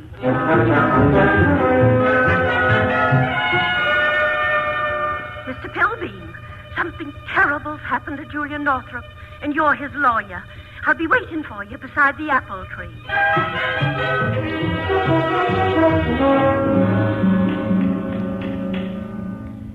Mr. Pilbeam, Dr. Evans, I want you to meet a friend of Julian's. His name is Mr. Brink.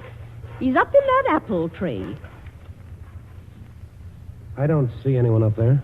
Oh, no. You can't see him, Dr. Evans. He's invisible. He's what? He's invisible, Mr. Pilbeam. But Julian saw him, and Pud saw him, and when Trixie touched her nose to the tree, she fell over dead. That's why they're burying her now in Millbauer Park. That's not a very funny joke, Miss Riffle.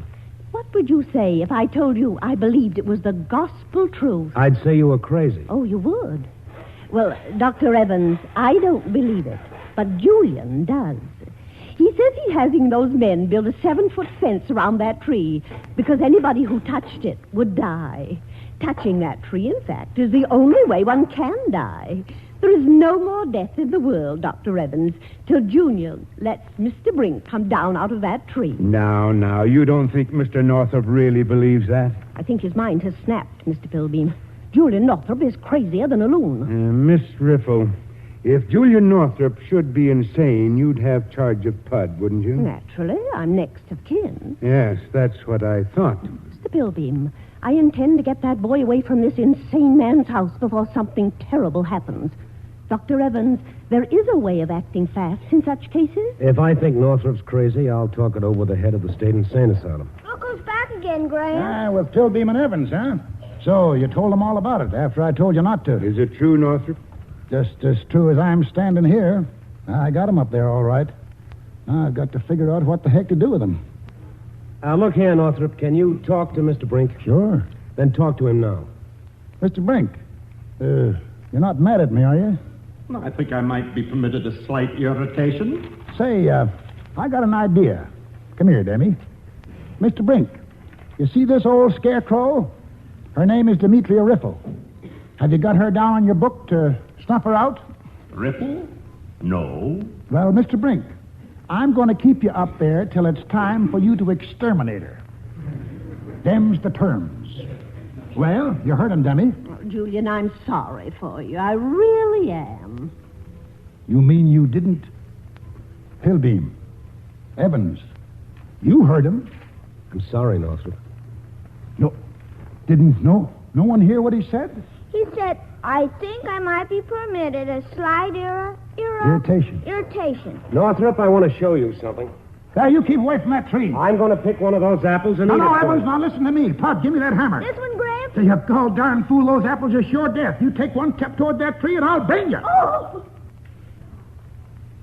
All right, Northrop, I just wanted to make sure that you weren't joking. Are you going to be home tonight? I've got to talk to you. Sure. Come anytime. But leave that female Judas behind you.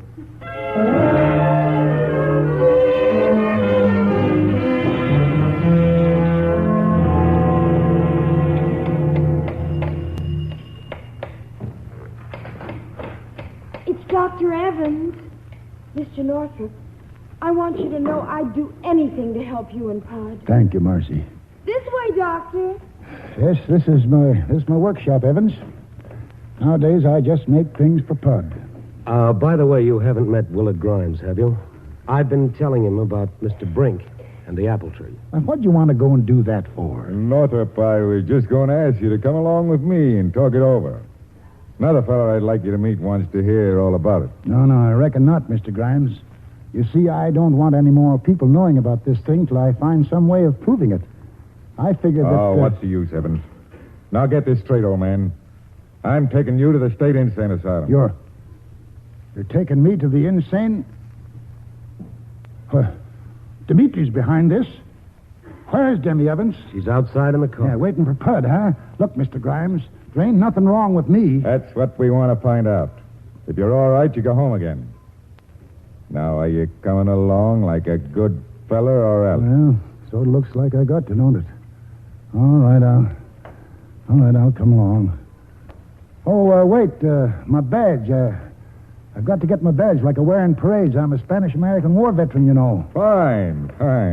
You couldn't march without your badge, now, could you? No, here it is. Now then, you fellas better set. Hey. Put that gun down, Northrop. Let me do the talking, Evans. First of all, I ain't going to no crazy house, and second, that old she-cat ain't getting Pud. But maybe I've got to prove what I say about a certain Mr. Brink. It's useless, Northrop. Be reasonable. Now, wait a minute. You got your medicine kit with you? Yes, why? Now, got anything in it? Poison enough to kill a fly? Well, as a matter of fact, I have a potassium cyanide solution, but I... All right, I'll make a bargain with you. You best take it, too. Because if you don't, I'm liable to go wild as all get out. Well, let's hear your bargain. All right. Now, you take the worst poison you've got in that bag and put it in a tumbler. And catch a fly and put him in the poison. If the fly dies, I'll go to the insane asylum. And if he don't, I stay here. Oh, listen, Grimes, I know I can kill a fly. What do you say? All right, it's a bargain. All right. You get the poison, Evans, and I'll get the glass. Mr. Grimes, you catch the fly. This stuff is strong enough to kill an elephant. Mm-hmm. Can use this tumbler. Where's the fly? Wait. There's one. Got him? Got him. Now, don't get so excited, little fly. Pretty soon you'll be buzzing around good as new. In you go. Ain't much of a swimmer, is he? I'll hold him under with the tweezers. Yeah, let him get his belly full. Well, I think he's had time enough. All right, take him out. Lay him down there on the paper in the workbench. Looks kind of sick, don't he? He's dead, Northrop. Now, wait a minute. Give this fly a chance. Not a stir out of him. All right, Northrop. A bargain's a bargain. Look, he moved. I don't believe it. He's moving. Drunk as a coot, but he's crawling right across that dang piece of paper. You didn't give him enough poison, Doc. Why, I don't understand it. He's had enough to kill a regiment. Now, will you believe what I'm telling you about Mr. Brink? I don't know what kind of a trick this is, but I came to get him, and I will. Remember what you promised, Grimes. What's a promise to a lunatic? Oh, you don't believe it, huh? Even after I proved it to you. You crazy fool. Don't point that gun at me. Well, maybe there's another way of proving it. Evans, at this close range, if I shot Mr. Grimes through the belly, he'd die, wouldn't he? Well, yes, but... All right, now that's just exactly what I'm going to do. What have you done to him? He'll be dead in an hour. Oh, stay up that tree, Mr. Brink. If you come down now, I'm in a heck of a fix.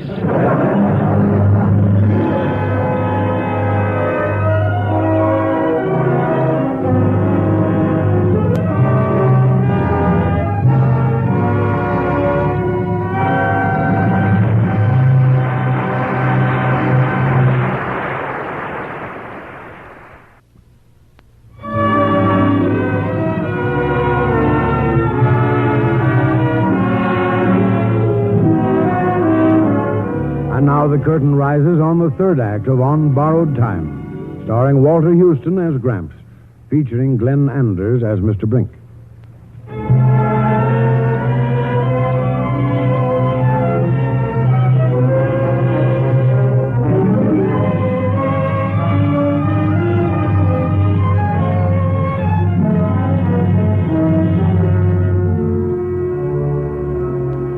So great is Julian Northrop's love for his grandson, Pud, that he even succeeds in evading the dark visitor who someday comes to summon every mortal man. By ruse and by a miraculous power of his own, Julian imprisons Mr. Brink in an apple tree.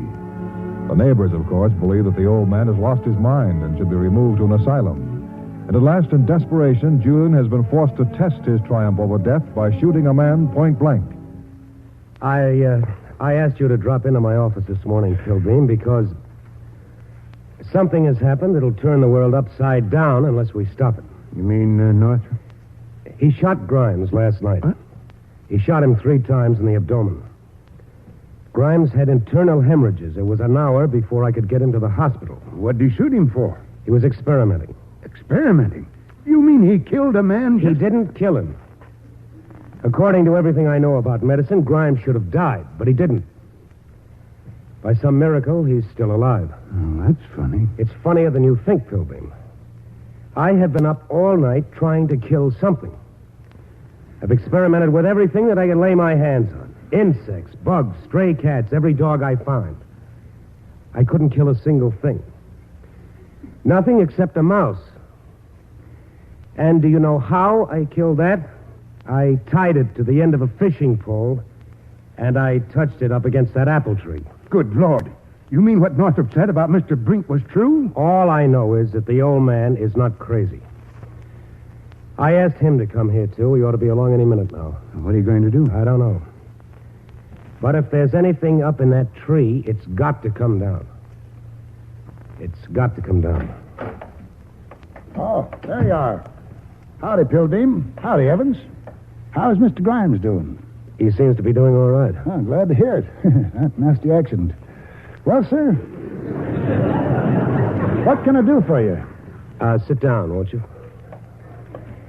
Northrop, I owe you an apology. Oh, no, not at all. I wouldn't have any respect for you if you believed a thing like that right off. You're a doctor. My boy Jim was a doctor. Yes, I'm a doctor. Let me tell you about some of my patients, Northrop.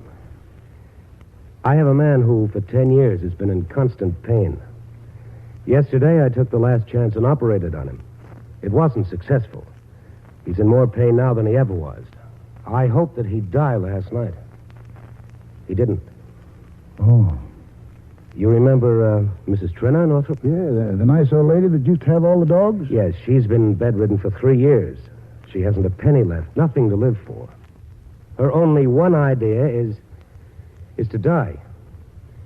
Well, that's two, and I'm just one doctor. I'm one doctor in a little town. The world must be full of people like that. Well, if you're hinting for me to let Mr. Brink down, you're on the wrong track, young fella. No more death. Think about that a minute, Northrop. Nobody died last night. Nobody is going to die tonight or tomorrow night. Nobody is going to die until Julian Northrop says they can. 5 years from now, the world will be so overcrowded and so full of disease and pain it won't be fit to live in. But you don't understand, Evans. I'm not doing this just because I want to. I'm not doing it for myself at all. You've got to let him down, Northrop. I've got to think of Pud. Pud can't get along without me. Well, think hard, Northrop. By the time Pud reaches 25, you'll be, what, 98, 99? You'd only be a nuisance to Pud. No, I wouldn't. Oh, yes, you would. Now, let Mr. Brink down today, Northrop.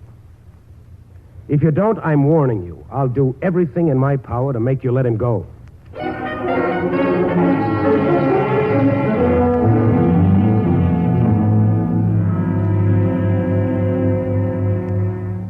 Sheriff, just read the decision at the end. It is the order of this court that said Julian Northrop be committed to the Gainesville Institution for the Insane, and that the custody of the child, John Guilford Northrop, be awarded to his aunt, Demetria Riffle. Well, Doc, you kind of got me fixed up good and proper, ain't you? All right, Pud, you're coming with me now. No, I ain't. Let go of me, you she-cat. Pud? Oh, Gramps, don't let her take me, Gramps. Yeah, I'd like to speak to Pud a minute, if you don't mind. All right, we'll wait outside. Come on, Sheriff, Miss Riffle. I'm going away, Pud. Where, Gramps? Where the woodbine twineth. You going with Mr. Brink? Take me too, Gramps. Oh, no, I can't do that, boy. You've got your whole life ahead of you. Don't want my whole life ahead of me. I want to go with you. I love you, Gramps. You shouldn't love me that much, boy. You see, Pud, I've been thinking it over, and maybe it ain't such a good thing for you to be living with me anymore. Maybe your Aunt Dimitri ain't such a old poltergeist as we thought she was. Don't you love me anymore, Gramps? Sure, boy, sure. But, well, it's just that I've got to go away now. You don't love me anymore. Now, wait a minute, boy. Wait a minute. You don't love me anymore. Well, what about it, Northrop? All right, I'm coming. Demi, will you be good to Pud? Will you see that he gets some fun out of life? I will, Julian. I have wonderful plans for him already. I'm going to send him to Miss Ramsdell's school in the fall. Well, that's a girls' school. Not anymore, Julian. They're going to have 2 little boys next year. You'll make Pud a sissy? By jumping Judas, you're still a poltergeist. I've changed my mind. I'm going to stay here and take care of Pud. Northrop, how can you take care of Pud if you're in the asylum? Oh, yeah. Looks like you kind of got me hogtied, all right. Marcy. Marcy. Coming, Mr. Northrop. Marcy. Pack Pud's things and give them to Miss Riffle, will you? To Miss Riffle? You think Pud's going to like that, Mr. Northrop? You can't help it, Marcy. I've reached the end of my rope. Well, Mr. Brink, looks like the time has come. Yes, the time has come. I was going to let you down as soon as you'd got word that you could take Demi. Don't suppose you got word in the meantime? No, there's been no call from Miss Ripple. There probably won't be for years. What's that? Did I understand you to say that you were supposed to take her an hour ago? No. I said probably wouldn't take her for years. Well, why didn't you tell me, Mr. Brink? If you're supposed to take Demi, too. But I'm not supposed to take her. Well, now, this changes everything. Demi, we'll go together, just the two of us, like old friends. Dr. Evans, there isn't anybody up in that tree, is there? Mr. Brink, I was wondering if you'd do me another favor. After you've taken Demi, would you just slip the sheriff in for good measure? Oh, no. Oh, this is the wildest absurdity I ever heard. I have absolutely no authorization to take any of these people. Thank you, Mr. Brink. I appreciate that. Well, now, you two come along now. Demi, you hang on this arm, and the sheriff, you can hang on this one. I'll lead the way. You can't frighten me, Julian Northrop. I didn't hear a thing up that tree, not a blessed thing. Neither did anybody else. Well, I did, Miss Demetria. I heard him. What? What's that, Marcy? I said I heard him, just as plain as I hear you. What did he say? He said if he could just come down, he'd take anybody Mr. Northrop asked him to. That girl can't hear a word I say. She's the most inordinate liar I ever met. He didn't say he was going to take me, did he, Master? Oh, yes, he did, Miss Riffle. He said he was going to take you first. I never said any such thing. You hear him then, Marcy? Yes. What did he say? Now, be careful. He said, please hurry and let him down, because the one he's really after is Miss Riffle. Yep, that's what he said. Well, let's get started.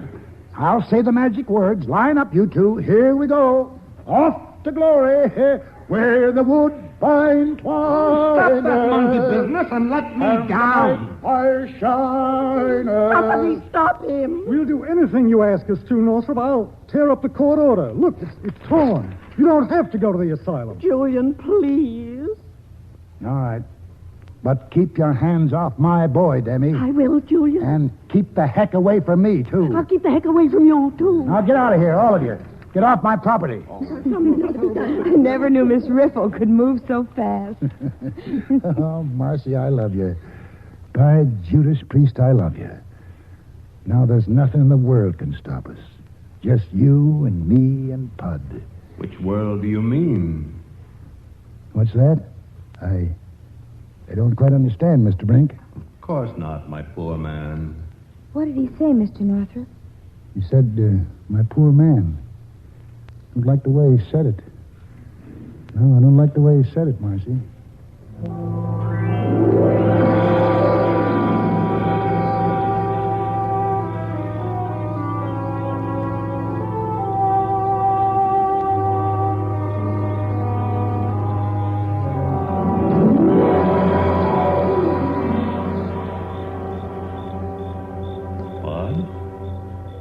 You, Pud? Where have you been all evening? Oh, hello, Mr. Brink.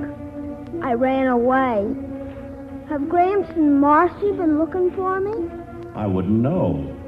What did you run away for? Because Gramps doesn't love me anymore. You're not big enough to run away, my little man. I am so. And I'm not your little man. I'm not your little man at all. So there, I'll spit in your eye. I'm afraid you might find that difficult. You couldn't reach me. Could, too. You'd be afraid. I'm not afraid of anything. Why, you're even afraid to climb this tree. I am not. I climbed that tree before you got up it, and I climbed down again. That's more than you can do. But you couldn't climb it now, at night. Why, you can't even climb that fence. That's easy. I can do it with one hand. It's a high fence. Let's see you do it. All right. Try over on this side. It's easier. There. See what I tell you. Splendid. I never thought you could. Golly. I can see far from the top of this fence. Can you see me? Yes. What makes your voice so whispery, Mr. Brink? Look at me. Gee, You've got funny eyes, Mr. Brink. They make me dizzy. Look at me again. That's right. Keep looking at me. Now, give me your hand. Lean forward and give me your hand. Just a bit more. Lean toward me a little bit more. I'm falling, grab!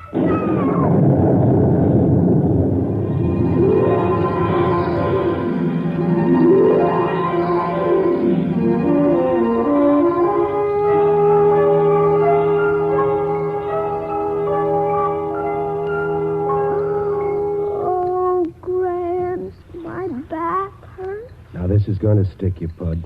Just a bit, like a needle, and it won't hurt so much. There. Well, Doc, he'll be all right, won't he? Northrop, he'll never be able to walk again. Never be able to walk again? Oh, no. To drag around all your life. I can't let that happen to him. Never. Here. Come along with Gramps, son. There. I'll hold you so it don't hurt. Northrop, where are you going with the boy? Wait here, Doc. But Northrop... Mr. Brink. Oh, it's you. Why did you do it? Why did you do it? My poor man. I didn't mean to hurt the boy. It was an accident that he fell off the fence. I planned to take him. It was the only way out. Already there is so much anguish in the world because you keep me here. And every hour makes it worse. Mr. Brink, will you take us both now? Gladly. Come on down, then. Oh, Gramps, my back hurts so. Just a minute, boy. Here's Pud, Mr. Brink. No, you first. Just touch my hand. Well, he was quite a load before. Now he's light as a feather. Take Pud, Mr. Brink. Yes, now. Hello, Mr. Brink. Are we dead, Gramps? Must be. I feel like a 2-year-old. How about you? I feel like a 2-year-old, too, Gramps. Come along now. We have to hurry. I'm way behind schedule. Where are we going? You'll find out. Anyhow, we'll be there together, won't we, Gramps? You darn right we will. You darn tootin' right. Julian, do you have to use such language in front of the boy? Well, what the heck do you know about that? Nellie ain't changed. She ain't changed at all.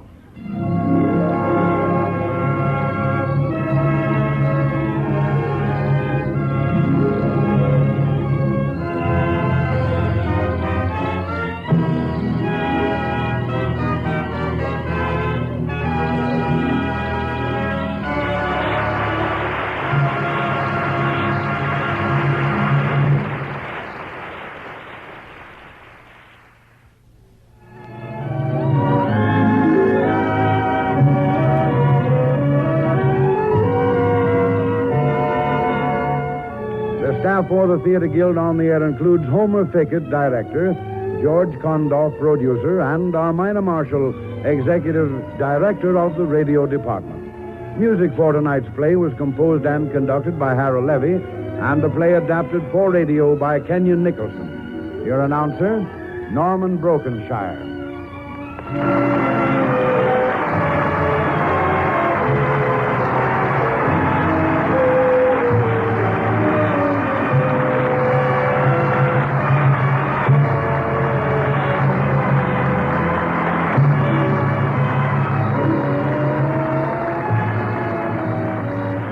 We are beginning to enter the core now, where the shielding is the thinnest.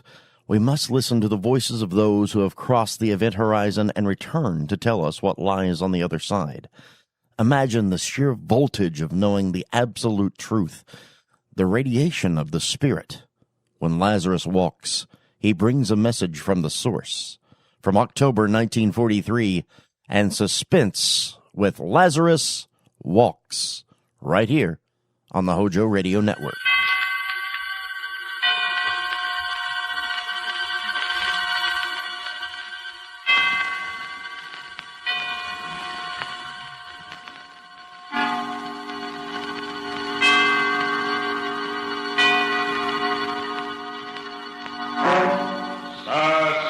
Suspense.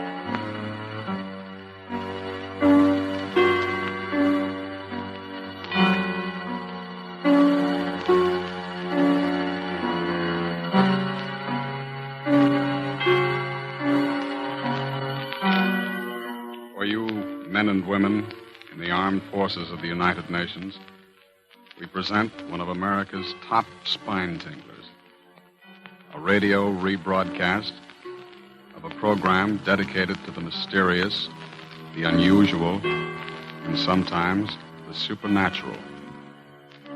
A program of suspense. This is the truth. Do you understand?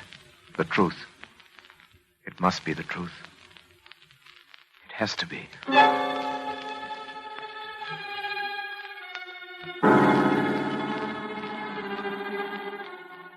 I, Robert Wensley Graham, a doctor and psychiatrist by profession, do hereby of my own free will and volition, albeit with deepest regret, make the following full and complete statement relative to that all but unbelievable series of events which has brought such disaster and misfortune to my house, particularly to my poor wife, Isabel. It had its beginning, properly speaking, some 2 months ago, to be exact, on the evening of July 25th.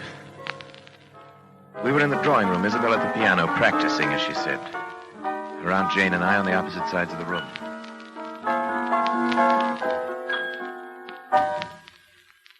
Isabel, what's the matter? I don't know. I can't seem to keep my mind on anything anymore, even my music. Nerves. Nerves? Isabel, Yes, Robert. I don't wish to distress you, but it's been going on for quite a little while now. It's not getting any better. I know.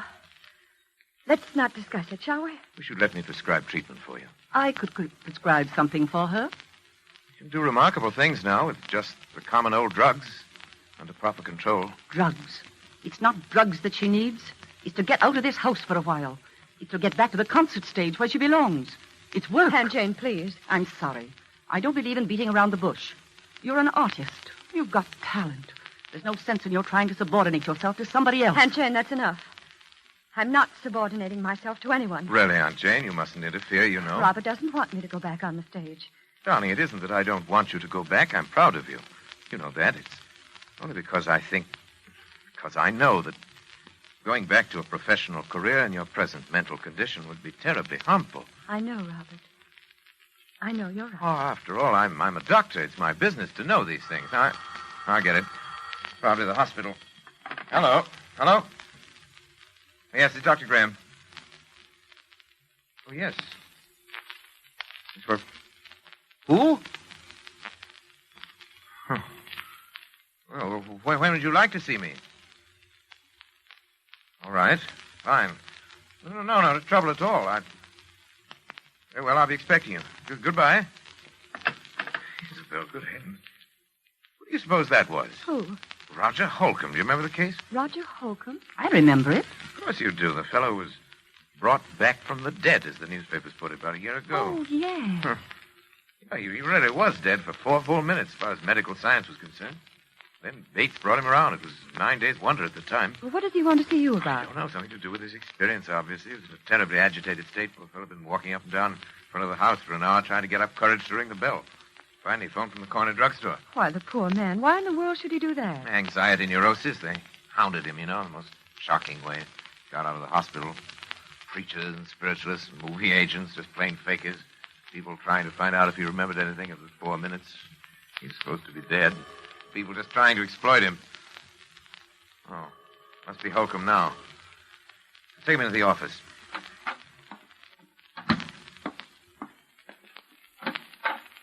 Dr. Graham?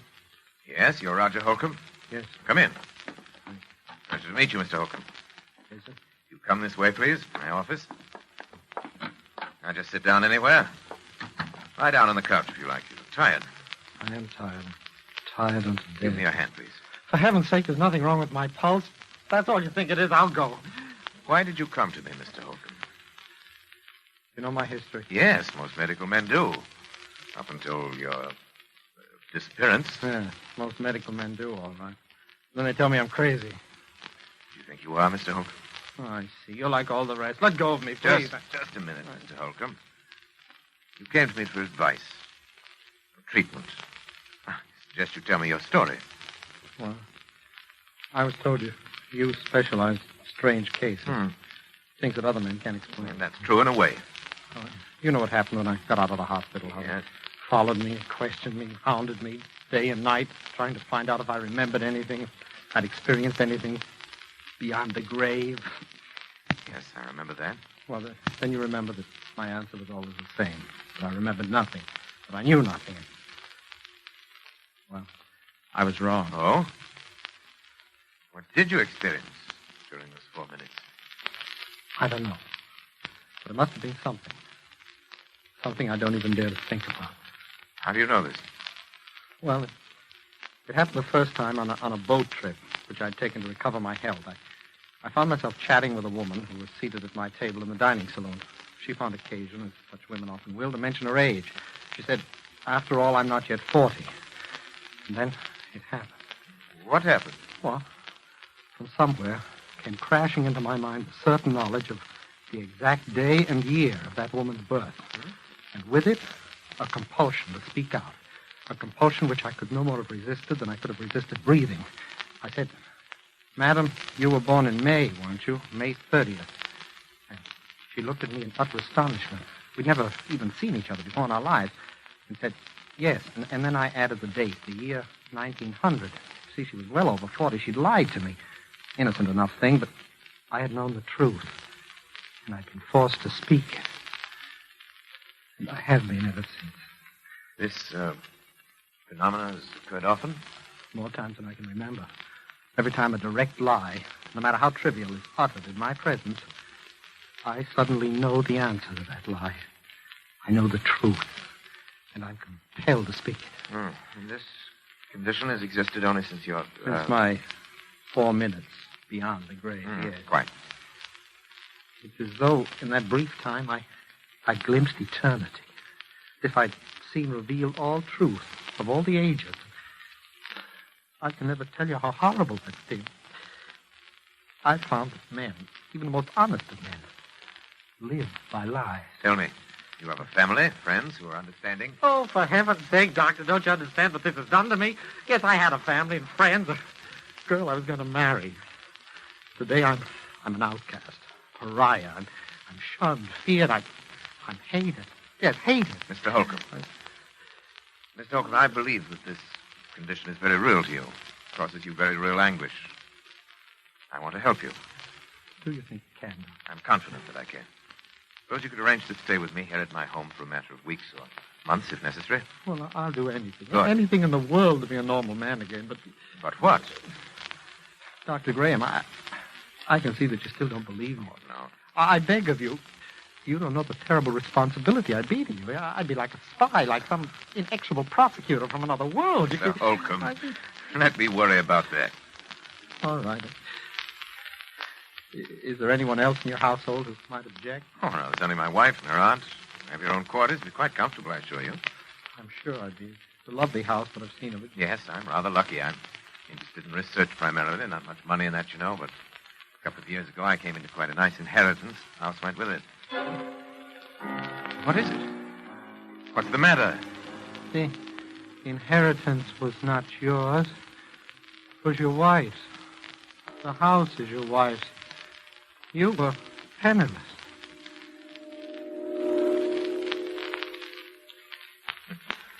If that's true, I don't know why I lied to you. Pride, I suppose.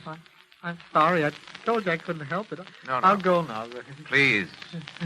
Mr. Holcomb, my fault. It's a small matter. But you see now that I want to help you. Do you believe me now? I believe, Mr. Holcomb, either that you are far more ill than I realized, or that in months to come, You and I must venture into a realm never before explored by mortal man.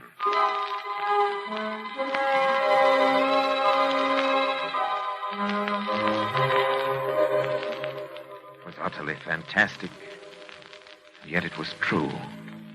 I checked the facts again and again. He could not possibly have known, and yet he knew. Could you imagine what this meant to a man of science? If I could fathom the depths of Roger Holcomb's mind, I could make a contribution to the body of scientific knowledge absolutely without parallel in modern times. I'd be more famous than Pasteur or Ehrlich. There remained the problem of Isabel. I was aware of the danger, of course. I was acutely aware of the peculiarly delicate balance of her mind at that time. Of the fact that the presence of a man like Roger Holcomb might be seriously detrimental to my rather well-conceived plans for Isabel. I believed I could control the situation. I determined to proceed. Actually, Holcomb's presence made itself felt almost immediately. The first incident came after he'd been with us.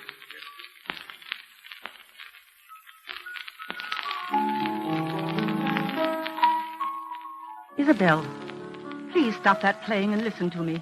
Aunt Jane, you know Robert has said I mustn't talk about it, that it's bad for me. I don't care what Robert said. But he's my doctor and my husband. And I'm not sure that he should be either.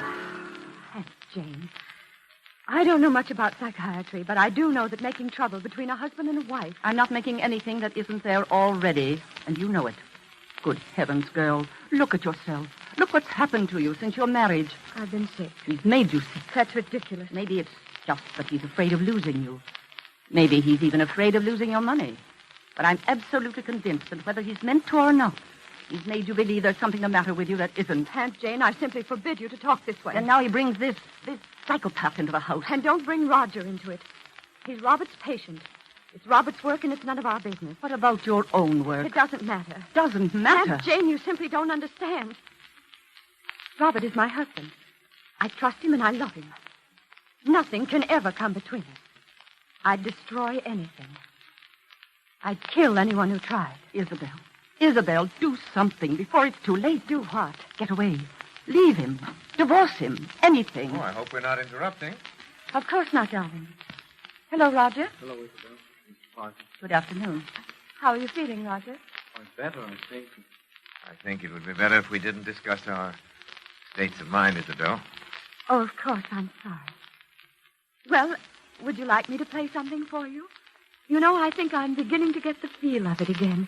Really, I do. You're sure we haven't interrupted some conversation? Of course not. We were just discussing how helpful you've been in getting Isabel back to her work again. Roger. No. No, you were not. You were telling Isabel to divorce her husband. Isabel. I'm sorry. Roger, come back. Isabel, is that true? You brought him in here deliberately. Is that true? It doesn't matter, I suppose. You've known how I felt for a long time. Yes, I'm afraid I have. Robert, it was all so silly. She didn't mean it. It was just I did mean it. But I did mean it. I'm sorry, Isabel. But I've been under this roof too long as it is. Oh, Jane, you're not leaving us. It's best, Isabel. Yes? Yes, I think it's unquestionably best. Best that you go at once.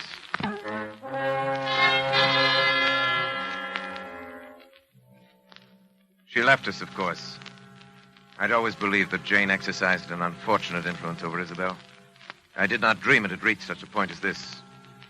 Yet this incident gave me my first insight into the relationship which was destined to develop between Isabel, Roger, and myself. The first and most obvious result was that within a matter of weeks, Isabel was to lose every friend she had. We became further estranged as each day passed. It was difficult to speak of even the most casual things with this strangely terrifying specter of truth always at our elbow. The situation reached its inevitable climax the evening that Leopold Sorinsky, the famous conductor of the Los Angeles Symphony, was to call on Isabel with a view to resumption of her professional career under his auspices. I gave a great deal of thought to that evening. It had to be handled with a great... Robert, you will help me, won't you? Of course I will, darling. I don't know whether you realize how important it is to me. I have nothing but the music now. I've been working so hard. Playing sometimes half the night Yes. while you were asleep. I've heard you. Sometimes it seems that the piano's all that's helping me to keep my sanity. My darling, I want you to let me prescribe something for you. Time we face this thing, your trouble, I mean. Robert, does he have to have dinner with us tonight? Roger? Isabel, you know how I stand on that. Oh, yes, but just Now, this one. Even once, Isabel. Keep him in his room like a spoiled child when we have guests. Isabel, it might undo everything I've accomplished in weeks. Oh, of course. You're right. But, Oh, Roger, come in. Robert, I was wondering if I mightn't be excused just tonight. Oh, you're having dinner with us, Roger. Must I? You know you must, Roger, and you know why. Why, Roger, don't you want to meet the great Leopold Sorinsky? He's really a wonderful person. Yes, indeed, I would very much. You know, I made my debut with him in 1934. I did a concert with him every year until I... Isabel was very talented, you know. I was? I am. Oh, Roger, I'm going to play with him again. He wants me to open the season in November. Can you imagine what that means to me? I'm so glad, Isabel. And Robert has finally given his consent. Haven't you, dear? I'm sorry. What was it you said, Isabel? I said you'd given your consent to my playing with Sorinsky. Why, Isabel, you know I don't want you to think that I'd ever stand in your way. I know, dear. Roger, I'll do the Emperor Concerto, and you will come to hear me. You do want to, don't you, Roger? Please, Isabel, don't ask things of me that can't... What's the matter?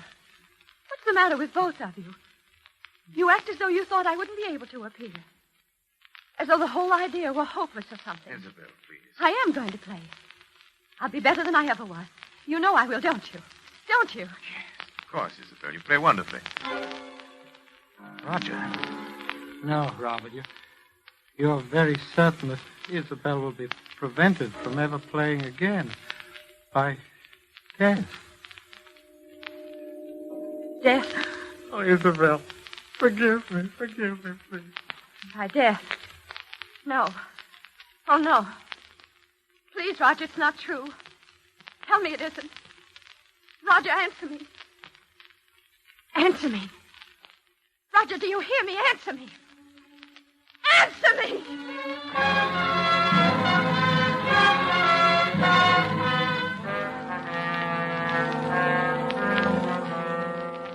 When Sorinsky arrived, I told him it'd be quite impossible for Isabel to leave her room. The concert was canceled, and indeed, to my knowledge, she's never touched the piano since that day. By now, to even the most casual observer, it must appear only natural that Isabel had every motive for a desperate, almost paranoid hatred of Roger Holcomb. This much was clear to me. The rest not yet. But one thing from any point of view was certain. I had to keep Roger and Isabel apart. Perhaps what I feared was indeed inevitable. I honestly did not think it so at the time. As a precautionary measure, however, I prescribed a drug for Isabel, which she at last consented to take.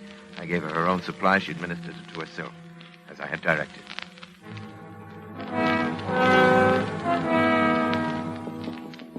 Roger? Roger? Yeah? It's Isabel. What do you want? Let me in, please. No. Please, it's terribly important. Robert said that I know. not- But he said it would be all right this time. You sure? Yes. Yes, please. All right. Now, what do you want?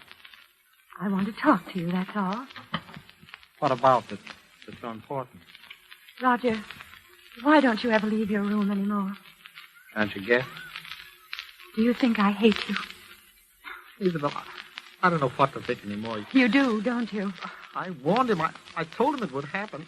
Now I'm going mad up here thinking of the anguish I've caused you. But, Roger, I don't. You must believe me. I know what it's been like for you having me here. Isabel. Roger, you see, for the first time in my life, I think my husband is wrong about something.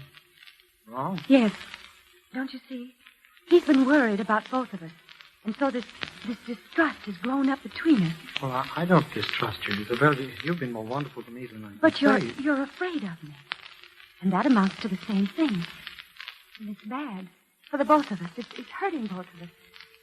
I've often felt I wanted to talk to you, to beg your pardon. Oh, you don't have to do that. We're both sick. But I think if we saw each other sometimes, if we talked the whole thing out, it would help us both. Well, does Robert think so, too? No. Then he didn't tell you it was all right to see me. No. I lied to you. You what? I lied to you. You liked him. And it didn't happen. Isabel, don't you see? I am getting well. It didn't happen. I know. I don't think it does happen anymore. Except with Robert. With Robert? What makes you think I don't know. Something about the way he acts. The way he is. Oh, but Isabel, he is curing me. Then perhaps you shouldn't have come No, up with... no, don't you understand? We must see each other. We must talk. No, listen. Isabel. Robert, something's happened that I must tell you Please, about. you're completely overwrought. Oh, but Robert, if I you must want to- insist, Isabel, why did you do this? I'm You have to sorry. have a sedative right away. Isabel, get the bottle from your room. Mine? Yes, please, hurry. All right. Robert, she lied to me. Yes, I know. But, Roger, I must absolutely forbid you to talk now. You must trust me. All right, but later I want to have a long talk with you. Of course She we lied. shall. Here it is. I brought my hypodermic, too. I'm glad you did. The other one's mislaid somewhere. Will you give it to him, please? I? Yes, I'm sorry, but this has upset me rather badly. My hands are shaking. Robert, I'm terribly sorry. No matter now. Give him the hypodermic in the upper arm. That's right. There. Thank you. Leave us now, please, Isabel. All right. How are you feeling now, Roger? Well, I'm fine, Robert. I think I'm better than I've been in months. I know you're better. That's why I was so upset to see you. Why, Robert? Can't tell you all my reasons now, but you must trust me and believe in me. Oh, I do, but... Only that I'm afraid for your health. Roger. No. You're afraid of murder. What? Murder. Roger, listen to me. Roger. Murder. Roger, what are you talking about? Roger. Roger!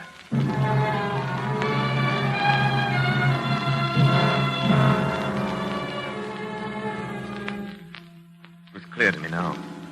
I knew I must take immediate action. I knew that the most terrible consequences might result if Isabel were alone with Roger, even for a moment. But he knew that he'd said so. There was no other explanation. I thought it through most carefully. And yet no plans are perfect. No man is infallible.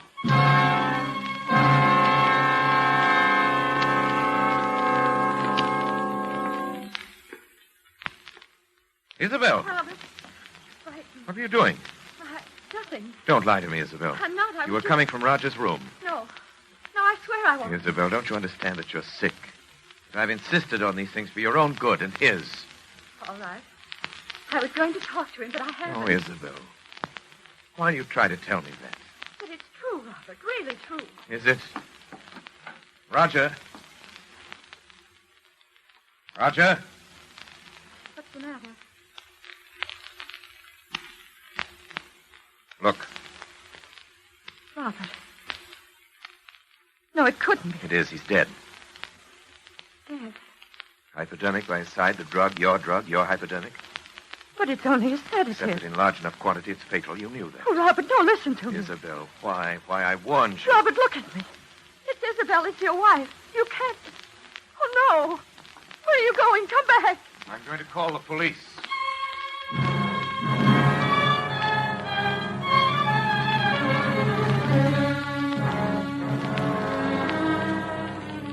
It was perhaps the most terrible decision a man ever had to make, even though it did come not as a shock to me, even from my point of view as a scientist. It was terrible enough.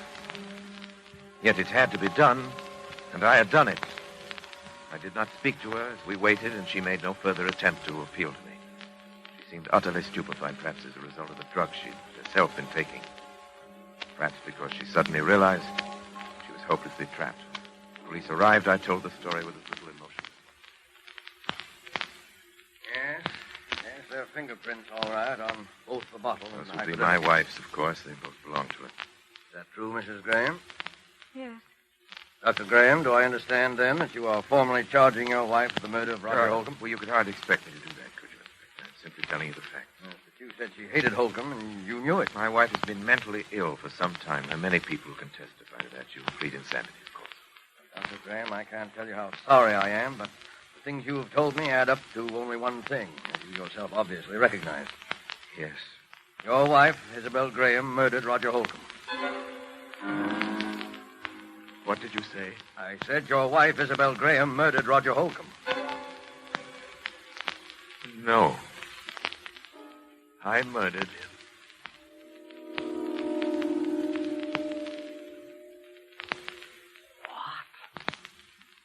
I tried to make it appear that Isabel had done it. And I succeeded. But I killed him.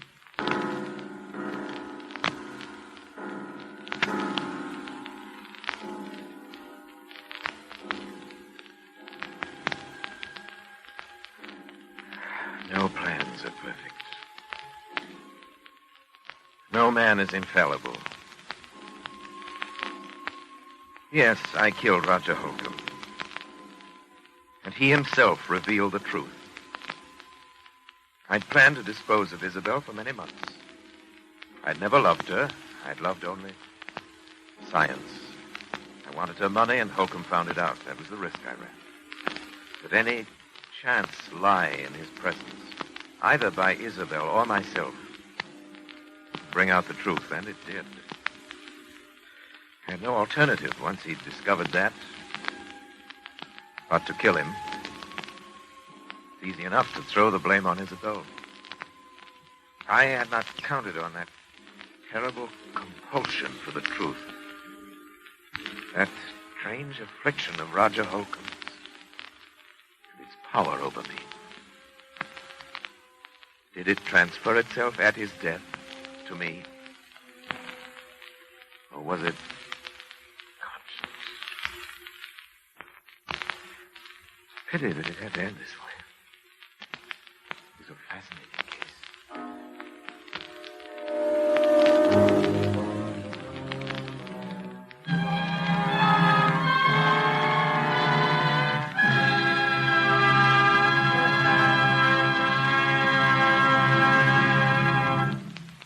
And so closes Lazarus Walks, starring Orson Welles. Tonight's tale of suspense.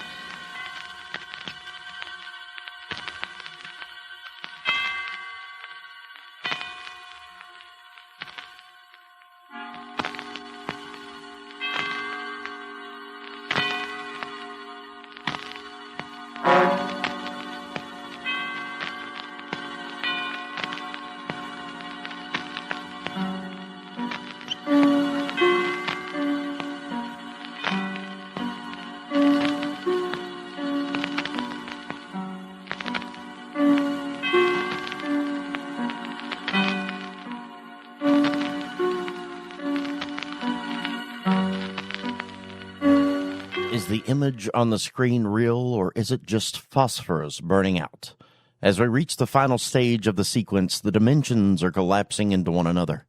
The dream is the reality. The reality is the dream. Don't forget to check your gauges. For March 1938, we bring you Lights Out and The Dream, right here on the Hojo Radio Network. Stay tuned. Tonight is the 4th anniversary of Lights Out.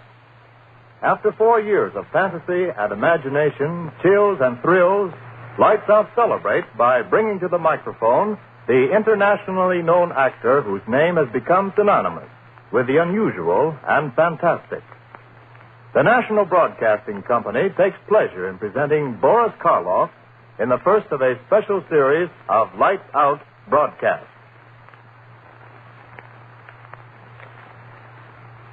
Lights out, everybody.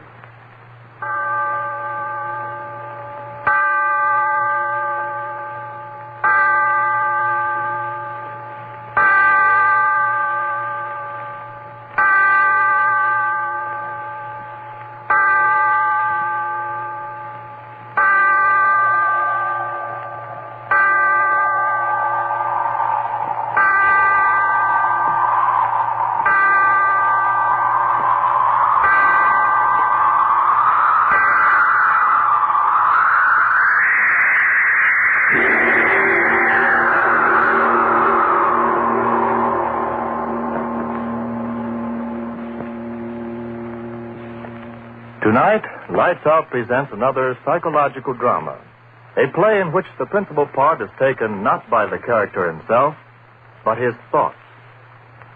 The voice you are about to hear is that of the thoughts of one Darrell Hall, accused murderer, sitting in a courtroom awaiting the return of a jury which is to decide whether he is to live or die. And as he waits, The thoughts in his mind seethe and swirl. Seethe and swirl. Guilty. Not guilty. Guilty. Not guilty. Guilty. Father in heaven, why don't I stop thinking those words? Words those jurymen are saying. He's guilty. He's not guilty. He's guilty. Not guilty. Guilty. Not guilty. Guilty. He's not guilty. No, I've got to stop thinking of what's going on in that room. The jurymen. I've got to stop thinking of them. I've got to keep my head clear. I've got to figure things out. When did all this start? Yes, I remember. That night, Wayne and I were sitting in my room, talking about dreams. I remember he said... Oh, come on, Darrell. Don't expect me to believe that one. Well, I'm certainly telling you the truth. A fellow with your imagination wasting his time teaching biology to a bunch of co-ed nitwits. No, sir, you should be writing fiction. I assure you, my dear Wayne, I've told you the truth. You're really serious? Of course I am. You actually mean that in all your life you've never had a dream? Never. Not even when you were a child? To my knowledge, I've never had a dream in all my life. Well, how do you like that? I like it very well. I close my eyes, oblivion, and then I wake up. No nightmare hangovers for me. Now, wait a minute, Darrell. Let me get this straight. You mean you've never even had a dream after, eating a Welsh rarebit at midnight or surrounding a dozen green apples or anything like that? Believe me, Wade, I've never had a dream of any shape, form, or description in all my life. A dream to me is just a word. Something that happens to other people, but not to me. But everyone must dream. Well, perhaps. But it just so happens that my subconscious doesn't work that way. I tell you again, I have never dreamt. Well, what do you know about that? Just unbelievable, I tell you, unbelievable. Yes, that's what he said. Unbelievable. It was unbelievable that I'd never dreamt. And then after a while he went away and left me there. It was early evening. But I remember that somehow, strangely, I was very tired. I sat down in the easy chair. Oh, I was so tired. I closed my eyes. I slept. And then it happened. A strange murmuring in my head. Yes, that's how it started. A murmuring as if in warning. And then in the darkness around me, strange faces lifting and falling. White faces. Faces without hope. Their eyes full of horror. Their white, bloodless lips pleading wordlessly in a way that made the heart in me cry out in pity. And suddenly, I knew I was asleep and dreaming. Yes, dreaming for the first time in my life. And these faces I was seeing were things out of a dream. And even as I knew that, the dream was gone. Blackness. And yet I knew that I was still asleep.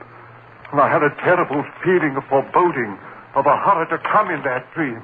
What? How? I didn't know. But I wanted to stop sleeping. I wanted to open my eyes quickly before. And then I saw her moving slowly toward me out of the darkness that was my dream. At first, a white, wraith-like thing. And then I saw it was a woman.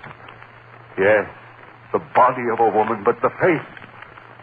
Father in heaven, that face.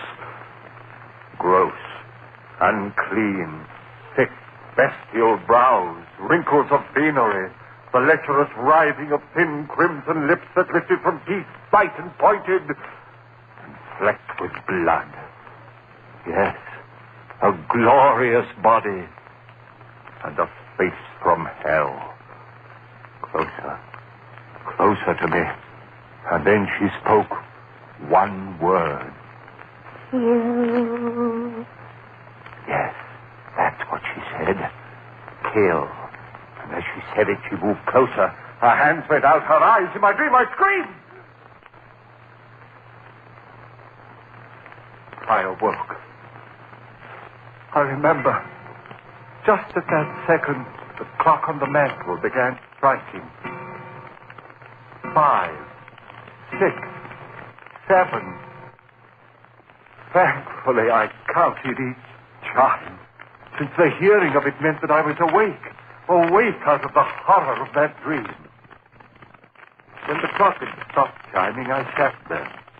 My one thought was, if this be dreaming, let me never dream again.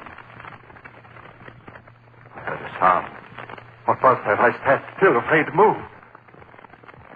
And then I laughed. It was my own heart, still pounding with fright at what I'd seen in my first dream. Oh, why do I sit here thinking of what has been? The jury in there, they've got to hang me. Free him. They've got to hang me. Guilty. Hang him. Free him. No, I mustn't think of them. Better to keep my thoughts on how it all started. Better to figure things out. Where was I? Ah, yes. Sitting there, listening to the beating of my heart, thinking of the horror of that dream. And then, suddenly, that strange, wordless murmur I had heard in my dream was whispering in my head again. Quickly as it began, it was gone. How could this be? I was awake. This was no dream. Then why had I heard that wordless entreaty? That same sound that had come from those miserable white faces that had floated before me while I slept. Why? I heard it. Sound behind me. Who? Why, yes, my friend Wayne. Must be he. Come back into the room, standing behind my chair, thinking I was asleep. I turned round and said, Wayne, is that you?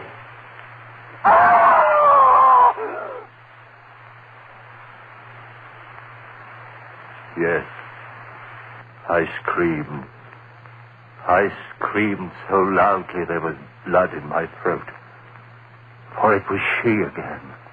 That woman out of my dream. But this wasn't a dream.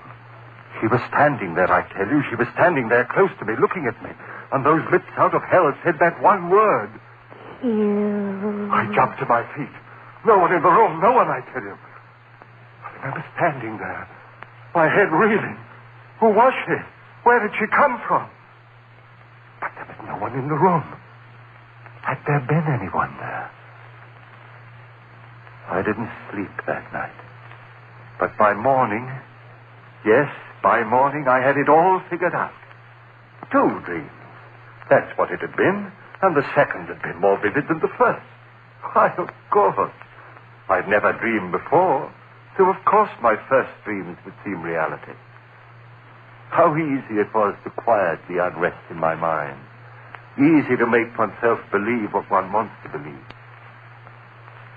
And yet, some measure of uncertainty remained with me. And Mary saw it in my face when I had dinner with her that night.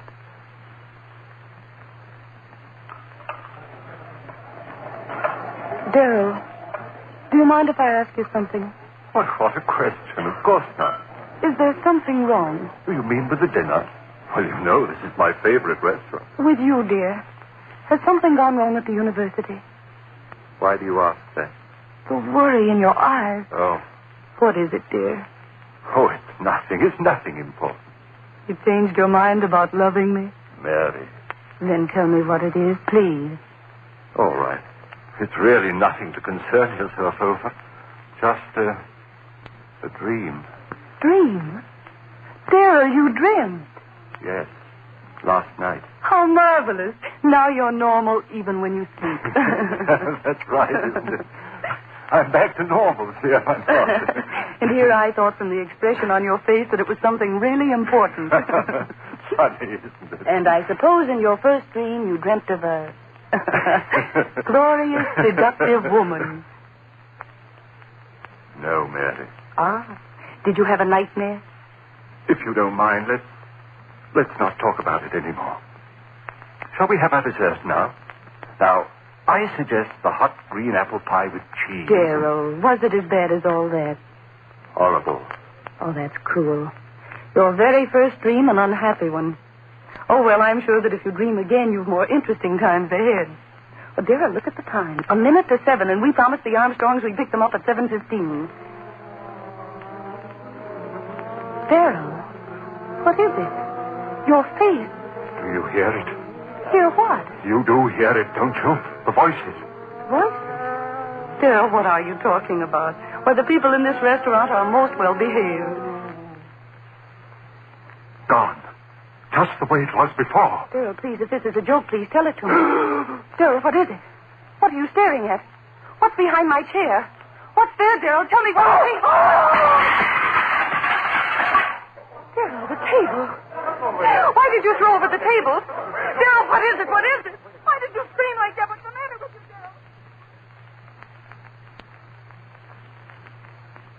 Darrell? Yes. She wanted to know why I had done it. Screamed, thrown over the table. They all wanted to know. But how could I tell them? Tell them of her, standing behind Mary's chair, that thing of degradation, and those lips saying, kill. I went home. Mary thought I was overworked. Oh, no, darling, you've been working so hard. Go home and rest, dear. That's all you need, rest. Rest. What good was rest? I had to reason things out. All my life I'd lived with reason, and now this horror. I had to know all about it. Now I was certain it was no dream. What I had seen there in the restaurant had been no thing of sleep. Hallucination. Yes, that was it. I had been working hard.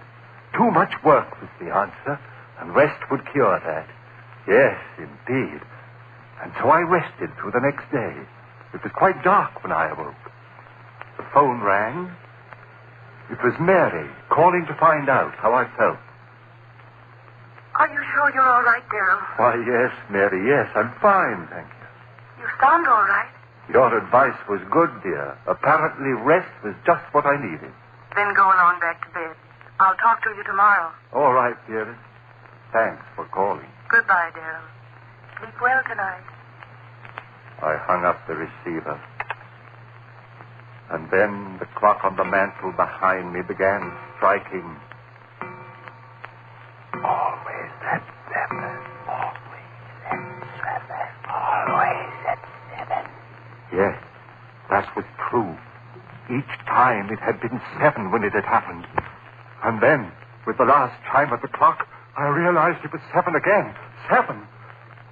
Would I see her again? I stood there, back against the wall, waiting. So quiet, I could hear the clock ticking away the seconds. Would it happen again, this hallucination of mine? I waited. I heard no pitiful murmur of voices. Just quiet. So dark in the room, I could see the shadowy emptiness of a chair near the other wall. And then the chair was no longer empty. There was someone in it. I said, "Who's there? Answer me, who's there?" No answer. The strange darkness in the room. Deeper and deeper, I could see nothing, and then 2 swirling pools of flame led right. Closer and closer. I stood there, I couldn't move. Rumbling began in my brain. Fear, I tell you. Fear tearing at my brain, louder and louder, while those red circles of light came closer and closer. Father in heaven, what was it? Run! And then I knew. It was her eyes. Her eyes burning close into mine, into the brain of me, pounding one thought into me. Kill, kill, kill, kill. Why did she say that? Why?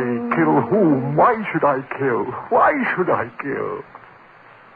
If I had known then.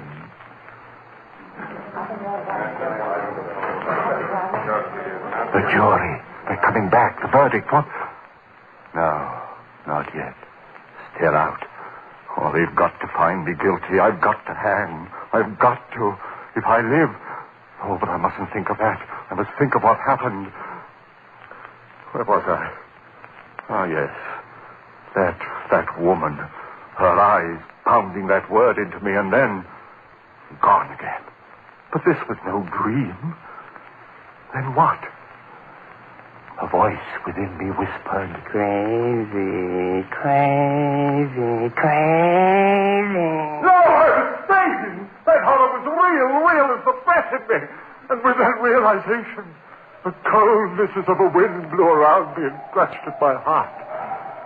For if she was reality, somehow I knew that I was lost.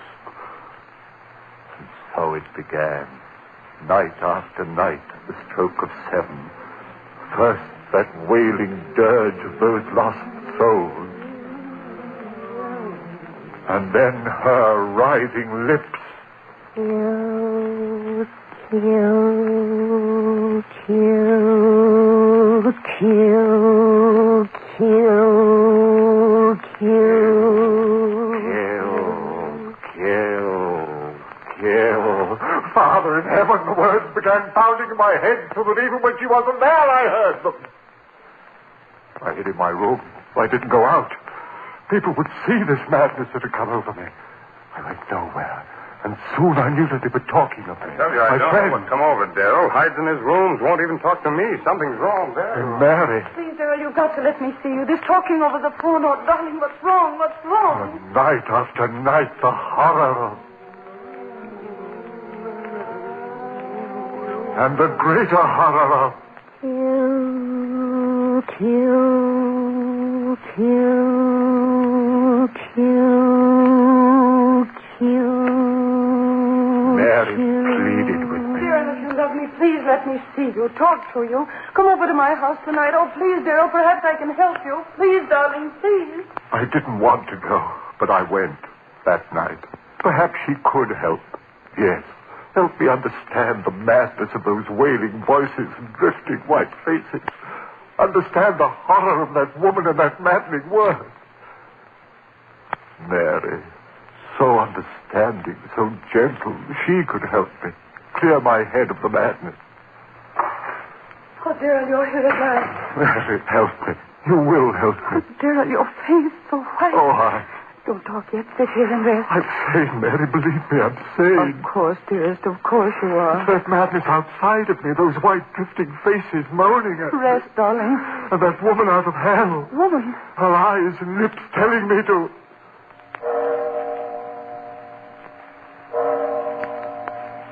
The time. The time. What time is it? It's 7.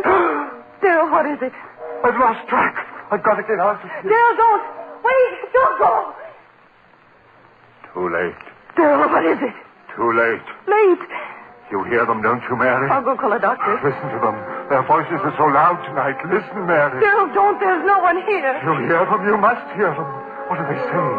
Louder and louder, trying to tell me something. What are you saying, you out there? What are you telling me? Darrell, stop!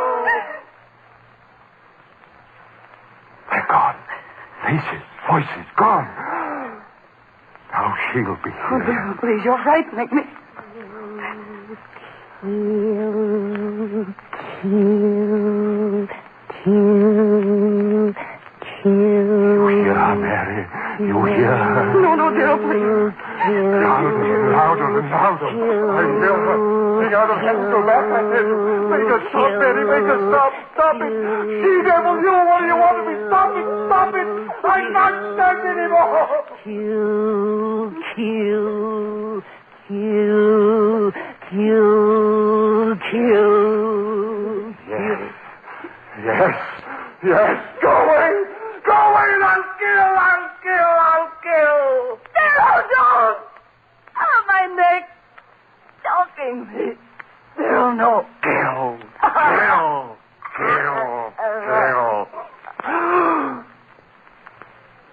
Mary. Mary!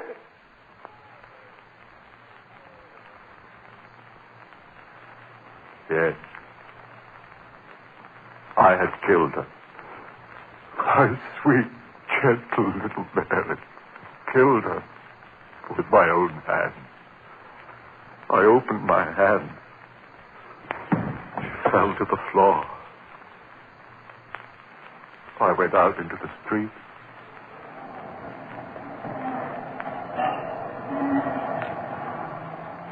People all round me, hurrying. I was in no hurry. What that woman had wanted, I had done. I had killed. I walked all night. It didn't matter where. And in the morning, I found myself on the campus of the school, before the very building in which a class was waiting for my lecture. I went in. I walked up on the platform and looked down into their faces. I said to them, "Ladies and gentlemen, my lecture for today will be on the subject of the selective factor in the evolutionary..." I stopped. A murmur in the air. Those voices again. But it was broad daylight. I'd never heard those voices in daylight before. What did they want of me? What were they saying? There was a strangeness in their pitiful voices. Yes, like a dirge of tears and sorrow for someone. For me, yes, for me. And then her voice, laughing, triumphant. Then I understood. For the first time I understood everything. She had triumphed over me. That was why those lost souls were waving a dirge over me. I was hers forever. I turned and ran out of there like a madman. Ran, and as I ran, those voices of the damned were talking to me. As we are doomed, No. who murdered our doomed. We listen to her and No. now you are one of us. Those who murdered. No peace through all eternity. No. Rest for those who murdered. Through all eternity. Covered with my ears and my hands, I ran. No use. I heard them. Only one hope for you, man. One hope. Expiate your crime on the gallows. Pay for what you have done. On the gallows, and you shall have one hope, man. One hope.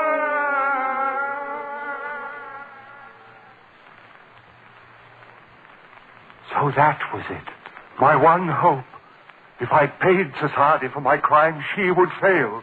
I would be free of her, that thing, that essence of evil, that siren who called men to murder so that their souls would be slaves to her for all eternity.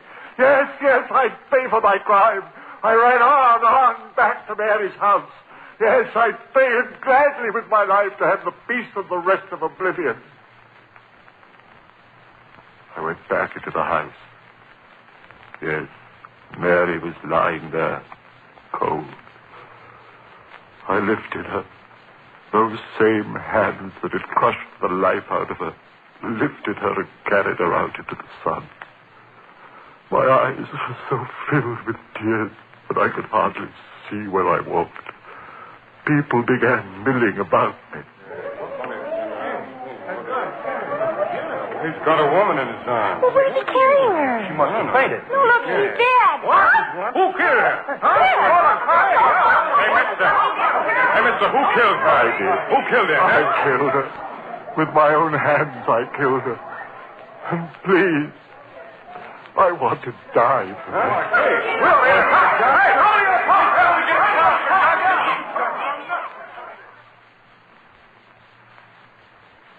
And then the trial. My friends, they wanted to save me. Clever eternities, sanity commissions, and twists of the law. But I wanted to die. I tell you, I had to die. If they set me free, if I lived and died as most men die, the death they call a natural one, then she would have me. No. I want to hang by the neck until dead. I want that noose around my neck. The trap beneath my feet, the jailer pulls the switch. My feet dancing in air. The noose strangling me as my hands strangle Mary. Pay for my crime and I'll be free. Free of that horror with the writhing lips and blood-stained teeth.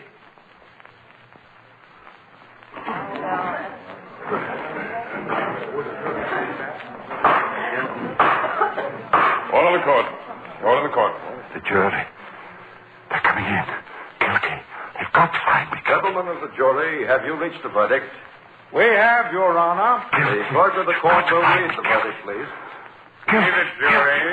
Find the defendant guilty of murder in the first degree. Oh, guilty. You hear that, you thing out of hell? Guilty! Hang me for the next that I said. I'll be free of you. I'll have peace. You failed, you beat you. I'll see that I find you. You'll never get...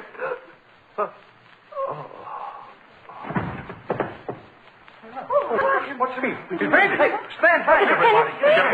Doctor, right this way, doctor. Ambulance, call an ambulance. Stand back, please. It's no use. This man is dead. Heart attack. Hold it.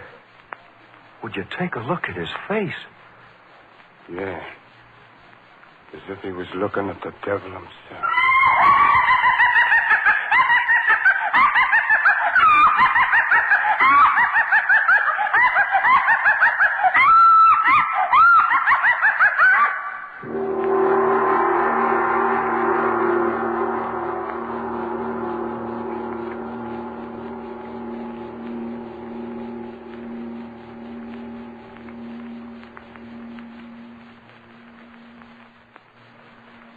Ladies and gentlemen, you have just heard the first play in a special series commemorating the 4th anniversary of Lights Out and starring Boris Karloff.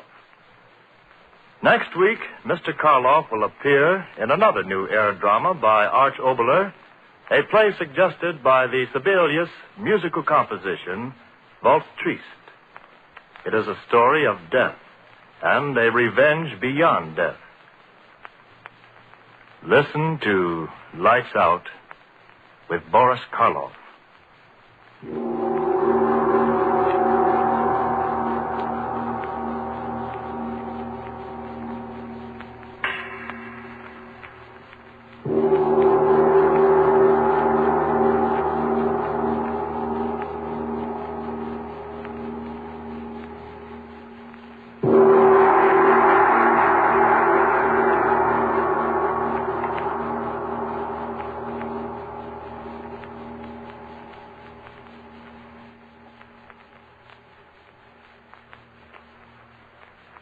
Lights Out, written especially for radio by Arch Oboler, comes to you each Wednesday evening from our Chicago studios. This is the National Broadcasting Company. As we begin to conclude our journey, we will stay at the edge of the galaxy, in a world that stands as a monument to what we lose when we forget our origin. We build rockets to reach the heavens, forgetting that the kingdom is already within the cockpit. If we lose the spark of the one, we are just cold metal drifting in a silver graveyard.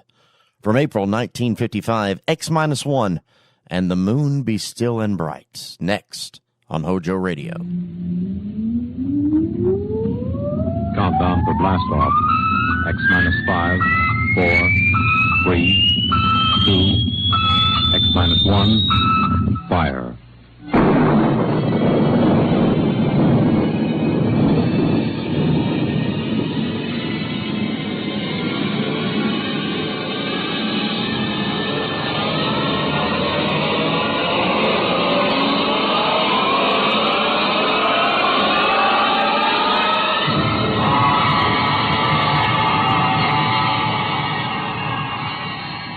From the far horizons of the unknown come transcribed tales of new dimensions in time and space. These are stories of the future, adventures in which you'll live in 1,000,000 could-be years on 1,000 maybe worlds.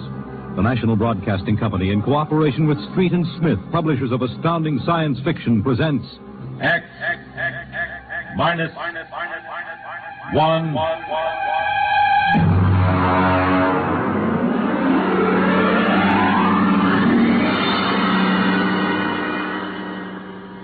Tonight, the Ray Bradbury story entitled, And the Moon Be Still as Bright.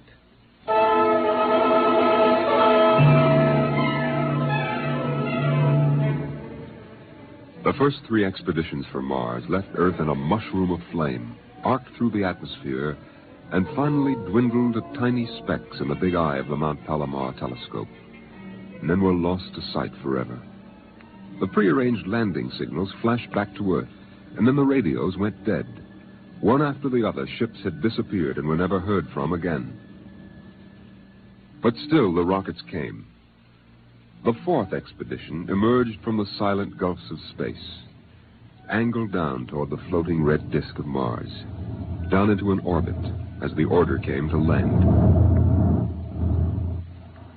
The last blast of the bow jets broke red against the blue desert sands, and the ship slid to a halt at the edge of a vast city that reflected the icy glare of the moonlight.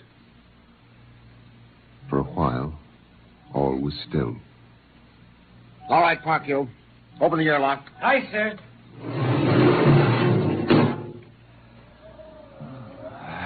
Fresh air. Hey, it's cold out here. Who cares? We got here. I thought I'd never hit solid ground again. Hey, how about a fire, Captain Wiley? It's freezing. Later. We have work to do. Oh, smell that air. Why, you could get drunk on it. Say, there's an idea. Why don't we break out a bottle and celebrate? Biggs, there will be no drinking done till we're secured. But we're landed, Captain. 3 other expeditions landed and disappeared within 24 hours. Now, we're not relaxing security till we find out what happened to them. What do you mean, maybe Martians? Sender, you're an archaeologist. How old would you say they are? I can't tell till I study them more closely. It's a kind of engineering we couldn't duplicate on Earth. Well, I'm not interested in the architecture now. I want to make sure there's nothing there that might be dangerous. Mr. Hathaway. Yes, sir? I want you and Spender to take a reconnaissance party into the city and find out what's there. We'll set up camp here. No man is to go more than 50 feet from this rocket. And there'll be no celebration till Hathaway and his party report back.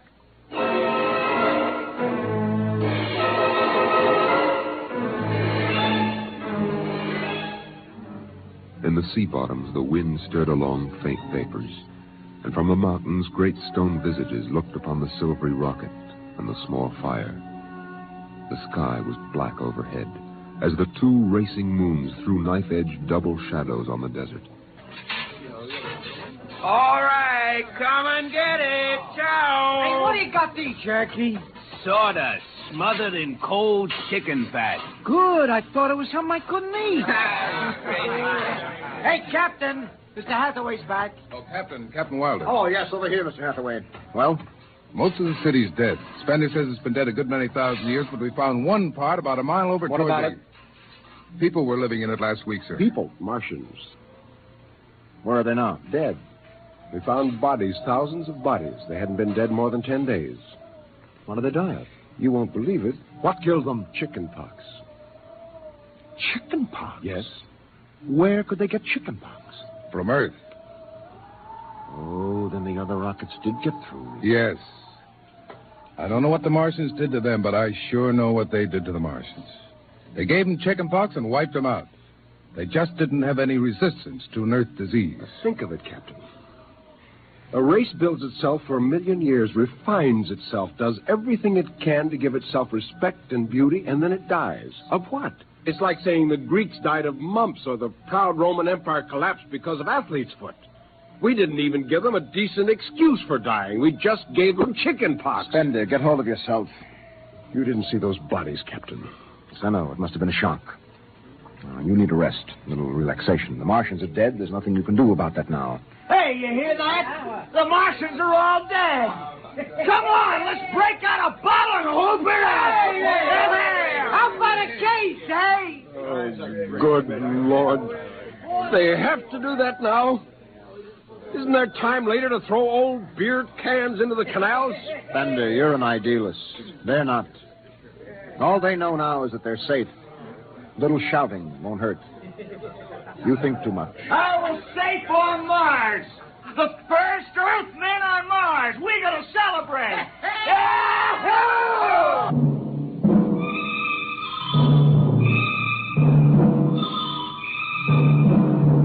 20 bottles were opened and drunk. The voices got louder. The earth laughs and shouts echoing across the empty Martian sands. Spender listened to the wind over his ears, cool and whispering. He felt the land getting cooler. The stars drew closer, very near. The air smelled clean and new. He looked at the cool ice of the white Martian buildings over there on the empty sea lands. Oh, what a woman! Oh. Hey, what do we do with these empty bottles? Save them, stupid. There's a 2-cent deposit. Throw them away! Hey, wait. How about that building? 2 to 1 on a buck, I can heave one right through that window. You're on. All right, here goes. Bullseye! Hey, double or nothing on the next shot. Put that bottle down, Biggs. Who's there, Mr. Spender? Stop smashing those windows. What's the difference? The planet's ours now. I guess I can do anything with it I want. Drop that bottle or I'll knock your teeth out. Yeah? Hey, just watch me. I warned you, Biggs. Come on. What's going on here? Spender! I hit him. He's crazy, Captain. He just walked up and slugged me. All right, Biggs. Spender, you come with me. Now, suppose you explain. What was the idea? The noise, the drunken brawl. Spender, the men are tired. This has been a long trip. And you have a different way of seeing things. No, I'm seeing things all right. I'm seeing how we'll ruin Mars. We'll rip it up and rip the skin off the way we've already ruined Earth. Is that why you hit Biggs? Yes. I couldn't stand the idea of them watching us make fools of ourselves. Damn. The Martians. They're dead. They're all dead. But they know we're here. Doesn't an old thing always know when a new thing comes? We've come a long way to smash their windows and spit in their wine. Well, maybe you're right. But I'm still going to fine you $50 for that fight. Now, come on, Spender. Suck in your chin. We'll go back there and play happy.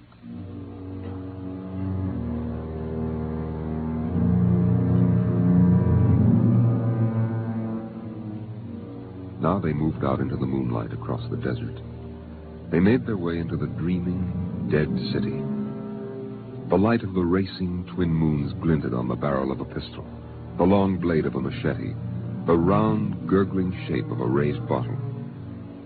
The wind blew in from the Dead Sea bottom and brushed through the silvery wire filigree of the towers. Strange music drifted down to the double-shadowed streets, a thin, haunted music that played as it had played through the uncounted years of time. Nobody moved. The moons held and froze them. The wind beat slowly around them.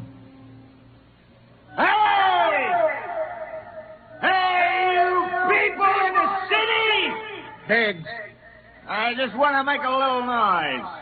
What kind of a celebration is this, anyway? Come on. They built this city thousands of years ago. And now where are they? How did they die? Who cares? They're dead. That's good enough for me. Lord Byron. What? Lord Byron, a 19th century poet. He wrote a poem that fits this city. Might have been written by the last Martian poet. So we'll go no more a-roving so late into the night. Though the heart be still as loving, though the moon be still as bright. For the sword outwears its sheath, and the soul outwears its breast. And the heart must pause to breathe, and love itself must rest. Though the night was made for loving, and the day returns too soon, yet we'll go no more a-roving by the light of the moon.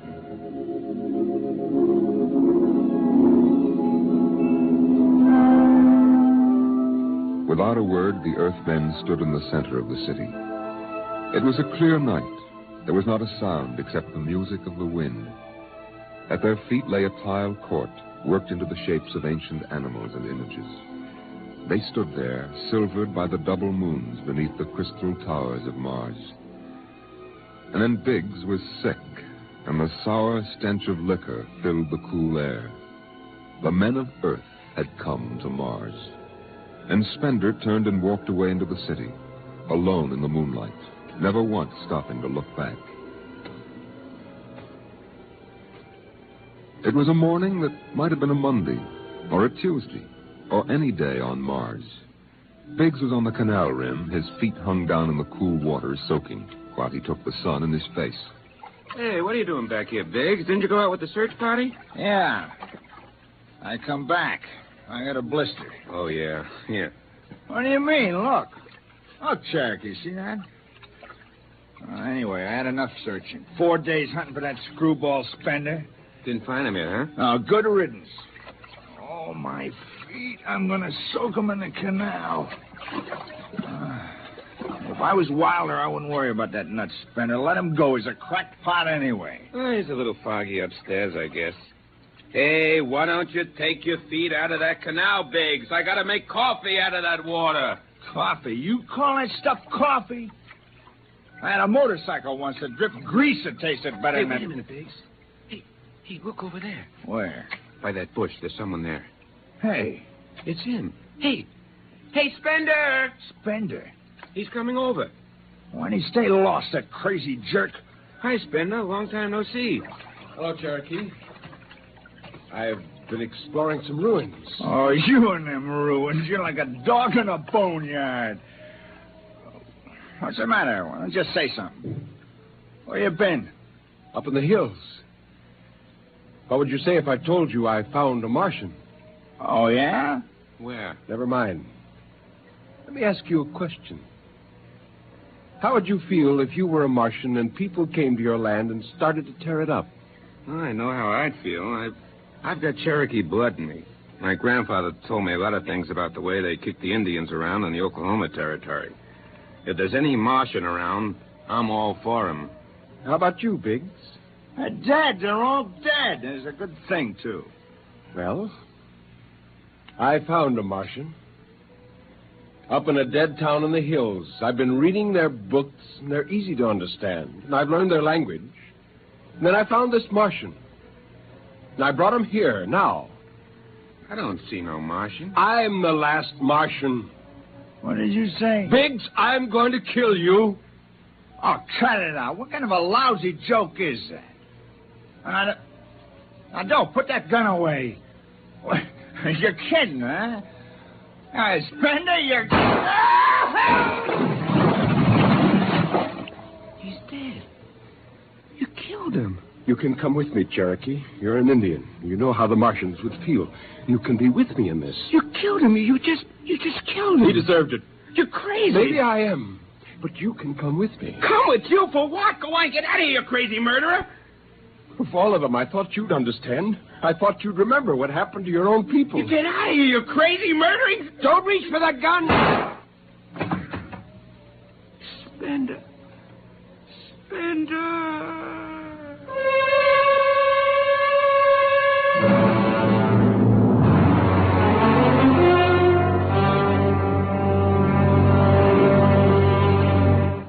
Hathaway, break out the arms locker. Issue pistols, rifles, and grenades. Yes, sir. And you'd better get the Bible out of the navigation chest. We have to bury these two. Proctor, you start digging a grave. How about Spender? We'll have to go up in the hills and find him. Just let me at him with my bare hands, a crazy murdering louse. That's enough, Parkhill. Man is sick. He must be... Sick my eye. He's That's enough. Now grab a shovel and start digging.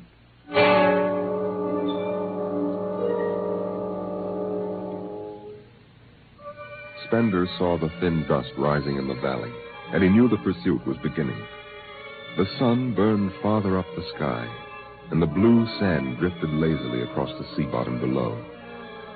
He sat beside a quiet pool 10,000 years old and held the silver book. Through the house played the strange wind music of ancient Mars, and he heard voices whisper in his mind.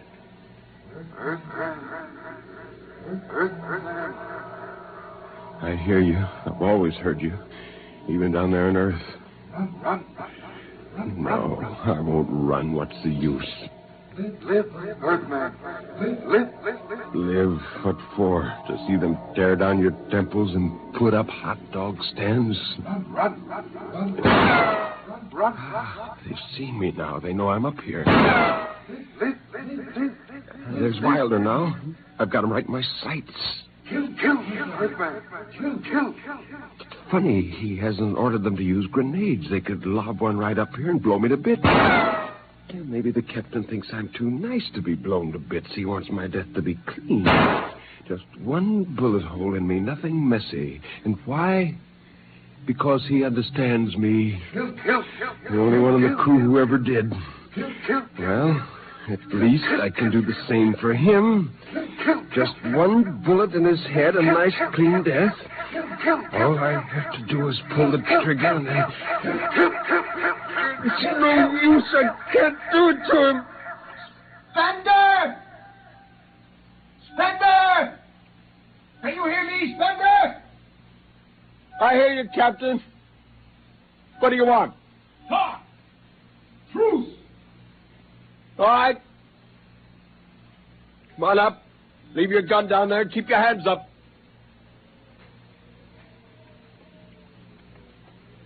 Oh. That's quite a climb. You mind if I sit down? Oh. How long do you think you can hold out? Until you're all dead. Oh, why didn't you kill all of us this morning when you had the chance? You could have. I know. I got sick.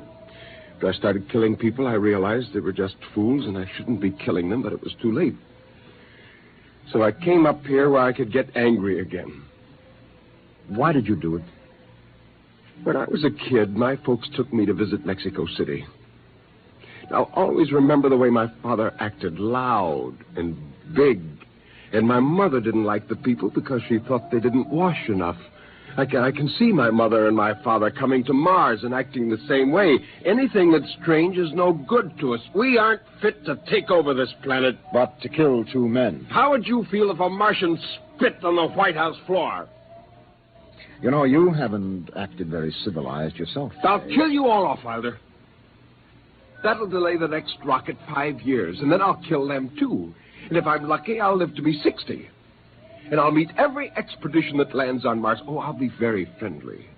I'll explain our rocket blew up one day. And then I'll kill them off. I'll save Mars for half a century. And by then, maybe the Earth people will give up. And yet you're outnumbered. We already have you surrounded. In an hour, you will be dead. I found an underground passage that'll take me back in the hills, Wilder. I'll go back there. And then I'll pick you off one by one. We'll see. Well, it's a nice town you've got here, Spender. It's beautiful. I'd like to live here. You can. Join me. You're not like them. Why go back to them, Captain? I'll show you what a good life these people had. No, there's too much earth blood in me. I may even agree with you about all this, but that does not change what I must do. You won't stay? No. This is your last chance, Spender. Look, you're sick. Now come along with me quietly. No. One last thing. If you win, do me a favor. Try to see that they don't tear this planet apart. Right. And if it helps, just think of me as a very crazy fellow who went berserk one summer day. Be easier on you that way. I'll think that over. So long, Spender. Bye, Captain. Good luck.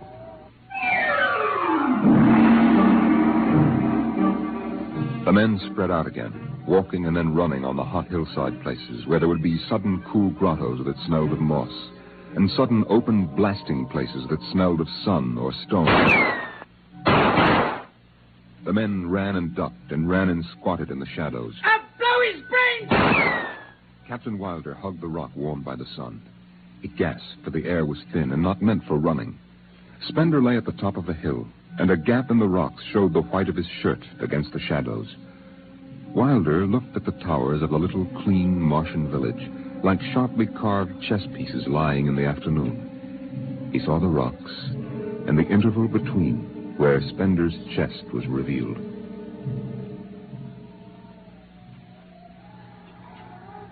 Go on, Spender. Get out. You've only got a few seconds to escape.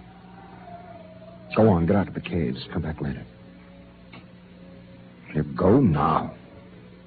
I've got to win this. I've got to think that I'm right. Pull this trigger. Go now. Get out. I'll get him! A slug in the head, I'll blow his body brains! No, Parkhill! Put down that gun. I'll do this myself. Splendid. Why didn't you get out? Why? Why?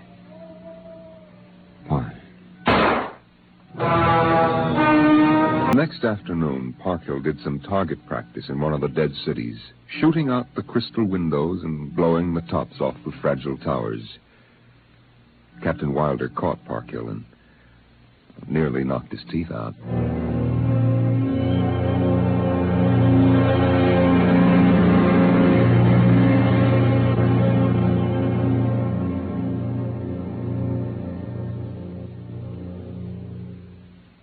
You have just heard X-1, presented by the National Broadcasting Company in cooperation with Street and Smith, publishers of astounding science fiction.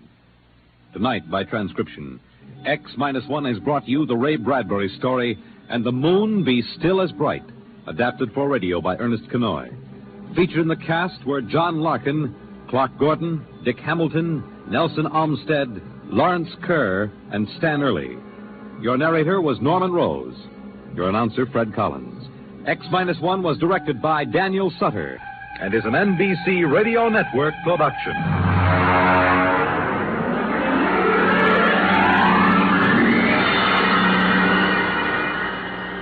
The sequence is complete. The Soul Gate is powering down, and the event horizon is beginning to fold back in on itself. But before the seals close, look at your hands. Look at the breath you just took. You've traveled from the furthest nebula to the deepest trenches of the human heart tonight. And you should know, not everyone can see this gate. Not everyone is brave enough to look into the vacuum and recognize the light. You're here because you're brave, because you're chosen, because you have a frequency that matches the one who lit that first star. You're not a ghost in the machine. You're not a random collision of atoms. You're a masterpiece of the Creator. And even in the furthest, darkest reaches of the void, you are never alone.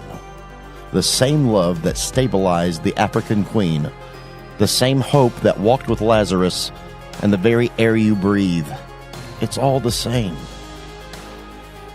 Carry that resonance with you. Decompress. Open the seals. Step back into the world of the shadows. But keep that spark burning. It's the only thing that's real. Good night, my friends.